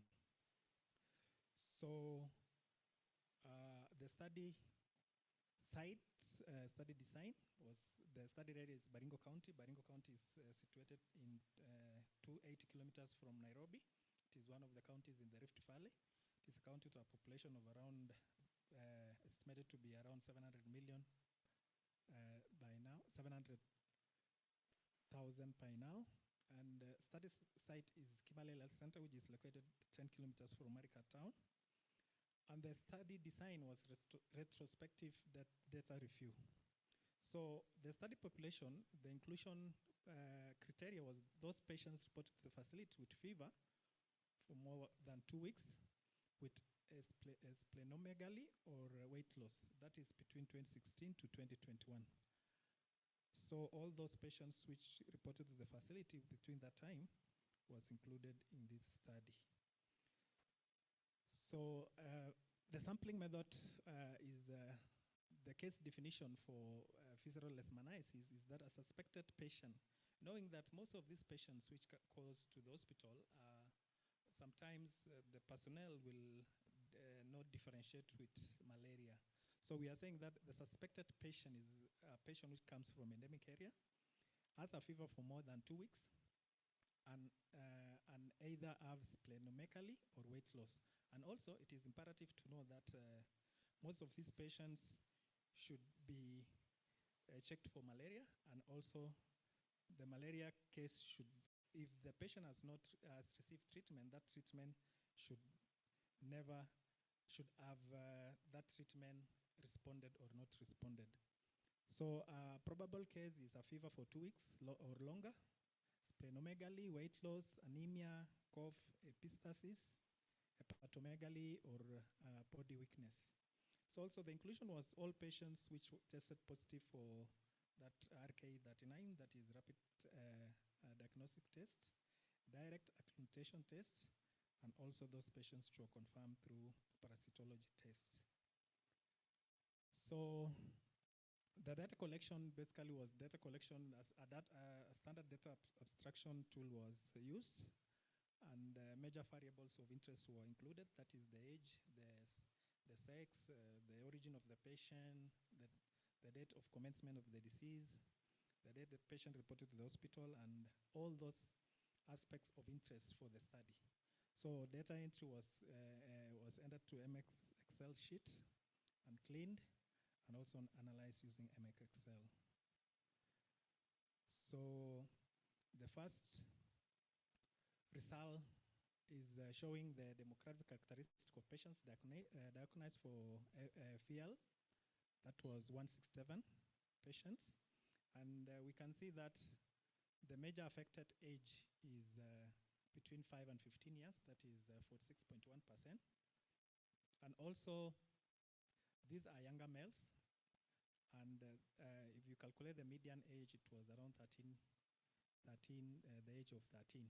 The range was a child of 1.5 years to 75 years. So it means that all ages are affected with this disease, and it is imperative to know that it is a disease of importance in the sense that it affects most of these arid and semi-arid areas.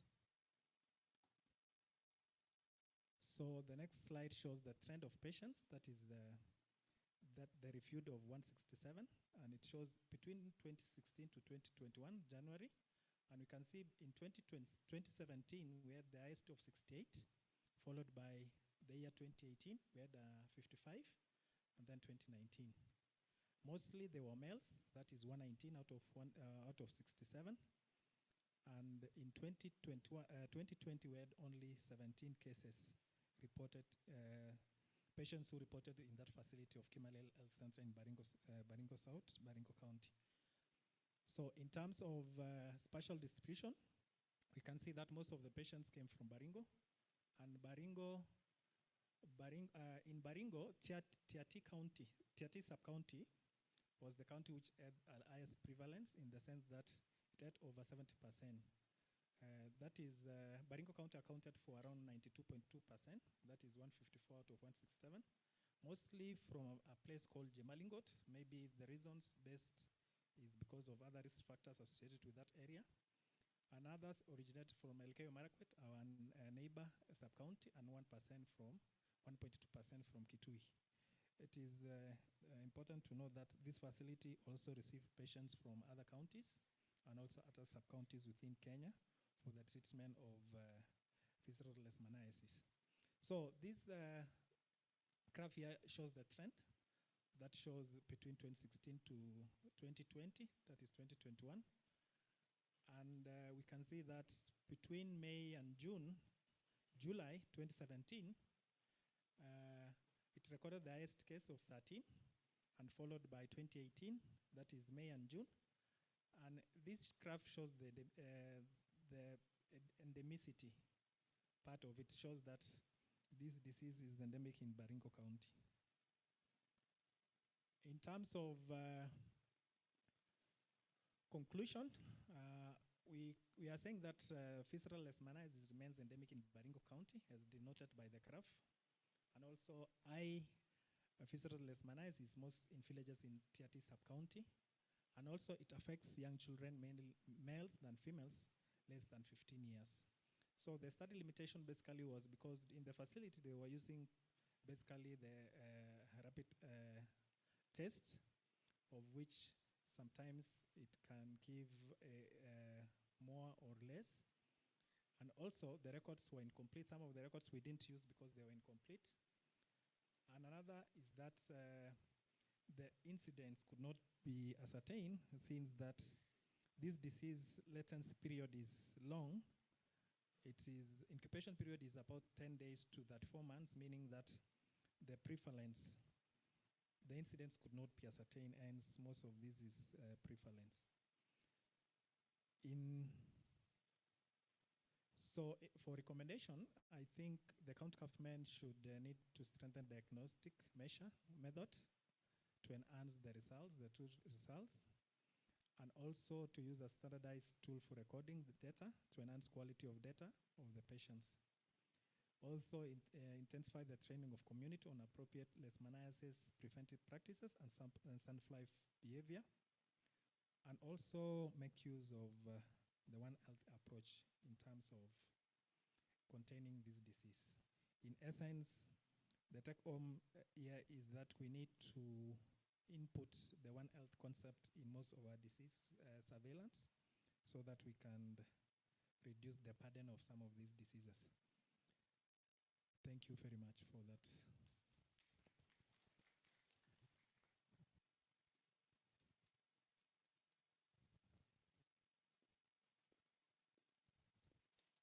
Thank you very much for saving 3 minutes. So now we are ready for Chirono Kiptanui. Chirono Kiptanui.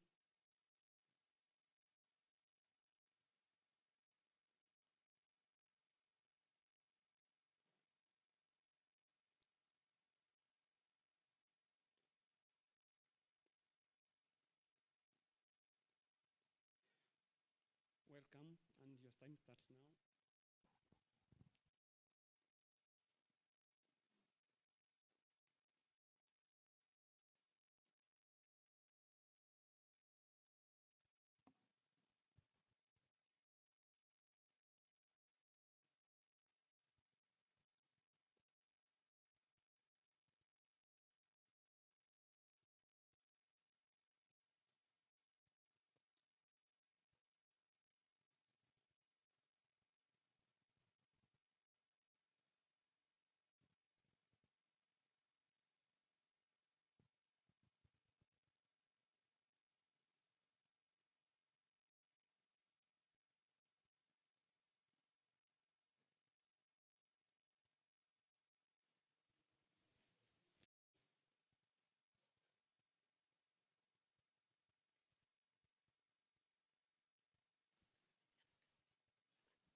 Okay, colleagues, good afternoon. The title of my presentation is on seroprevalence, estimates of brucellosis in cattle, sheep and goats, and also to assess knowledge, attitudes, and practices in livestock farmers in Nandi County. My name is Cherono, working under Dr. Kathura and Professor Kitala.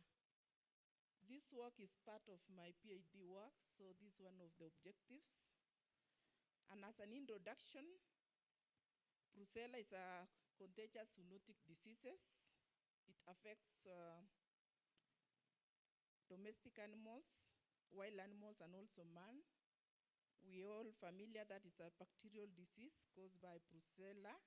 Particularly of concern is Apotas and Melitensis. Distribution of brucellosis is worldwide with socioeconomic and public health significance.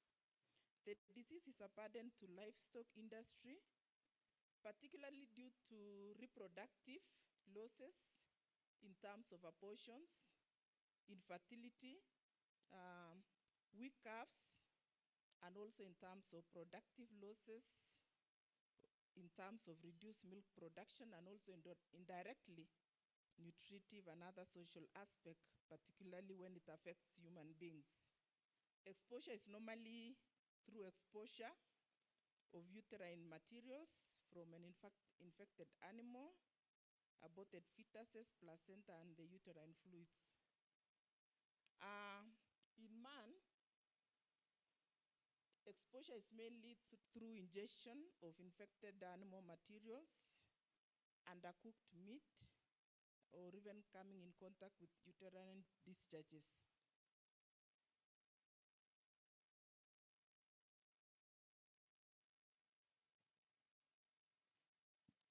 The problem statement, brucellosis is a zoonotic disease.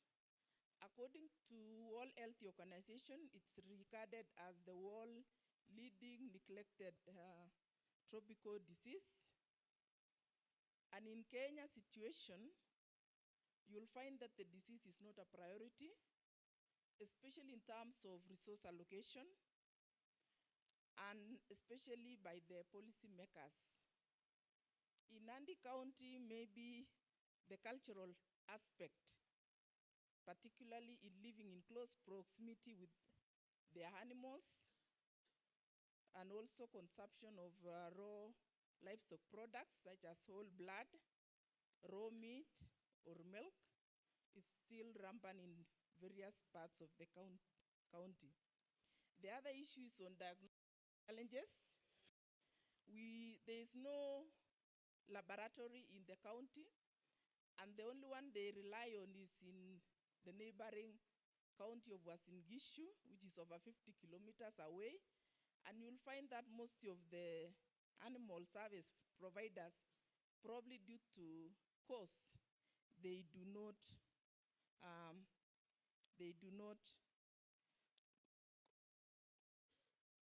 take samples for analysis. Justification, our livestock industry is a major source of livelihood in Nandi County, especially for over 800,000 residents. According to the County Integrated Development Plan, the livestock sector is a key driver for the economy for the county.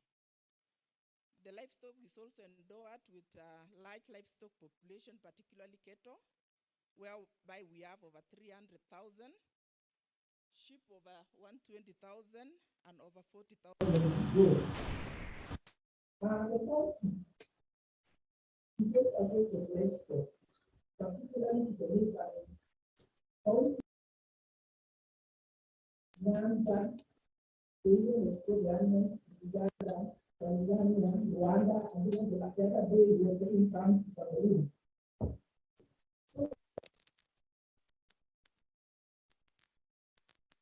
It can act as sources of infection to this region. Currently, there is no data on the status of the disease in the county. Most of the studies that you find in literature is that most of them are done in ASAL, and there are very few that has been done in high potential areas.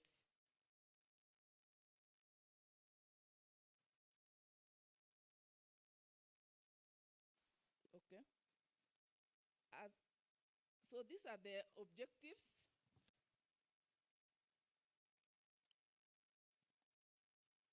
Hope it's coming.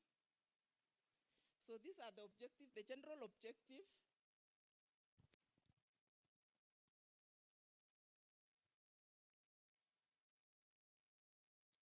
The general objective of the study is to estimate the zero prevalence of brucellosis in cattle, sheep, and goats in Nandi County, and also to assess the knowledge, attitudes, and practices among the livestock farmers. The specific objective is to estimate the zero prevalence of the three species, cattle, sheep, and goats, and also to assess the cap towards brucellosis in animals in the county. Materials and methods. The study area is Nandi County. I'll show you the map in subsequent slide. Study design, this was a cross-sectional study done between June and September 2019, just before COVID. Then a sample size, DAO of 2010. Total sample was 140. Sampling technique was multi-stage, and data collection was the blood samples and questionnaire. Lab analysis was, screening was done in the Regional Veterinary Investigation Lab, Eldoret, using the Ross Bengo play test, and confirmation was done in Hillary, using the indirect ELISA. Data analysis, data was obtained, then they was put in a MS Excel spreadsheet, cleaned, then it was imported to SPSS for analysis. Ethical consideration, approval was from UON, permission was also from the county, and all the information was kept confidential.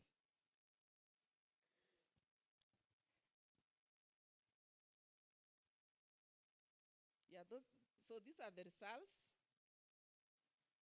Data was collected from the 6 wards. It was a county-wide study. In Nandi, there are 6 sub-counties. 1 ward was picked randomly.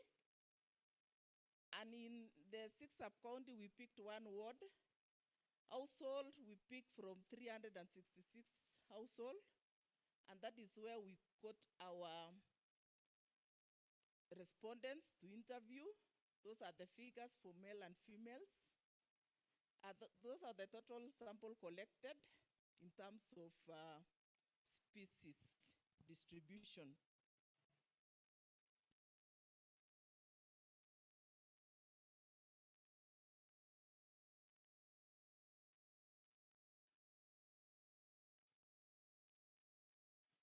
So that is of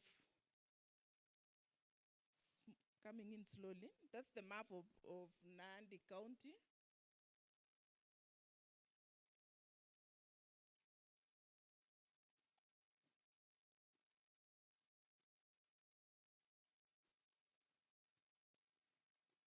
Okay.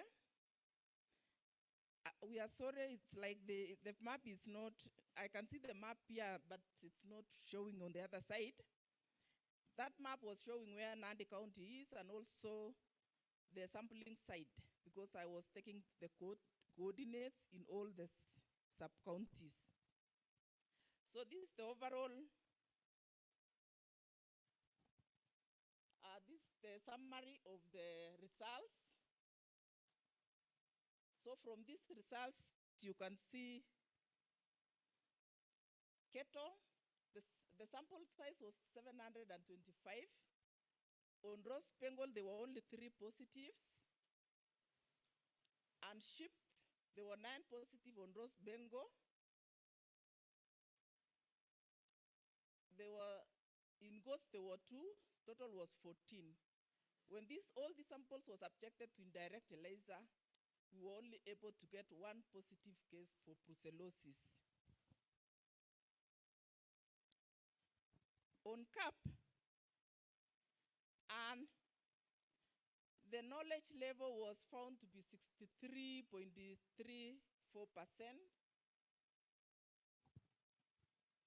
I think that's, the knowledge was 63.3% using the Bloom's cut point, yes, which shows that respondents were knowledgeable on brucellosis in livestock, but the attitude was low at 28% using the Ricketts scale, which reflected a negative attitude. Overall precautionary practice was positive at 71.58.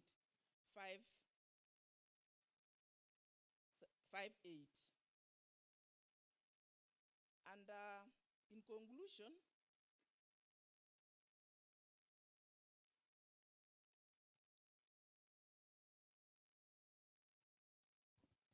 on discussion, we can say there is low seroprevalence level in ruminants in Nandi County, which was in agreement of most studies that was done in high potential areas, especially in small-scale older farms. As you can see those results from Maogo, Osoro, Mukambi, the prevalence was too low, 0.1, 2.4, 0 to 1.5.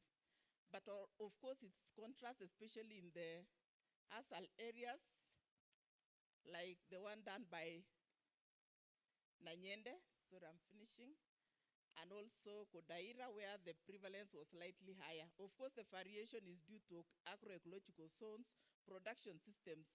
Most of the livestock farms in Nandi, they are enclosed in individual farms, and there is no mixing. The breeding method mostly are AI. If they are not using AI, they are using their own bull.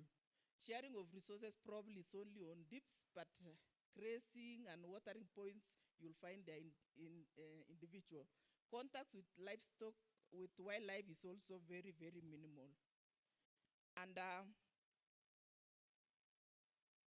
on CAP, we can say that most of the farmers are familiar with this disease. They even have a local language. When translated, is Ugonjwa ya Maziwa. This was supported by those studies I've indicated there. There were also those ones who were contrasting. And attitude could be a barrier because it was low, but the precautionary measures was commendable. And in conclusion, what we can say is that, in conclusion, there is minimal risk of brucellosis infection in animals in Nandi County. There's also, but however, the presence of circulating organisms can still serve as sources of outbreaks. And this is true because I've worked in most of the North Rift counties. Outbreaks of brucellosis is normally associated with the introduction of an infected animal to the farm. Livestock farmers are knowledgeable, and I'm just worried of the attitude which can bring down the disease. Recommendation is enhanced surveillance, particularly through the One Health concept. They should also have platforms, particularly the vets and the medics in the county, and the general sensitization should continue. The last one is to build capacities for diagnosis for brucellosis and other animal diseases in the county. Thank you very much.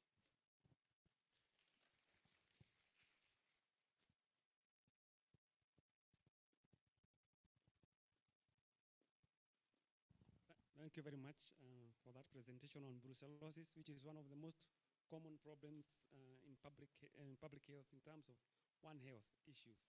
So now we want to welcome Joseph Ogola. Joseph Ogola.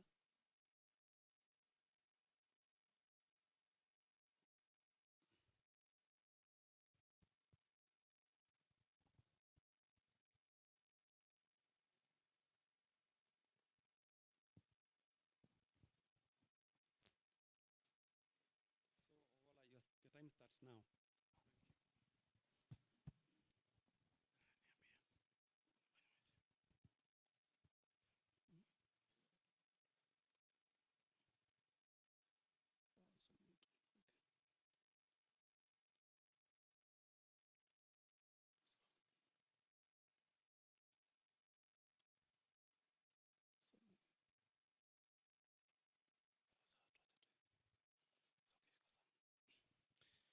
Hello, good afternoon. So I'm Joseph Ogola. I'm going to give a short talk. And the title of my presentation is Seroprevalence of Zoonotic Viruses. rodents and humans in Kibera informal settlements. I don't know. Sorry for that.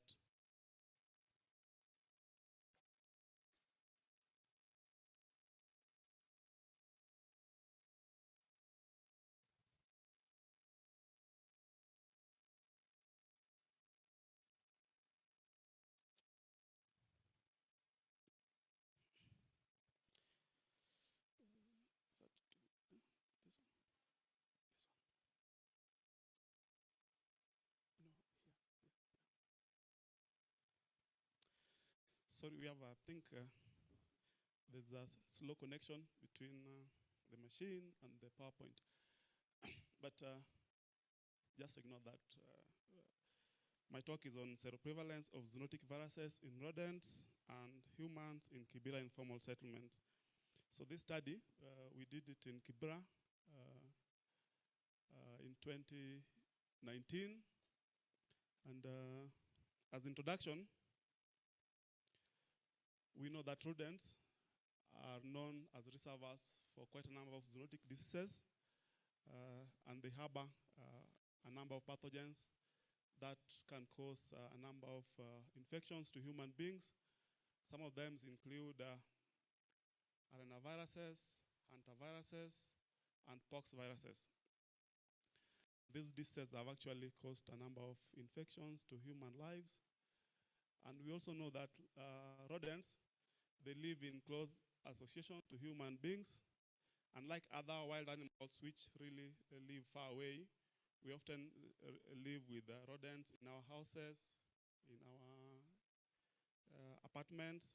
So therefore, the risk of such infections are really increased because of their numbers. So other thing, we know that commensal rodents, these are rodents that are actually found in the cities. If you go to Kibera, if you go to urban centers, those rodents, they are best adapted to these urban areas. And I'm sure most of you have seen quite a number of rodents at night. They jump around, they move around. They are best adapted because urban environment provide them with food and shelter. There is also high density of this reservoir population that can also result in greater diversity and pathogen prevalence. Actually, among the mammalian species, rodent is the most diverse in terms of species, which is then followed by bats. So because of that diversity, they're able to host quite a number of pathogens. And through density-dependent transmission and density threshold for pathogen persistence.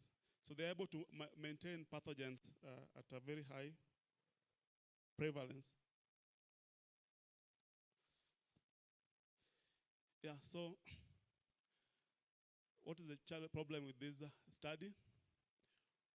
Rodents have known to be increased in areas, in lower and middle income areas.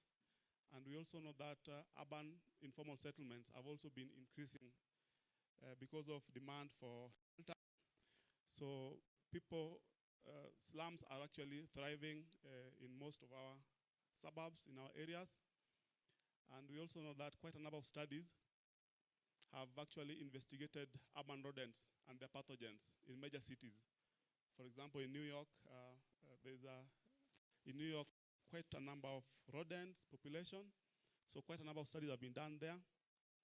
But we know that little is known about rodents in these informal urban settlements. We don't know what kind of pathogens that they carry, or whether they are pathogenic or not, whether zoonotic or not.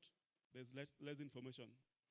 And coupled with the knowledge that public health knowledge of inhabitants, those people who live in slums, their public health knowledge is limited, and sometimes they also lack access to healthcare. So therefore, this means that sometimes they might have this kind of infections, and you never know what they have. I've also mentioned the favorable conditions that can also initiate transmission, zoonotic transmission, because we know that slums provide a good environment, and sometimes we have our workers, people who work for us in this middle and high-end areas. They actually originate from slums. So it's very easy for a disease to emanate from slums to those high-end areas, and then through connection of the world, that you move from here to Europe and everywhere, it's very easy for an outbreak to occur.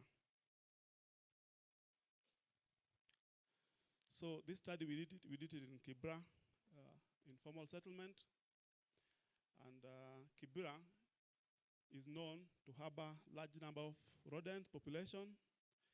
Actually, when you walk in Kibra, you'll always be meeting, you can't fail to find rodents moving around, whether daytime or at night. So they thrive because the environment is very friendly for them. And they also have a lot of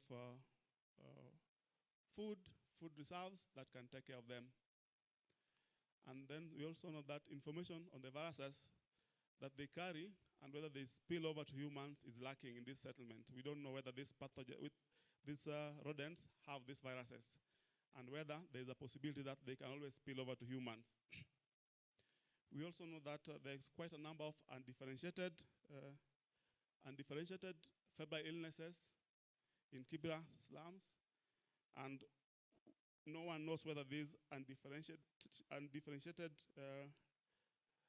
febrile illnesses could be associated with either rodent-borne pathogens or any other pathogens.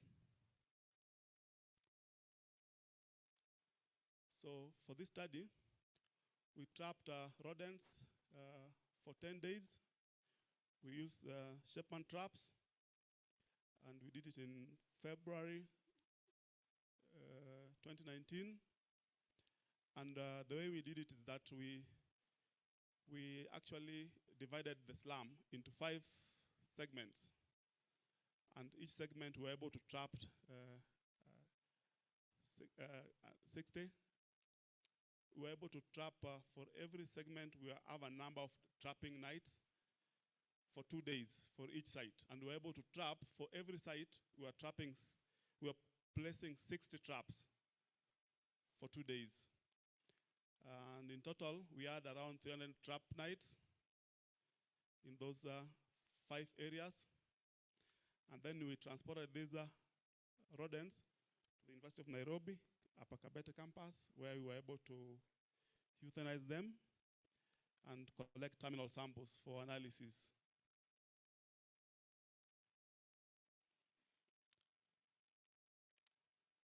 So also, in the same area, we had 3 healthcare facilities, and we also collected samples from febrile patients that were seeking medical health care in Kibra.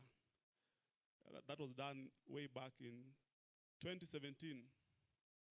So samples were then screened for antibodies against 3 zoonotic pathogens, that is orthopox viruses, RNA, and antiviruses. And we used IFA, immunofluorescent assays. This work, the lab analysis was done at the University of Helsinki in Finland. So for the lab analysis, we use both goat anti-human IgG and goat anti-mouse IgG conjugates for both human and rodent samples. One thing to note is that for this assay, the IFA, they're actually not virus specific, and therefore they cross-react with other closely related viruses. Therefore, it means the assay will pick any virus that belongs to, whether it's orthopox virus, all those viruses in that group, it's able to pick. If it is the one for arenaviruses, all those arenaviruses, it's able to pick. You won't be able to precisely say it's for this particular species.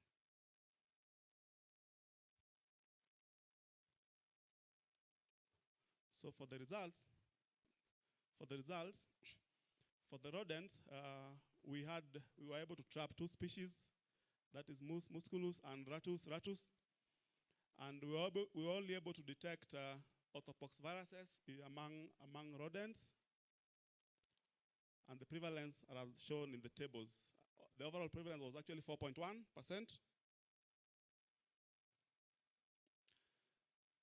And when we went deeply into each zone that we had segregated, we had 5 zones, like I'd mentioned before. Those are 5 zones.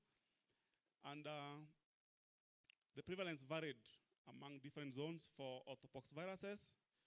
You could see in Soweto, it was 4.2 for Ratus ratus. And also in zone 2, actually it's only in zone 4, Lindi, that we were able to trap in communal dump sites and also households.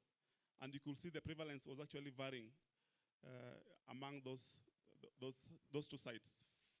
There's prevalence of 37.5 and also one of 33.3% overall, vis-a-vis household, which was 5.1%. So when you look at human samples, for the 3 facilities,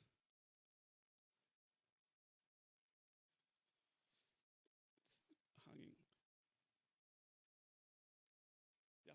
So for the three facilities, we had healthcare facility. We had the Kibra Community Health Center, and then Ushirika Medical, and then Kibra South Healthcare Health Center. So the prevalence for the viruses, we were able to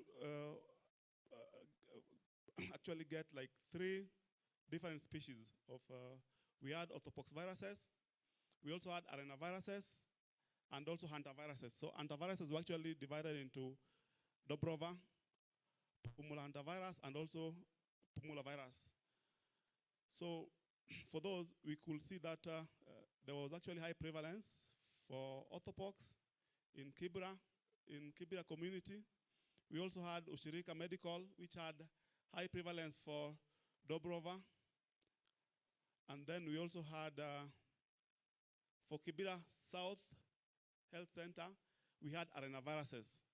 So for these, we were able to report 3 different viruses in human patients, but while in rodents, we were only able to get orthopox virus among rodents. So in our discussion, we are actually reporting the presence of antibodies against 3 virus groups. That is Pumula hantaviruses. We also have the orthopox. And we also note the mismatches that was present in both rodents and humans.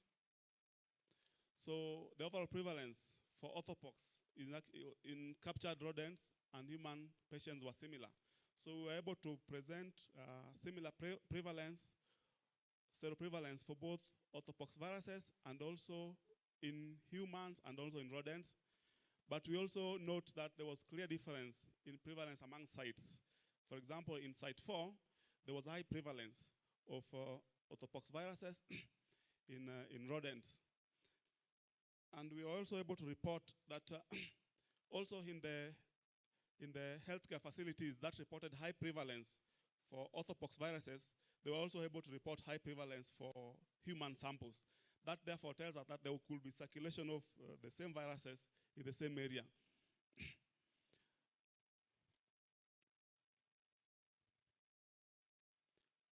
So we detected antibodies against those viruses. Our trapping basically focused on urban settings where we have that species, that is Musculus and Ratus. But we know that other species which carry these viruses may be present, or we were not actually able to trap them, or they were actually present elsewhere.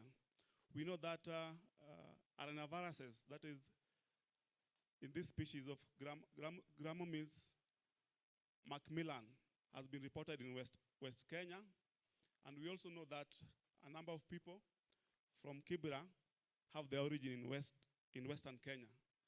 And therefore, this could be an explanation as to why we were able to detect the same virus in patients, but we were not able to get them in rodents.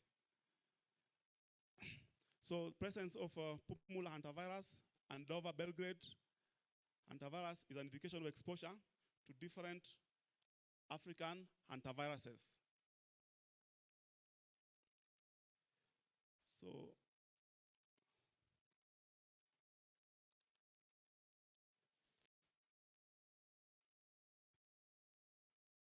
In conclusion, as I conclude, although the test that we used did not identify specific viral species due to broad cross-reactivity, this study provides strong evidence for infection by orthopoxviruses, arenaviruses, and hantaviruses in humans and commensal rodents. Therefore, more research is required to characterize these species in this setup. Therefore, this study highlights the risk rodent viruses pose to humans in urban, slum, in low and middle income areas. Asanteni sana.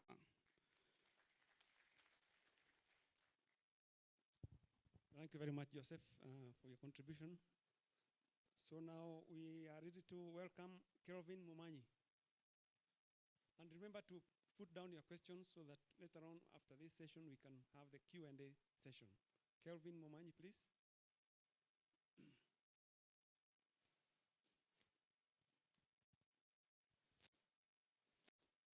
So your time starts now. Thank you. Thank you, moderator. Good evening, colleagues. So I'm Dr. Kelvin Momanyi.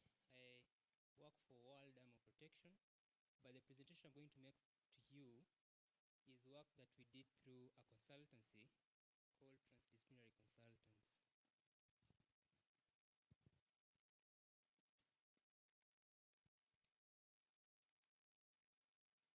So just waiting for it to come up, and then we can kick off. All right, so there we go. So it's the One Health evaluation of a One Health project that was implemented in North Horr. So North Horr is at the northern part of Kenya. It's actually closest to the driest desert in Kenya.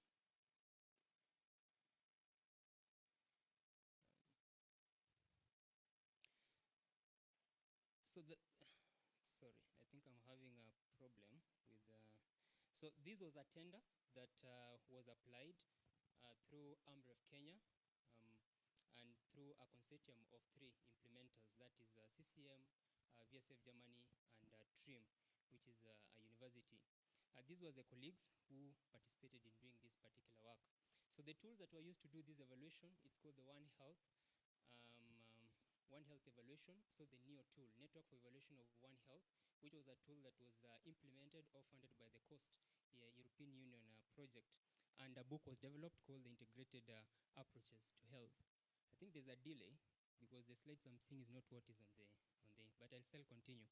So that was the first tool, using the NEO tool for evaluating One Health projects.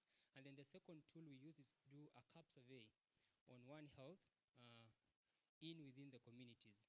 These were local pastoral communities looking at the basic hygiene, zoonosis, AMR, waste management, and health-seeking behavior. It was a cross-sectional survey. Data was collected through focus group discussions, individual interviews, key informants, community interviews, and other observations. We also did reviews of documents within the project. So these are Audi documents, mid-term reports, the budgets, and the rest. The data analysis we used as a One Health spider diagram, which looks at the One Health planning, One Health learning, One Health, and also the One Health index. So the One Health index looks at how do you balance between the different elements that we have actually mentioned there. We also did the qualitative analysis using NVivo at 20 and the survey using SPSS 25. And also we did the outcomes and outputs using the OVI analysis. Then ethical considerations also done because consenting was done on the individuals. So what were the evaluation findings? Sorry that the slides in front are not changing. I wish they could be advancing, but so as I mentioned before, the project was being implemented through a consortium of 3 people: CCM, TRIM, a private sector, and academia. It was being implemented in Marsabit County. It was a 3-year project spanning from the year 2018 to 2012. It was funded by the Italian Agency for Development and Cooperation, implemented in North Horr. The objective was actually to improve the health and the resilience of pastoral communities and their livestock in northern Kenya. But importantly, it is to promote coordination between the different departments implementing One Health approach within the pastoral communities, especially so that they can be able to strengthen their alert and response systems towards the health hazards within the pastoral communities. The key drivers, or what really led to the implementation of this project, was the risks of zoonotic diseases, spillover, poor access to animal and human health, financial vulnerabilities, because pastoral communities, the money they get first goes where? It is to their food, to the education, healthcare. So they wanted to give them more money so that they can be able to put this money into healthcare, but also veterinary care of their animals, but also enable them to become more, let me say, to climate change, adaptable to climate change. Needs assessment of these communities that were identified is water. Is a major problem. Illiteracy among it, therefore implementing adult education, animal health services in terms of diseases affecting the animals, lack of toilets. Okay, it's a basic necessity, amenity that you have, but there actually it's a key challenge. Poverty also was actually a key need. In terms of outcomes and output that we got from here, is they did a preliminary analysis at the beginning of the study to establish anthropological, what are the perceptions and the behaviors of the local pastoral communities towards human and animal health. Two, they also used what we call working with these local people. They have what we call intestine readers. People, when you're a cut a sheep or a goat, they look at the intestines and they can be able to predict when there will be rainfall or there will not be rainfall. So they worked with them to develop a scientific, what we call a scientific tool to predict some of these weather outcomes. Something else they did is, I think from here what we are learning is that it's important for any One Health intervention to be grounded on anthropological evidence, because it is by you knowing the attitudes, perceptions of people that you can be able to implement tools or products that are relevant actually to them. Then they also did capacity building within this community. They trained the community disease reporters, the household health agents, traditional and religious leaders were all trained. Why is this important? It shows us that actually building local capacity is very key when you're implementing any One Health project, because by you doing that, you actually result to more sustainable projects within the community, because this knowledge you live within the community will continuously grow and be implemented even at the time you leave this particular society. One other thing is that it's actually identifying locally relevant entry points. Like this project identified using people like the barazas, the sorios. Sorios is when actually all animals come back to the boma and they have a huge celebration. So it is during that particular time that they were actually able to do the education, sensitization session. So in any One Health intervention, it's important to identify where should you start from or your key entry points. Main topics were also done in it's important to do a needs assessment. What intervention should you put? Like for them, you see the main needs assessment was hand washing. Okay, so water, COVID-19, it's when actually it was hitting the year 2019, 2020. Environmental hygiene and cleanliness. They also did active disease surveillance. As you can see, they identified brucellosis as the key among animals, but also in people. So when you do active disease surveillance, it can be able to indicate to you diseases or zoonoses that are within the community, and it can inform you what policy issues or what interventions you can be able to put into place. Technical assistance was also done.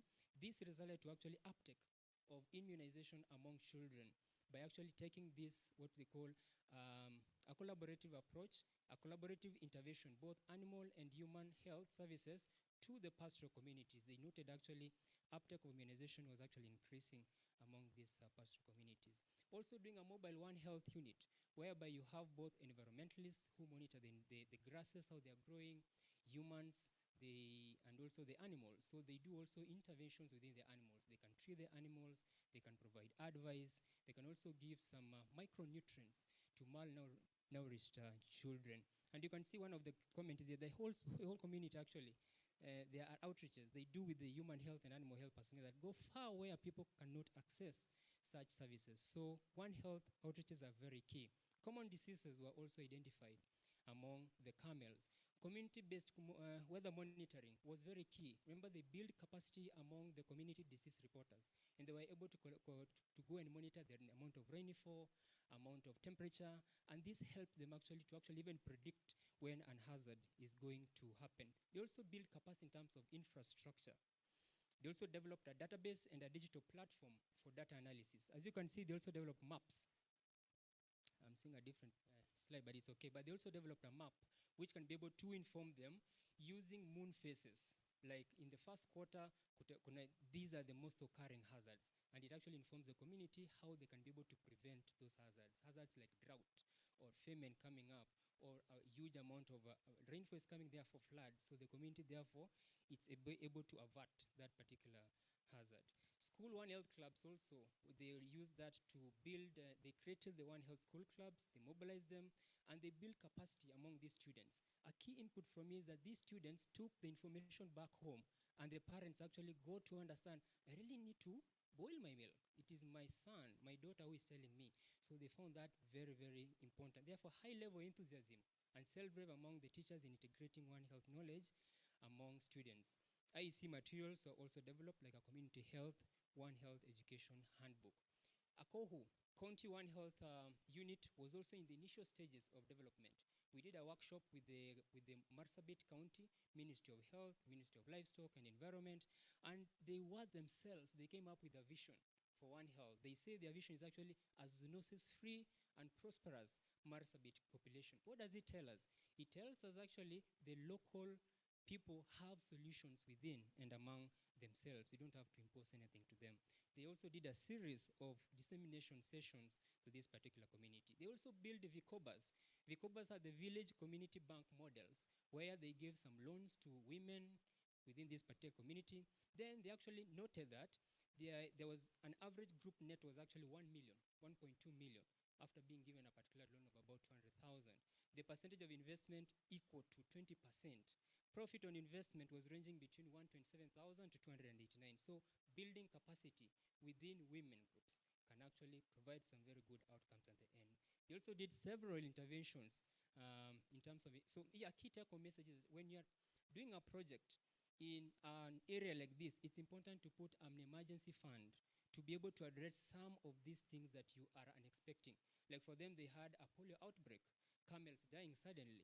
So if you didn't have a particular rolling budget for that or emergency budget, then it doesn't really work out.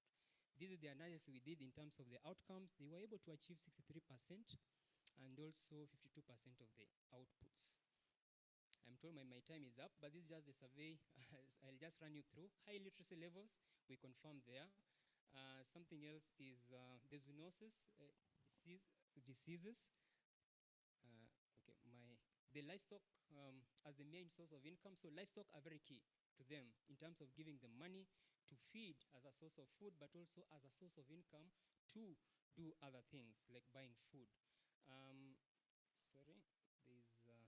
There. Increased awareness of zoonosis is actually in this particular community. They know there are zoonotic diseases, but there are risk practices that they are still doing, like testing milk using their own mouth to check quality, improper disposal of animal byproducts, assisted delivery without PPE.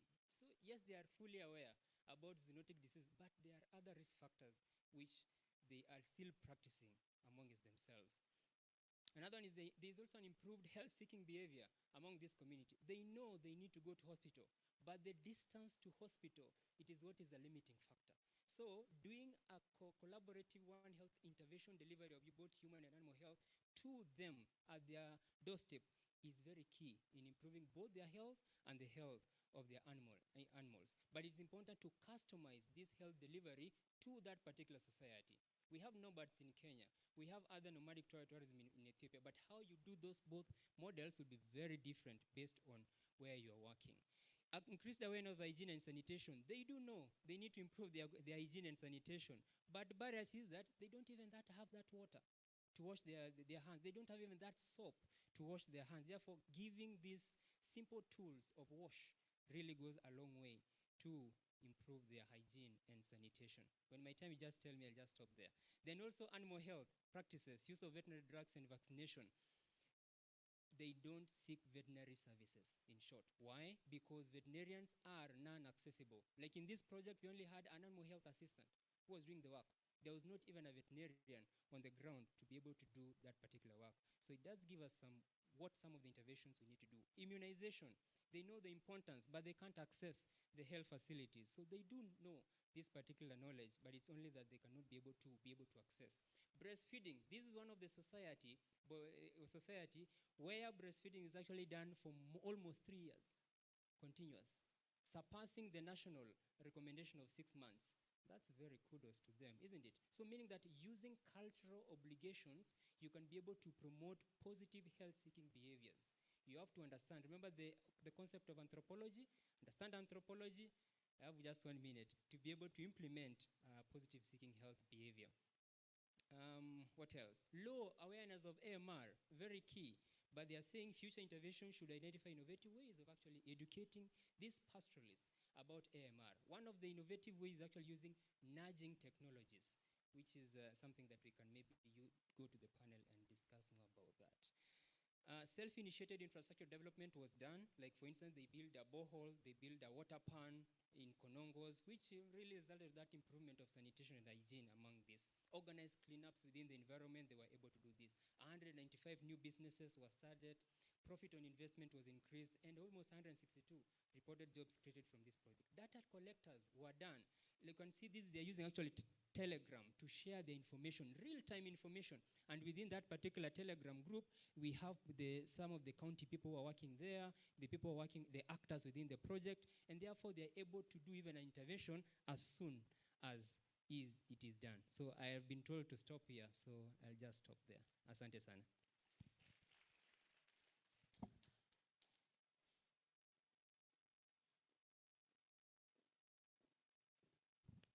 Thank you very much, Kelvin. I think if we had more time, we would have listened to you. Your talk is very engaging. 3 years breastfeeding. I think people in Nairobi need some lessons here. So without further ado, let's wait for Charles Gufilan. Yes, and he's here already. So your time starts now.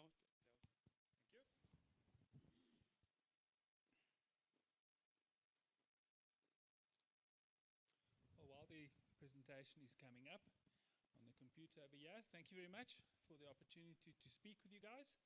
I'm going to talk about a subject which is certainly very important for the concept of One Health, and that is antibiotic stewardship. And specifically where I'm going to talk about it, just taking some time, there we go, when it comes up here. The part where I'm going to mainly be talking about is practicing antibiotic stewardship in intensive animal production. Mainly to do with poultry, but also with swine. Let's see if this moves on. There we go. Is it going to move on? It doesn't seem to be moving on. There we go. The first question is, why is antibiotic stewardship so important? It comes down to the issue of antimicrobial resistance. And this is where the One Health concept comes in. Antimicrobial resistance in veterinary health spills over into human health and vice versa.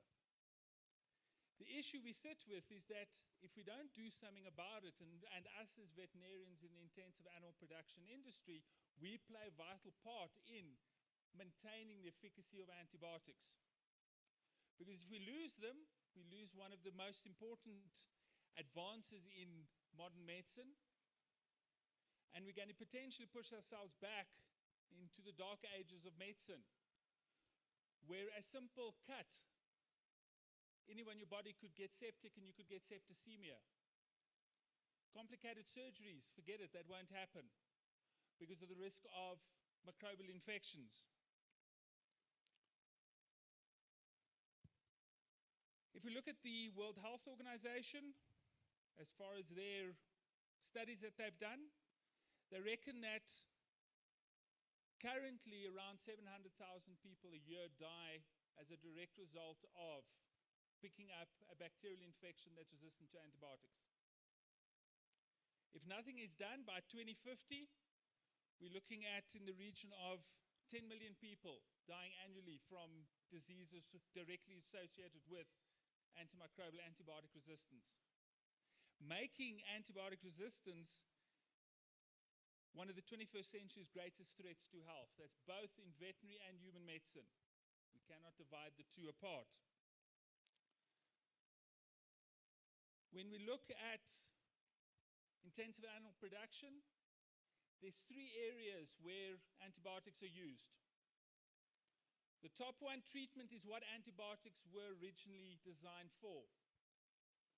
That is, animals get ill, they get treated. The problem that we sit with today is, unfortunately, especially that second one, antibiotics are used far too often as a prophylaxis, as a management tool to prevent diseases. And often, I can even add in over here, as a result of shortcomings in management. So that means, and then the final one being growth promotion. And the issue here is that we're using antibiotics to treat healthy animals, which unfortunately is not what antibiotics will live for. They're very good at this. If we look at the results from using antibiotics for growth promotion, it's quite incredible, the improvement in growth that we get. But the problem is we are feeding them to healthy animals, which has got its issues. And to illustrate the widespread presence of antimicrobial resistance is well illustrated in this article. But the name of the article goes around what antibiotic alternatives are used.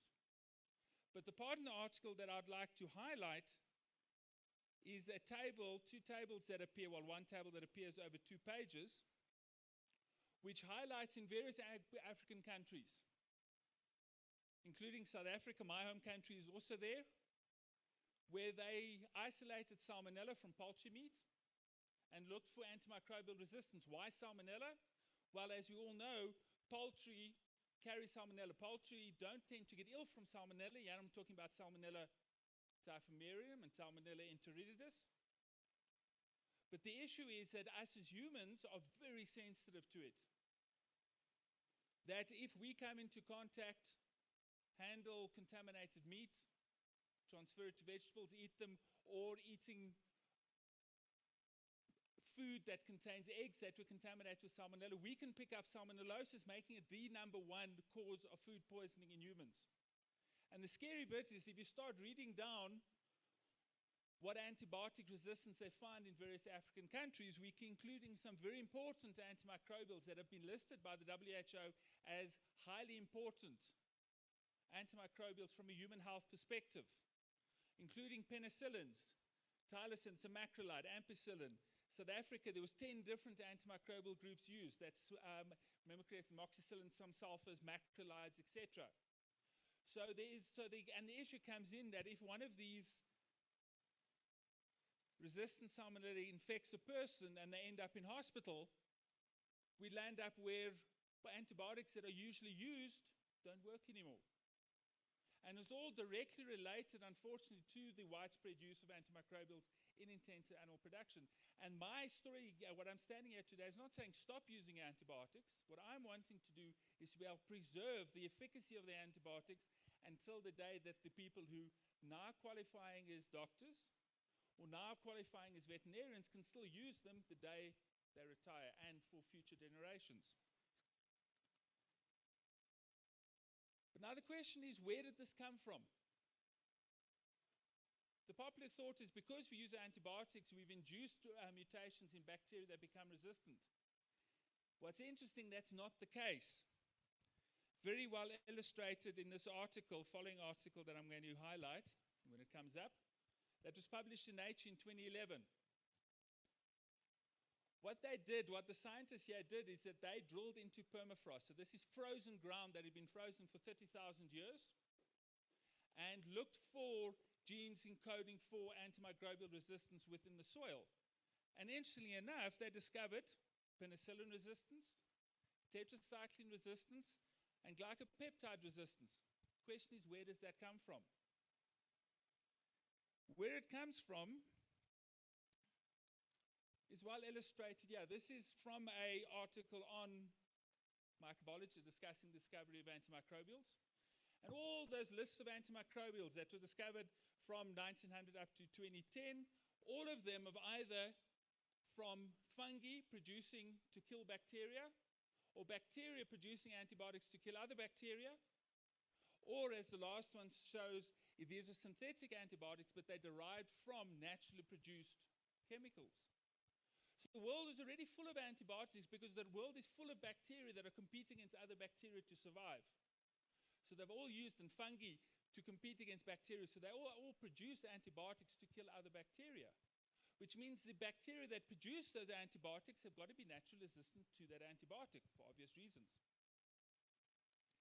But at the same time, the other bacteria living in the environment start developing resistance to fight against those bacteria. And the issue we sit with now is that we've isolated these bacteria, used them very successfully. Unfortunately, the overuse thereof is we have created an environment where these resistant genes survive. And that's what it comes down to. And as a result of this development of resistance, with a very scary one being colistin, which was recently discovered, the last number of years discovered, resistance to colistin in E. coli. Why colistin? It's the last resort antibiotic in the human side, even though it's an antibiotic we've been using for many years in the veterinary side to control E. coli.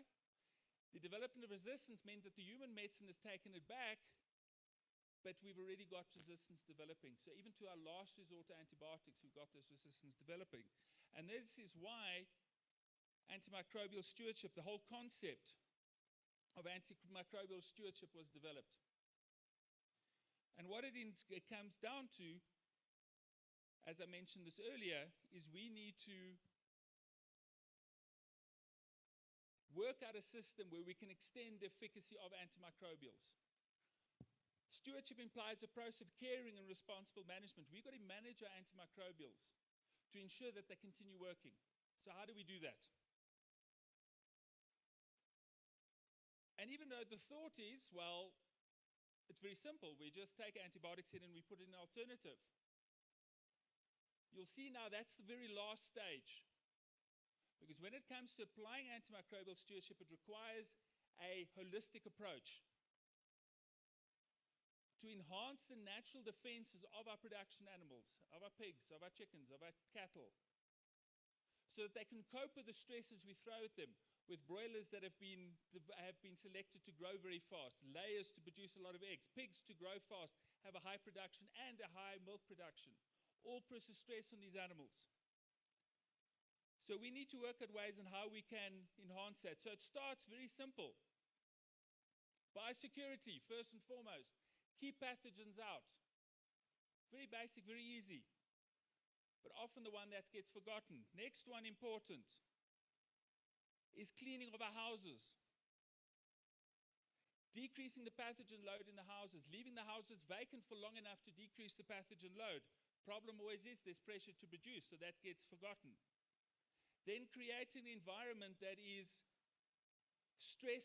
low stress environment as possible for our production animals to live in.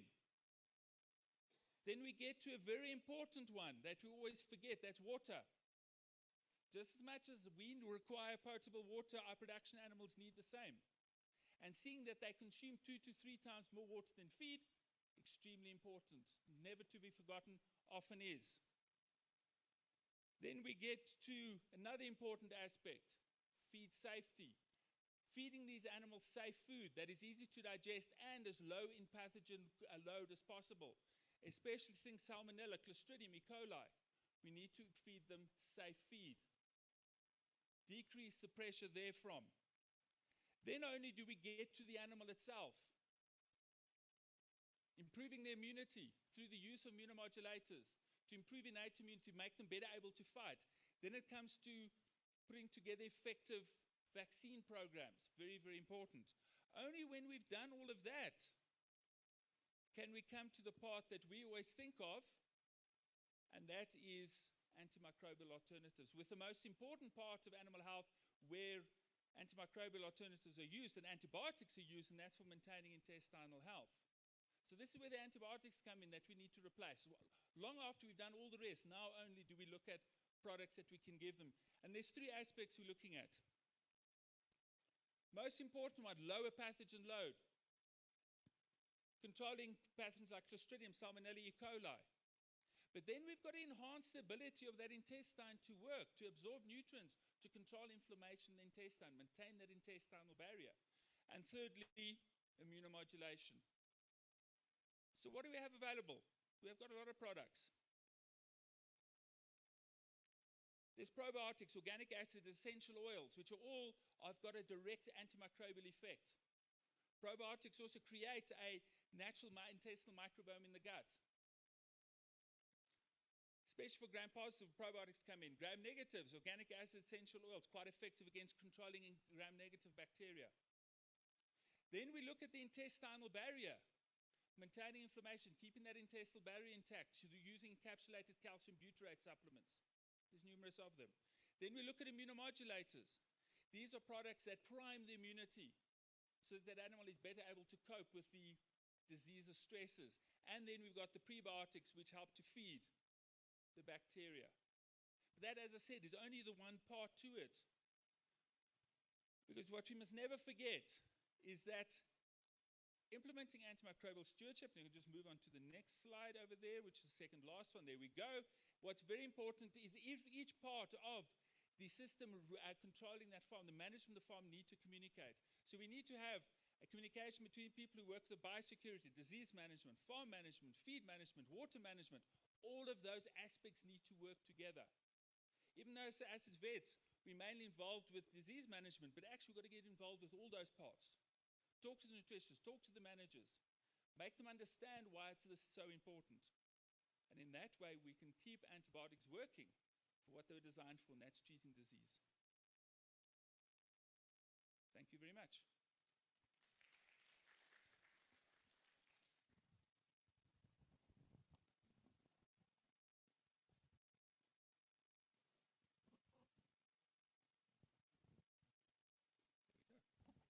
Thank you, Charles, for reminding us that this battle between AMRs and bacteria is a millennial struggle, and that requires everyone on board to try to tackle that problem. Everyone should play their part.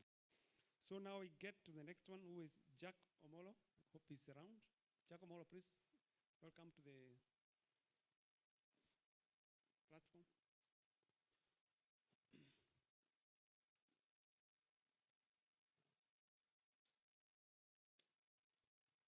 And your time starts now. And I also start now. Yeah, I am Jack Omolo. I'll take you through a presentation on production practices and knowledge on antimicrobial resistance among smallholder commercial farmers from Gatundu, that is in Kiambu County.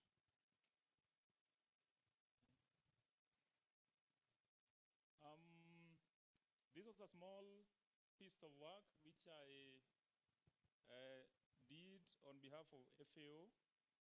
It was assessing the implementation of good agricultural practices which among the farmers, they had been taken through what is called farmer field schools and taken through a training on good agricultural practices, mostly based on what the speaker just before me have said. That is on the correct housing, water, the use of vaccines, biosecurity, biosafety. So it was an assessment on how they are implementing it in readiness for another study so as to see how they are going to minimize the use of antibiotics in their farms and health food safety. Thank you. So on a small background, the small-scale poultry farming is widely practiced in developing countries, including ours. Individual farmer perceptions and experiences and also economic stability influence the type of production. Those who have economic muscles will do large scale. Those who have small muscles will practice whatever they can. So the misuse of antibiotics is one of the drivers, and emergence and spread of antimicrobial resistance threaten the poultry productivity as it leads to increased cost of production.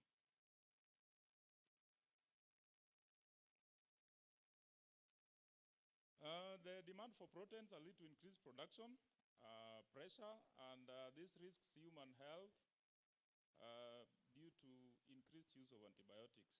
So as also we have been informed, farmers are known to widely practice self-medication on their animals, and this is a risk into misuse. It can lead to misuse and abuse of antibiotics and antimicrobials. Good livestock production practices improve the health of birds and also increase the income. So we assessed the adoption of good livestock production practices among the graduates of farmer field schools and also among the few farmers whom we selected who are non-graduates, so as just to see how it goes across. So the overall objective was to assess the layer production practices, thereby assessing the production systems, the economics, the biosecurity practices at the farm level, and also assessing the occurrence of diseases, how they control them, how they prevent occurrence of such diseases, and also readiness. It was a baseline survey to assess their readiness into taking part in the next phase of the assessment. So the study area was in Kiambu. It was a cross-sectional survey among graduates and non-graduates. Mine is now strange because this one is moving, this is not moving. Vice versa. So the farmers were from Mangu and Chania wards of Gatundu North Sub-County. In Kiambu, Kiambu has the highest number of small-scale commercial layers in Kenya. And it has got the advantage of having good road network, main towns, and generally, we all know that the area is slightly more developed than other areas of the country, as per the Kenya Bureau of Statistics. So we collected data on using a semi-structured questionnaire. We collected demographic information of the farmers, of course, the production system, what are the biosecurity measures they put in place, disease management practices, and their knowledge on antimicrobial resistance and antimicrobial use.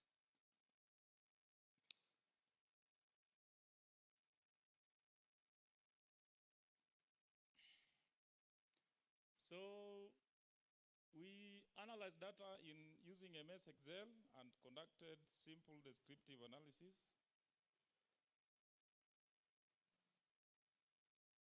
And this was the area. So these are our results. We collected the geocoordinates of the farms where we visited in Chania ward and also in Mangu ward of Gatundu North Sub-County of Kiambu County, as shown in the map. So in summary, 80 farmers were enrolled, of which 56 were graduates of farmer field school.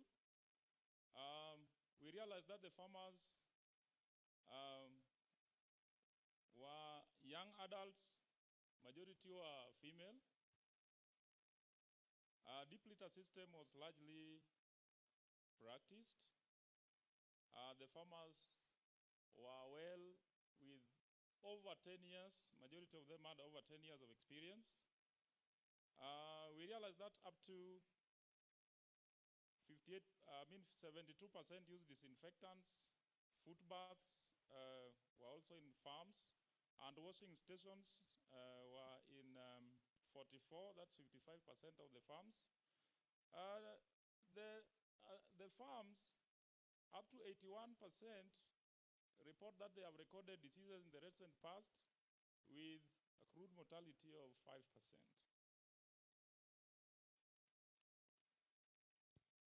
So this, in the production systems, deep litter system was largely practiced, as I have said, but also battery system, mobile cage, and also free range were also practiced. Most of the farmers had separate houses for separate age groups. Those are the chicks, the growers, and the layers. Some had no bird as at that time, while others were only keeping one age group at a time. So we also realized 73% had got animal feed in their farms.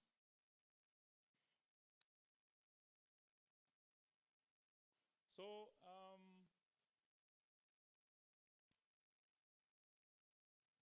over 72% had got brooders in their farms, of which 81% were charcoal heated stoves. The floor type were mostly concrete.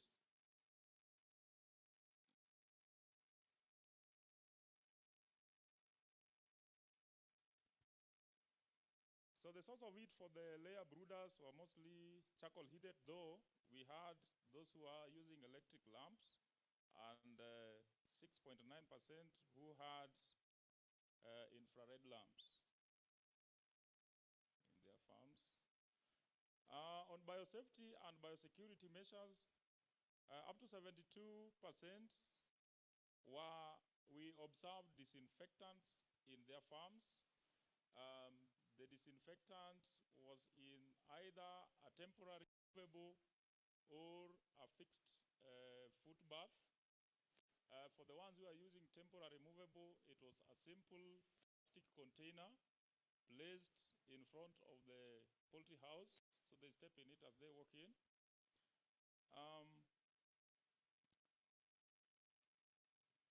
The farmers, most of them own gloves as a form of PPE owned at the farm.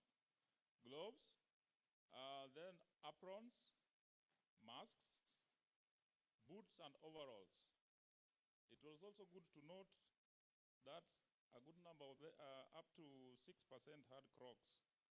These are plastic shoe covers. So the requirement at the farm level that an individual must have PPE before entry was never largely practiced, but among those who practiced it, only 5% said all of the time, and the rest up to 75% of the time. So this was largely not a practiced thing. And washing station was used at the farm. There was clear demarcation of dirty area. At the household, the poultry farm was clearly fenced off with a gate, marking the dirty area of the farm and the clean part of the farm with restricted entrance. What we realized is that most of the farms, almost all the farms had a fence, but only one had a tire bath for the vehicles and the motorcycles which come into the farm.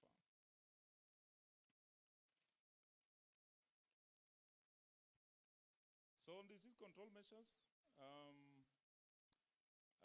75% has got isolation structure for the sick. This was a simple place constructed either outside the house or at a specific place of the poultry house where the sick one will be placed. So up to 98% practice vaccination as a main disease control practices. But then others do isolation, treatment of the sick, culling, and also quarantine.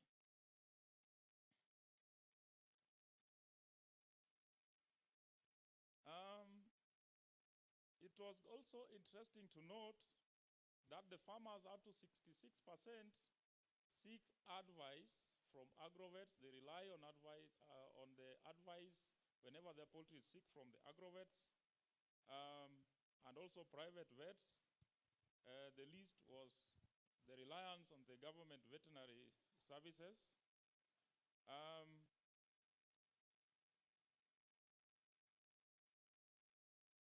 Majority, just up to 23%, 26% have reported the death of birds in the farm in the recent past. Yeah. Thank you. You should also allocate few seconds for the interface. Yeah. So in vaccine handling, most of them buy vaccine, use, no storage. Yeah. And the vaccine is mostly done by the farmer himself and also the private veterinarian.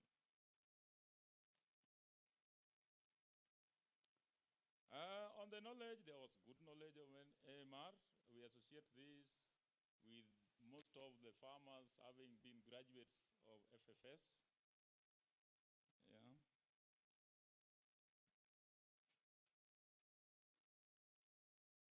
So in conclusion, farmers were youthful with many years of experience. All farms keep other species of livestock. Deep litter system was preferred. And then we realized that from the deep litter system, they exposed the manure by either using it as farm manure or feeding it to other livestock within the farm. Generally, there was fairly good security practices done by farmers. The use and requirement of PPE was low, despite the knowledge that PPE is, using specific clothing while attending to birds was a good practice. The use and adoption was quite low. We recommend controlling. The farmers should be encouraged to use PPEs while at the farms. That is a specific clothing which is used while attending to a given age of birds. We recommend controlling of the trucks while entering into the farms and also the border. That is the motorcycle riders, who either supply, they come to pick eggs or they bring feeds. Involvement of agrovet attendants and dealers in the prudent use of antimicrobials. Simply because farmers rely more on them, they should be a very good, they should be one of the cornerstones into the fight of AMR. And also we recommend close follow-up on the adoption rates, on the FFS graduates, and this can be done to identify dropouts and challenges and also provide potential solutions. Thank you.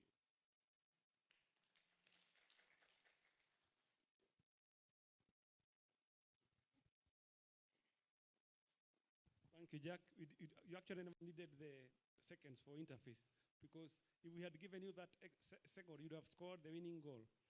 So next we have the Wangila, who is the last presenter, please. And in the meantime, could you please put down your questions, because she's the last presenter, so we shall be collecting questions in the next session, which will be coming up in 15 minutes. So please make sure you have written your questions. They'll be collected during the Q&A session. The time starts now. Okay, thank you, Prof. I am Rina Wangila.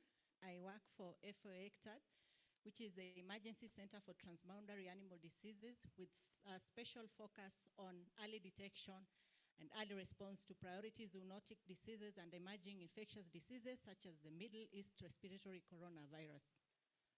So this study is going to specifically talk about the risk factors for serological evidence of MERS-CoV in camels in Kenya between the period of 2016 to 2017, when the cross-sectional survey was conducted. A brief background is that infectious pathogens and associated diseases continue to grow in numbers and are constantly evolving.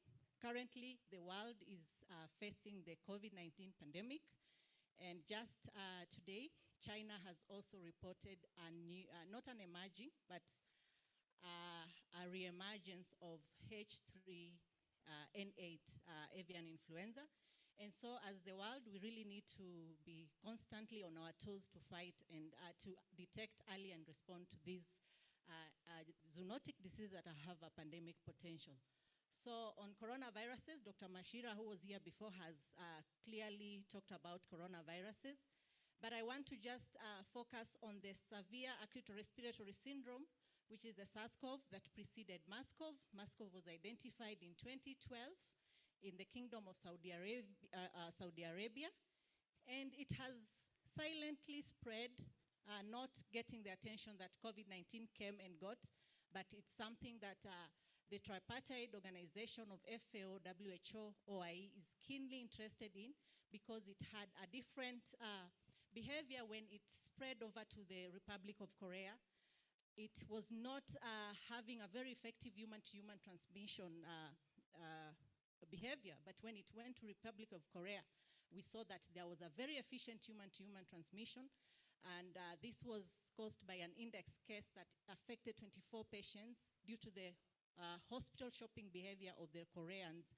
We saw that it was able to infect close to approximately 200 people, rather 186 people, with some 48 deaths. So it has a pandemic potential, and we should not sit pretty. We should be prepared for a potential MERS-CoV pandemic.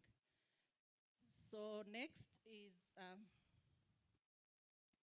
the problem statement, and why we had to do this study is that the World Health Organization has identified MERS-CoV under its research and development blueprint because of the brief background that I've given on Korea.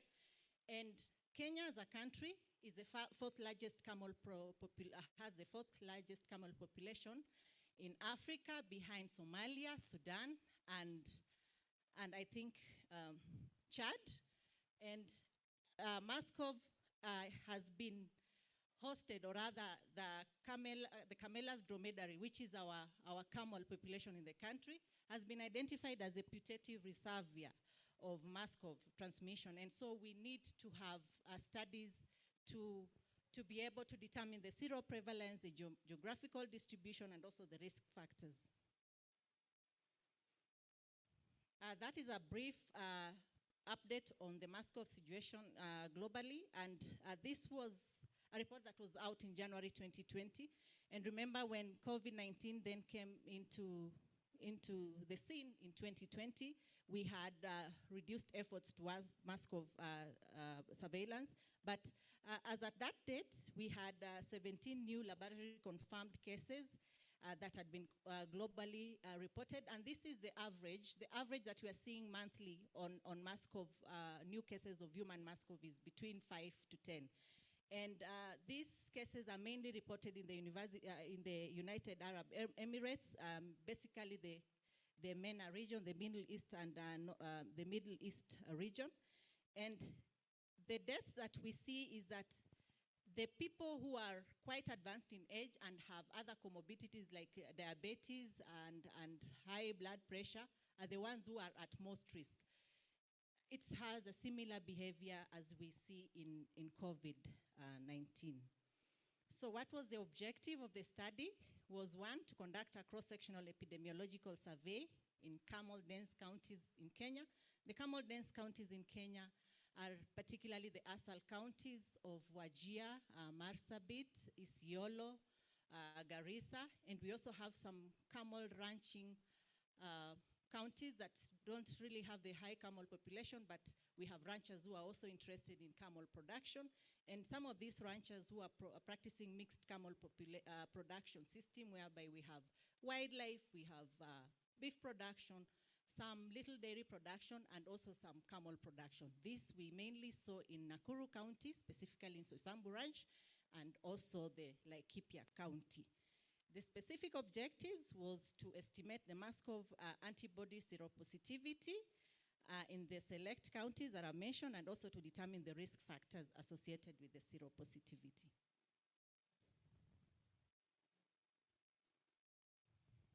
What were our study sites? Our study sites, as I've mentioned before, is those select counties, and these study sites were identified in collaboration with the Director of Veterinary Services, who is the Chief Veterinary Officer and an OIE delegate, because he has the most knowledge on some of these risks, the production systems in the country and the risk factors as it regards to important diseases, including MERS-CoV. Our sampling design was that it was a multi-stage sampling methodology, whereby we used a mix of purposive, proportionate, random, and convenience sampling. So for the purposive sampling strategy, it was applied in the selection of the counties where the studies will be conducted. And we also had a random selection of the sub-counties in those 5 select counties, and this number of sub-counties that were sampled was proportional to the number of sub-counties with dense camel population in the county. You'll find that some sub-counties like Marsabit, you'll find that there are communities like the Borana who have a preference to beef production, and you will also find that some communities like the Gabra might be more inclined towards camel population. So these will also mimic the distribution of these clans or these specific tribes. And for the herd selection, we sampled quite a number of herds in each sub-county, and these herds that were sampled the selection of the herds was quasi-proportional, and this was in correlation to the herd size. So for example, if we had a high camel population in the Isiolo sub-county of Isiolo County, then we had more herds sampled in that specific Isiolo sub-county as compared to the Marti sub-county. And for the camels, we also had that proportionate approach whereby a herd that had higher camel population was, more camels were sampled there. And yeah, so that kind of sampling approach was used. How did we collect our data? We developed questionnaires that were pre-tested before the actual data collection. And the variables which we were interested on were the herd demographics, specifically the herd structure, the sex and age of the sampled camels, and also the production and epidemiological variables. We were also able to harvest sera, which was prepared and preserved using the standardized protocol as provided by the FAO guidelines. And these samples were then tested for antibody presence using the anti-Muskov ELISA kit that is produced by the Euroimmune company. And this was a new kit that was coming into development with the advent, with the emergence of Muskov. And we were able to interpret the positive and negative results based on the ELISA optical density readings as recommended by the manufacturer of the kit.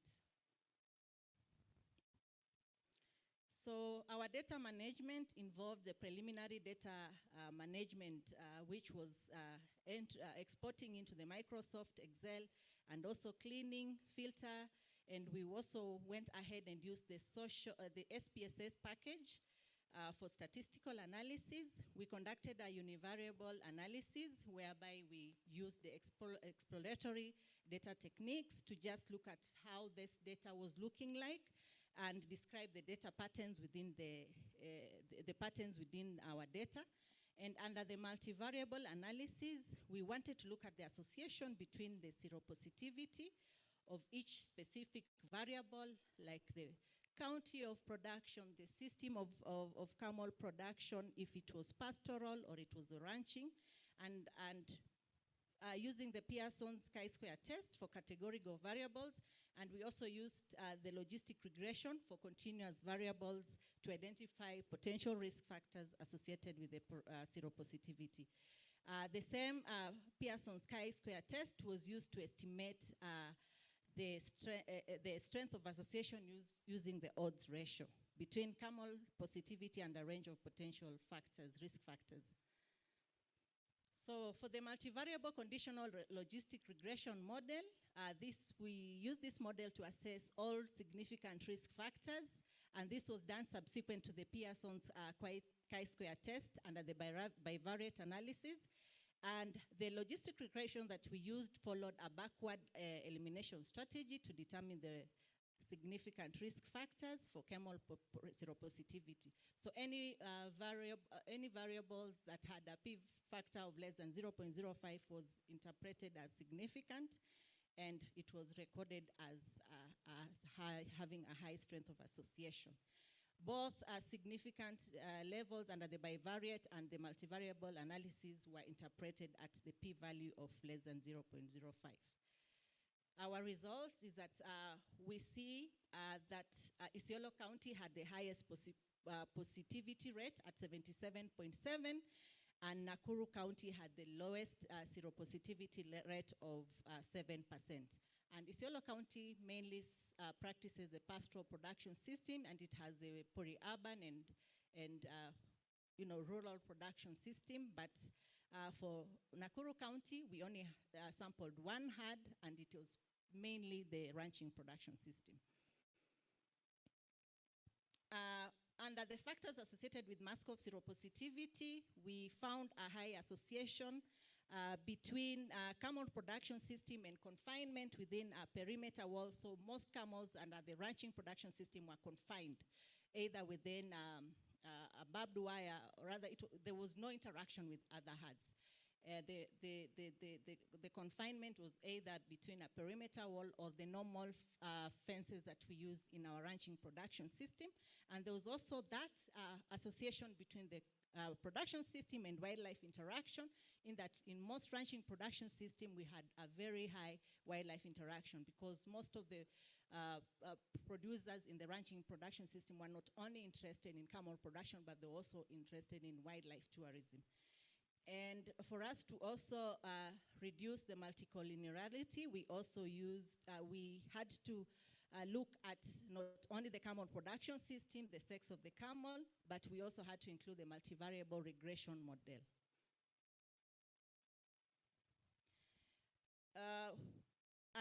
This, for us to look at the confounding factors, we conducted a multi-level logistic regression using a reduced model of factors that were associated with MASCOV seropositivity. For our analysis, we treated herd size, the camel production system, the camel's age in years, and the sex of camel as a fixed effect, while the county, sub-county, and individual camels were treated as the random effects. So adjusting for this, we saw that adjusting for herd size, for example, age and sex, and camels whose production was pastoralism were 5.4 times more likely to be seropositive for MASCOV as compared to ranching production system. And similarly, we adjusted for herd size, the camel production system, sex, camels, age. We found that for camels that were aged between 1 to 2 years, 2 to 3 years, and more than 3 years were about 3.29 and 6.13 times respectively to be more likely to be MASCOV seropositive. So what is the discussion? Is that the high rate of seropositivity by ELISA observed in this study confirms that there has been previous exposure of camel population in Kenya to the virus. And this was not only in this study, but there was a study that looked at a sampled sera bank that had been collected as far back as in the early 90s that confirmed that we had seropositive samples to MASCOV. And Isiolo, Turkana, and Marsabit counties have higher seropositivity for MASCOV. And this is not unique because we know that these counties border each other. We have fluid movement of camel herds between these two counties, and that is why we saw that pattern in our data. And that camels that were aged more than 3 years were 6.87 times likely to be seropositive. We know that the main reason for camel keeping in the ASAL counties is for milk production. And these adult camels might also have lost their immunity, their maternal immunity to MASCOV, and that makes it more, it makes it more vulnerable to reinfections.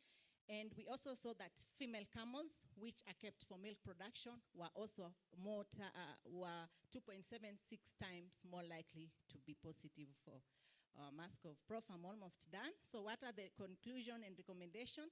Is that we demonstrated the seropositivity of MASCOV antibodies in various camel production system. And we also identified and described potential factors associated with MASCOV seropositivity in the country. So what do we need to do is that we need to conduct more studies to see if these strains have a potential zoonotic, they have a potential for zoonosis. Under the same project, we also were able to isolate MASCOV virus from the pastoral camel herds in Isiolo.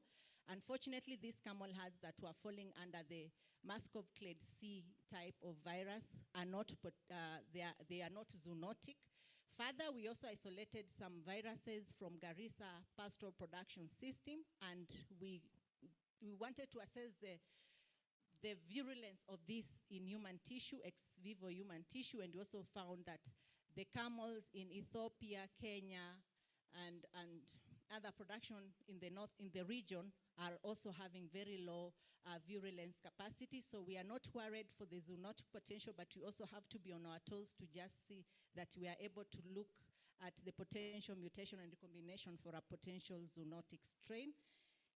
Yes, and so we recommend advanced genetic characterization of Muscov strain isolated and also continuous genetic surveillance to make sure that we are also up to speed with the viral recombination potential for Muscov.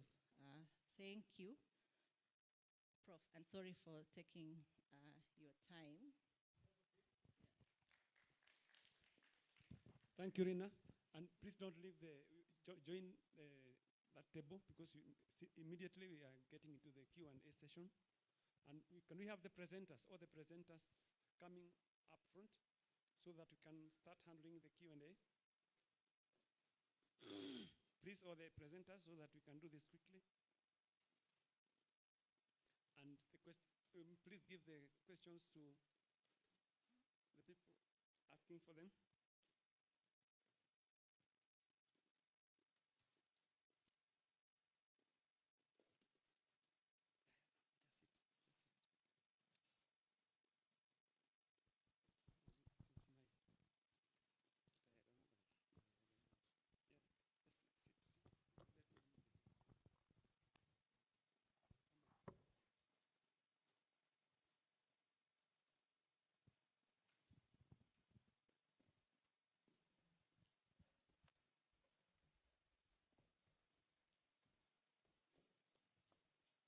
So I think, have we got everyone? Do we have another?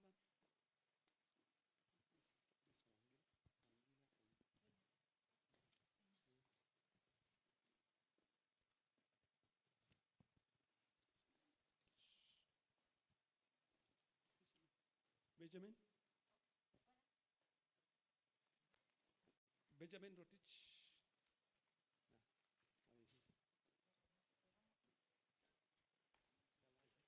Yeah, welcome. That's why I moved up, so that you can sit there. Yes. So,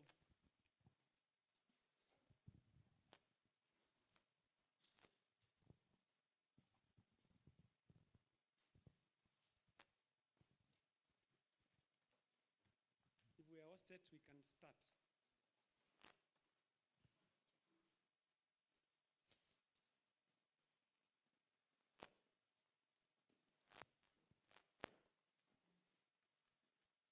Can we start from your end, then we move on?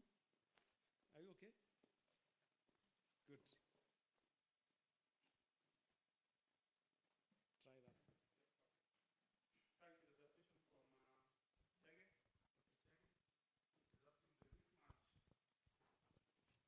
Could that be explained if others have a host other than rodents to samples? I know you mentioned people origin from Western Kenya. Yeah, like I mentioned, that there was a mismatch in the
Okay, I have one question. Somebody who never mentioned his name, he wanted me to elaborate on the attitudes and practices identified. We had a range of questions on attitude, whereby we were able to score it in Rickett scales of 1 to 5, and whereby after we were assessing, and some of the key attitudes the farmers, the ones I reported was negative, was that most of them did not believe it's an issue, and they never bothered so much about it. And on the practices identified, the common ones were how they were handling potted cases. But what I found it was that most of the farmers actually involve a practitioner. So I think that's why most of their practices were positive. Very few actually were doing self-medication, and I think that is where the difference is coming in between the pastoralist areas and the high potential areas, whereby you are seeing the prevalence of brucellosis is higher in pastoral community because of maybe that issue of self-medication.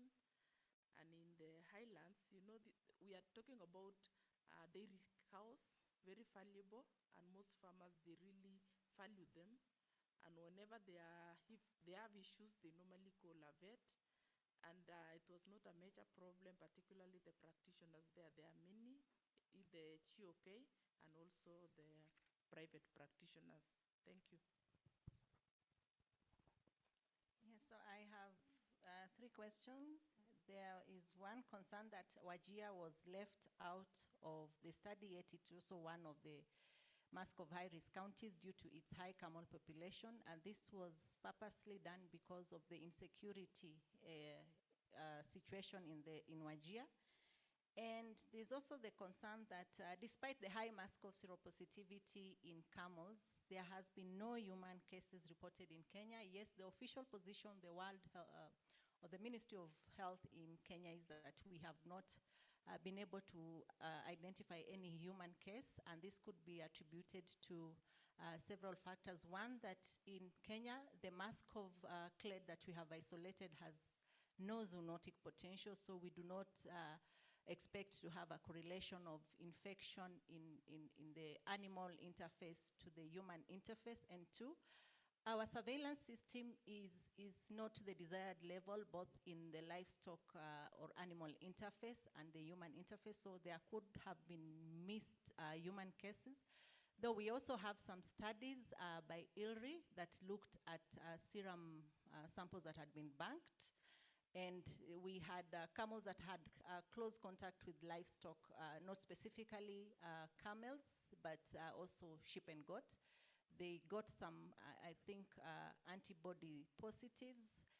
And we also have a recent study by the Washington State University. So if someone is interested, they could check up on those studies. But the official position in the country, and we are aware of that, is the Ministry of Health has not identified any human cases of MASCOV.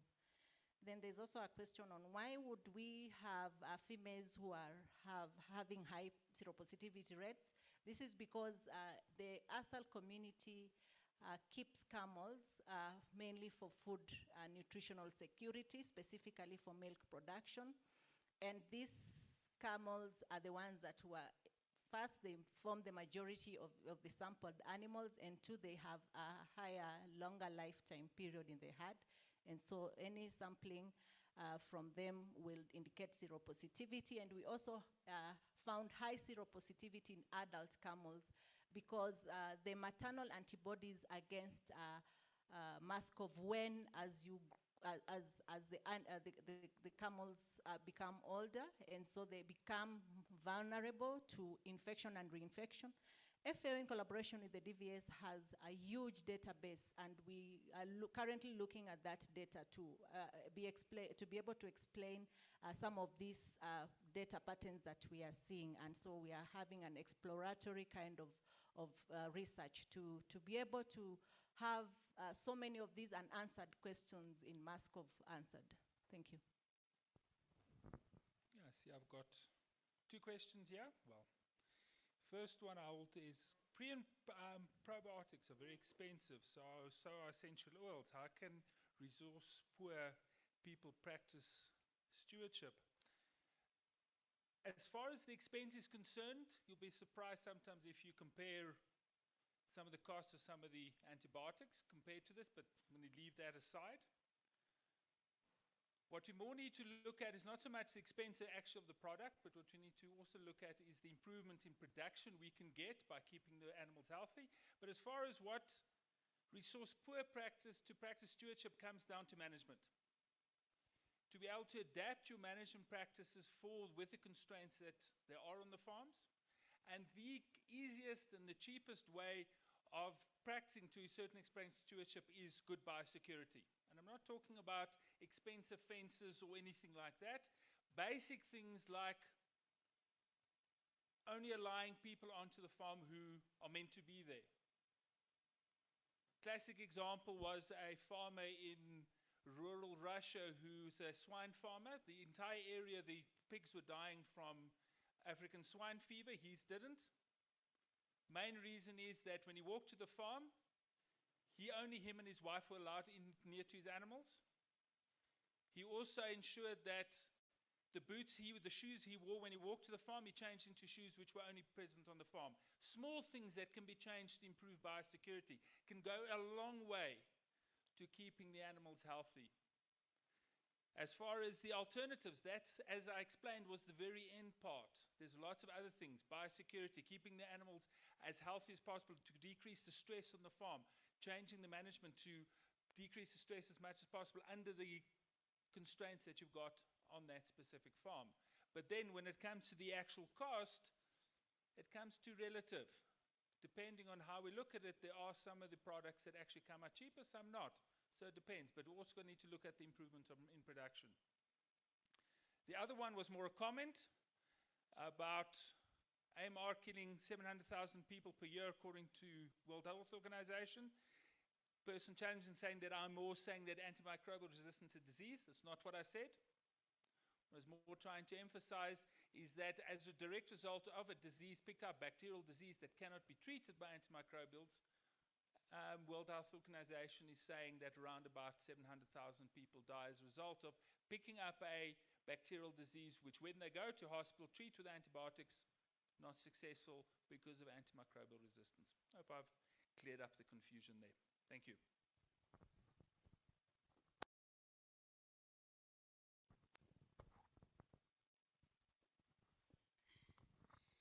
Thank you, Rosemary.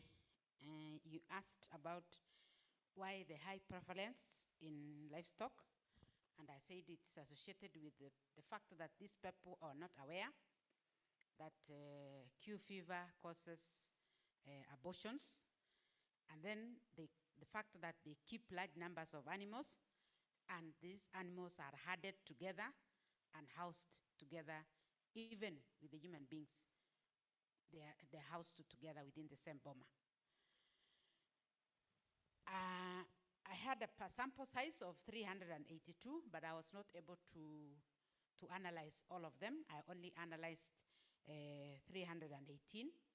And so the inference is towards the 382 samples that I collected for animals. The other person is nameless. He is asking how I did the sampling for Q fever. I did a random sampling in healthy animals, that is both cattle, sheep, and goats. And I did this in the bomas and in the watering points. And we got quite a number of samples, but we were not able to analyze all of them. So that prevalence is actually an inferred prevalence. For human beings, we collected samples from the dispensaries that they were going, so long as they were presenting with flu-like symptoms. And all these samples we subjected to indirect ELISA for multi-species. And those are the prevalence that we got. Okay, thank you very much. Dr. Rosemary asked, was this in the time of COVID-19? Did you include SARS-CoV-2 primers in the study? This study was done in 2019, so back then we didn't have the COVID-19, so this was not included. We included a wide range of other respiratory viruses, however. Except the coronavirus, we also included the respiratory syncytial virus, the human adenovirus, the human metapneumovirus, among others. Dr. Mwasia asked, were there any losses to follow up for the household and individuals during the study? So yes, there was 60 households were initially recruited, having a total of 596 participants. During the course of the period, 13 households comprising around 103 individuals were lost to follow-up. 6 declined initially, while 6 disliked the nasopharyngeal methodology of sample collection, and 1 out-migrated from the area. From the 47 households that were left, 493 individuals were fully sampled, but around 483, only 483 had the samples tested, and this also correlates with around 17,000 samples collected, with around 16,918 being successfully tested. So how did it affect the results? We removed all households that refused to be in the study, and all samples that were not tested were removed from the subsequent analysis for the results we got. So what was the common size of spread in a household? Assuming one member first tested positive, what was the speed of spread to the highest number within the household? So for OC43, for all the household introductions, around 59% resulted in secondary spread within the household. For NL63, that was 62%. For 229E is 39%. So overall, around 50%, or to be specific, 47.8% of all household introductions resulted in spread within that household. On average, the reproductive number was coming to around 1.6 or so.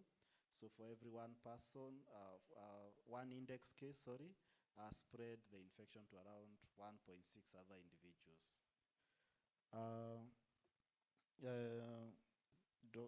Dr. Gakuya asked, what incentive were you giving to persons being sampled to allow you to take an esopharyngeal swab every 2 weeks? Noting that it is a bit invasive and quite uncomfortable. As I said, a total of 6 households went out of the study because of this particular reason. But for the others, remember that all these households were initially recruited into what is known as the Kilifi Health Demographic Surveillance System. So, and there was also quite a bit of community sensitization before the project, coming to around 1 month of community sensitization, and we used trained assistants who performed the work in the best possible way. So because of this, we were able to collect those samples. The final question is also the same. Nasopharyngeal swabbing is an experience that many people do not like.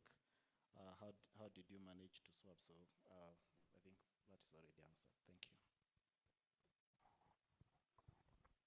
Thank you very much. I have a question here from Prof. Kadoko G. The question is, why is it there is a lot of visceral leishmaniasis endemic in Baringo. Why is it endemic in Baringo? And during my introductory, I think I said about the background information that most of this disease is, first it is a tropical neglected disease, and it occurs mostly in arid and semi-arid areas. Baringo is one of the counties which is arid and semi-arid, and in arid and semi-arid counties, one of the risk factors is the issue of poverty. This disease is direct linked to poverty, one. The other risk factors is what we call the indoor life practices of the community. According to the study, most of these diseases in Tiati sub-county, which is an area which is endemic, and an area which is arid and semi-arid. And also the community there, people moves from one place to another, meaning that what we call the indoor dwelling factors can contribute to this factor of visceral leishmaniasis. And by fact, in Kenya, 4,000 cases occurs annually, and up to 5 million people are at risk. So I believe Baringo County has many unique factors, and that's why most of the cases are found in Baringo County. The next question was about what is the role of termite moles in endemic, in the reason why it is endemic. The sandfly, normally, according to most studies, it's shown that most of these sandflies, they live in dark areas which are cool, and I believe this is one of the reasons why we have most of these sandflies in these termite moles. A known person here is, there are some questions here. And one of the questions, did you or are you going to test dogs or other wild canids to see if they are carriers? The study actually was a retrospective. I was not doing maybe a CAPS study, that is knowledge, attitude, and practices. And maybe these are a place whereby I think that is a study maybe which needs to be taken so that we can know if at all dogs are carriers of the disease. Another thing, reason if you don't check them, that is dogs, we will be going around in cycles. Meaning that if at all the dogs are carriers, meaning that these dogs will be transmitting the disease as reservoirs of the disease. So it is also imperative to know that most of the study shows that most of these visceral leishmaniasis is anthropogenic, meaning that the reservoir can be human. In that note, it means that the sandfly can bite an infected person, and this sandfly can carry the disease to another person directly. That is anthropogenic nature of the visceral leishmaniasis disease. And also, the cutaneous form of it is more of zoonotic. That is now involving the canids, the rodents, and other reservoirs. My reason is you said most seen in boys who is the closest friend is dog. This person is alluding that the reason why boys are more affected in the study is probably because they are friends to dogs. That can be a factor, but between 5 and 15 years in most of these areas, there are other factors maybe. One of it is that at this age, most of these young boys are in the community tending for the livestock. And that could be a reason to maybe say, apart from that, it is a friend to a dog. That could be another reason of as a risk factor to get the disease. Thank you very much. Thank you. Yeah, so the first one, why do you think 66.3% of poultry farmers in Gatundu rely on agrovets? Number one, that's what they told us. When we asked them why, they said there is the advice and services are readily available at the agrovets. They advise you. You only go there with a clinical sign of a disease and a problem from your farm. They will advise you and give you the drug. So the advice was readily available. The next one was the vets are expensive. And that was also the reason why they were not going with prescriptions. The next one was that the agrovet attendants are also qualified just like the vets. Could the same percentage of other livestock farmers seeking veterinary services, could the same be the percentage? I say no, this depends on place to place. So when I was beginning, I said this was a small section of a larger work which we did while assisting FAO to do some survey in Gatundu. So the other piece of the work was to conduct another bigger survey on livestock owners and also on the agrovets. There was also data from veterinary professionals and paraprofessionals, over 380 something of them. And what we were getting is that 66.3 was really low. Farmers, over 80% of the farmers say that they rely on the first place they go to where the animal falls sick are the agrovets. But in Gatundu, it is slightly low. I think it can be related to the increased number of animal health service providers within that area. So, thank you. Thank you. I've just received a question right now from Prof. Gitao. There were two. They came from anonymous people, so that's why. Explain how you determine the crude mortality. We use the term crude mortality because when we asked the number of birds you keep, how many fall sick, how many were dead, we did not go into specific based on either a given age group. We did not say specifically a given type of disease you saw, because we didn't want to start putting farmers to start describing and even telling us which type of diseases. So we just went generally on the diseases, because this was in preparation for a longitudinal study, which was done by now data enumerators who are well trained. So in case of a disease, now they will say specific disease in the activity which was to follow. So this was just generally in the entire population within that period of time. I hope you've read now the question, now you can respond. Thank you, Doc. So my question is, how were they able to breastfeed for 3 years? Can this be replicated or repeated across in Kenya, right? Yeah, I think one is the cultural practice of the Gabra people. Gabra women will tend to stay at home. They will remain with the shots, all the small goats and sheep, while the camels will go far and graze, as well as the cattle, especially in the highlands. So they will tend to have that more tendency to have more time with the kids, therefore giving them that propensity to be able to breastfeed for quite long. But now, if you come across Kenya, then that demographics change a bit, because you'll find women will tend to have maybe work, maybe you're going to work, then coming back. Then that's actually now we have a global recommendation that at least breastfeed for 6 months, then afterwards, then now you can be able to shift to weaning to the other food. So it may not be able to be applicable across the country, but it has to be context specific and based on the culture. And then the final input here is why were they breastfeeding actually for 3 years?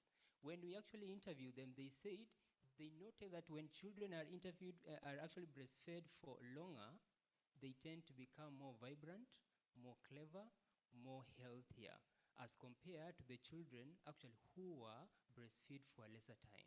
So underpinning culture in our interventions is very key, especially in One Health interventions. Thank you.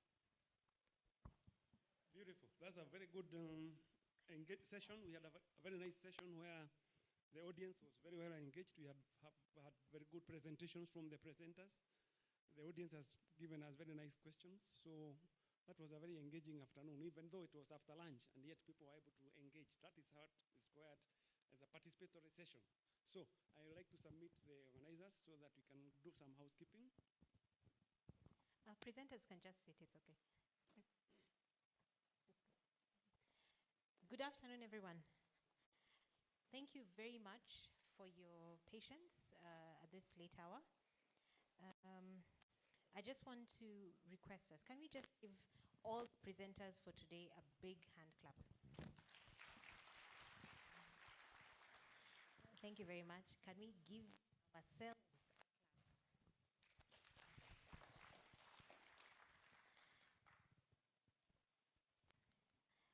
with that, I would like to just make a few announcements. The Secretariat is requesting that you kindly keep your name tags for tomorrow's presentations until the end of the conference. We are also requesting that as you clear the hall, please make sure you remember to carry your belongings. And if you have lost anything, we will have a lost and found desk at the end. For the presenters who will be joining us tomorrow, please make sure you have your presentations with us before you leave. Thank you. Mutrangi, anything? Dr. Rina would like to make an announcement on ISAVET application for 1 minute. Thank you, organizers. A very brief announcement. Some of our presenters here were beneficiaries of the in-service applied veterinary epidemiology training that is being organized and implemented in collaboration with the Directorate of Veterinary Services and FAO, the Food and Agriculture Organization, under the sponsorship of USAID. It mainly targets the public in-service applied, it's an in-service applied veterinary epidemiology training that targets the public frontline animal health workers from the county, sub-county, and even more desirable from the ward level. We have placed an announcement for the third cohort, and we kindly request the county directors of veterinary services that are here, especially from the North Rift, not only the county directors or any other veterinary animal health service provider from the North Rift economic block to please request your frontline animal health workers in public service to apply.